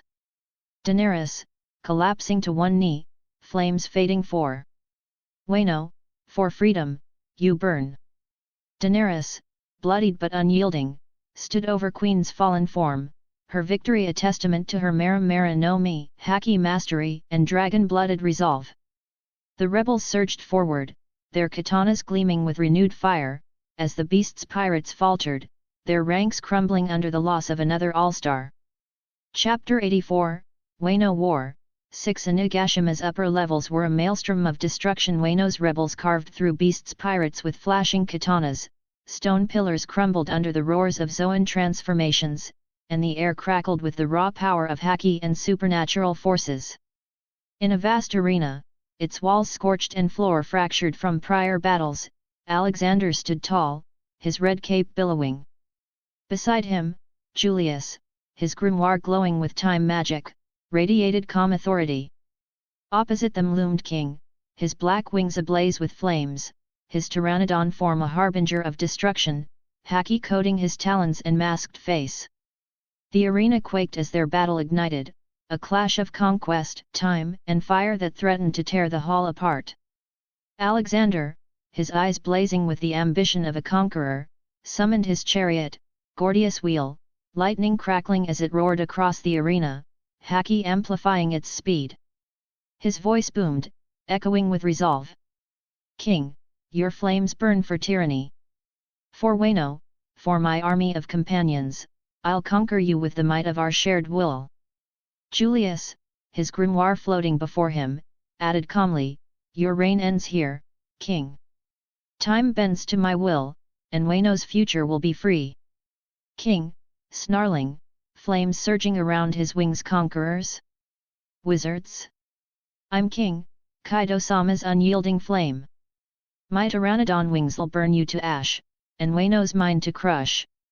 You're nothing against my fire. King transformed fully, his pteranodon form soaring, wings wreathed in haki-infused flames, talons gleaming with armament haki. He dove with blazing talon, haki-coated claws slashing downward, flames trailing like comets, scorching the air. Alexander met it with Gordius charge, his chariot surging with haki and lightning, clashing with King's talons in a shower of sparks, the impact cracking the arena floor into jagged shards. Julius cast chronostasis, haki-infused time orbs freezing King's wings mid-strike, halting his dive momentarily.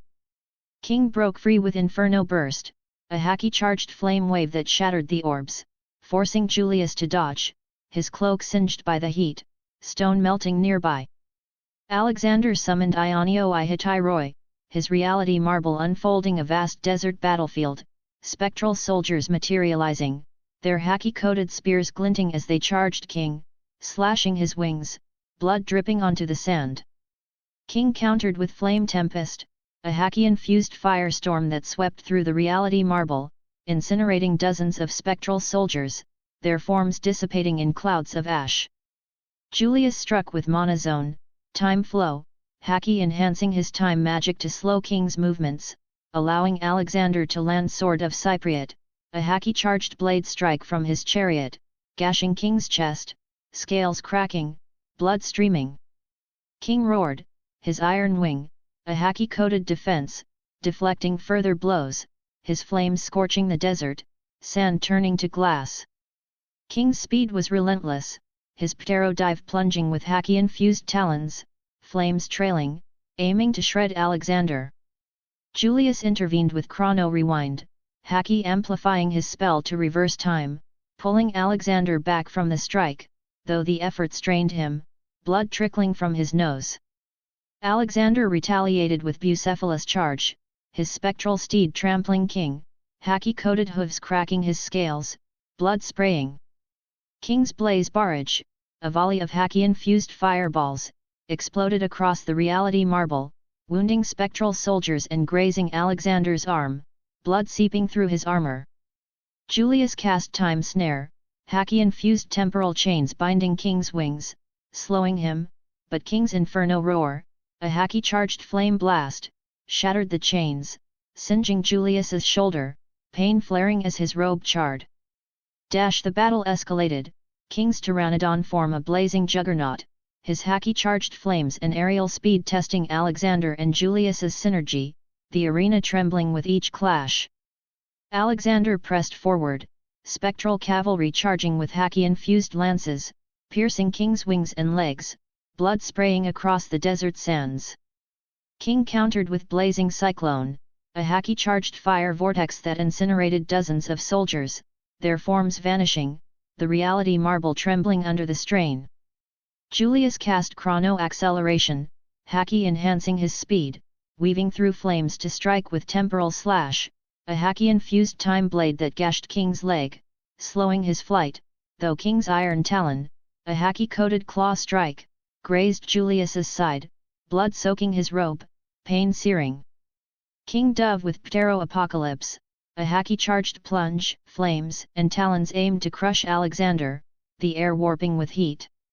Alexander met it with Gordius Tempest, his chariot spinning with Haki and lightning, clashing in a deafening explosion, the arena's walls cracking, rubble raining. Julius supported with Monozone, time stop, Haki amplifying his spell to freeze King mid-dive, allowing Alexander to land Conqueror's Blade, a Haki-charged sword strike that cracked King's mask, blood streaming down his face. King broke free, his flame dominion, a Haki-infused fire dome, engulfing the arena, burning spectral soldiers and singeing Alexander's cape, pain flaring as flames licked his arms, blood dripping from burns. Alexander's endurance was tested, his reality marble straining under King's relentless flames, but he summoned Hitairoi Surge, a wave of Haki-coated spectral soldiers charging, their spears piercing King's flanks, blood pooling. Julius cast Chrono Erosion, Haki-infused time magic aging King's scales, weakening his iron wing defense, cracks spreading. King's Blaze Fang, a Haki-charged bite, snapped at Julius, but Alexander intercepted with Bucephalus Slam, his steed's Haki-coated charge knocking King back, scales shattering, blood spraying. King's relentless assaults pushed both warriors, their Haki draining, blood pooling Alexander's arm gashed by talons, Julius's shoulder bleeding from flames. Julius noticed King's flames dimmed when overextended, his stamina faltering under sustained attacks. He baited a blazing talon, casting Chrono Bind, Haki-infused temporal chain slowing King's dive, allowing Alexander to strike with Gordius Strike, a Haki-charged chariot charge that smashed King's chest, ribs cracking, blood gushing. King roared, unleashing Inferno Cataclysm, a Haki-charged firestorm that scorched the reality marble, wounding soldiers and burning Alexander's leg, pain searing, his armor charred. Julius countered with time reversal, Haki amplifying his spell to heal Alexander's wounds slightly, restoring his strength, though the strain left Julius gasping, blood dripping from his mouth, his grimoire flickering. Alexander and Julius's synergy overwhelmed King's ferocity, their Haki and supernatural powers exploiting his weakening defenses, the arena a wreck of scorched sand and shattered stone. Alexander unleashed Ionio I Hitairoi, final charge, his spectral army surging with Haki-coated spears and swords, swarming King, piercing his wings and legs, blood pooling across the desert. Julius cast Monozone, Chrono Collapse, Haki-infused time magic slowing King's movements to a crawl, his flames flickering as time weighed on him. King countered with Ptero Inferno, a Haki-charged fire dive, aiming to crush both, flames roaring, but Alexander's Gordius Thunder, a Haki-infused chariot charge, and Julius's temporal blade, A haki-charged time slash struck simultaneously, gashing King's chest and wings, scales shattering, blood spraying. King's Blaze Armageddon, a final haki-charged fire explosion, shook the arena, flames consuming the reality marble, wounding spectral soldiers and burning Alexander and Julius, their clothes charred, blood streaming from fresh wounds. Alexander's shoulder gashed, Julius's arm burned.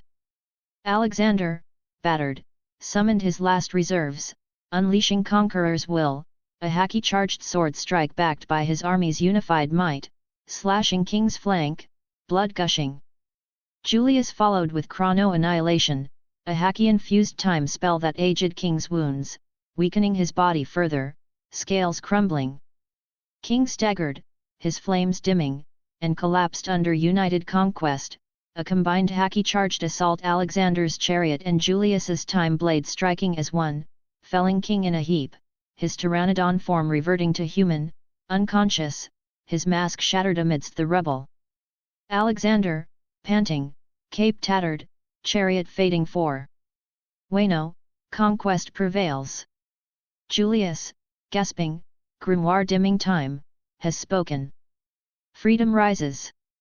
Alexander and Julius, bloodied but unbowed, stood over King's fallen form, their victory a testament to their mastery of haki, Iskandar's conquest-driven reality marble, and Navachrono's time-manipulating magic.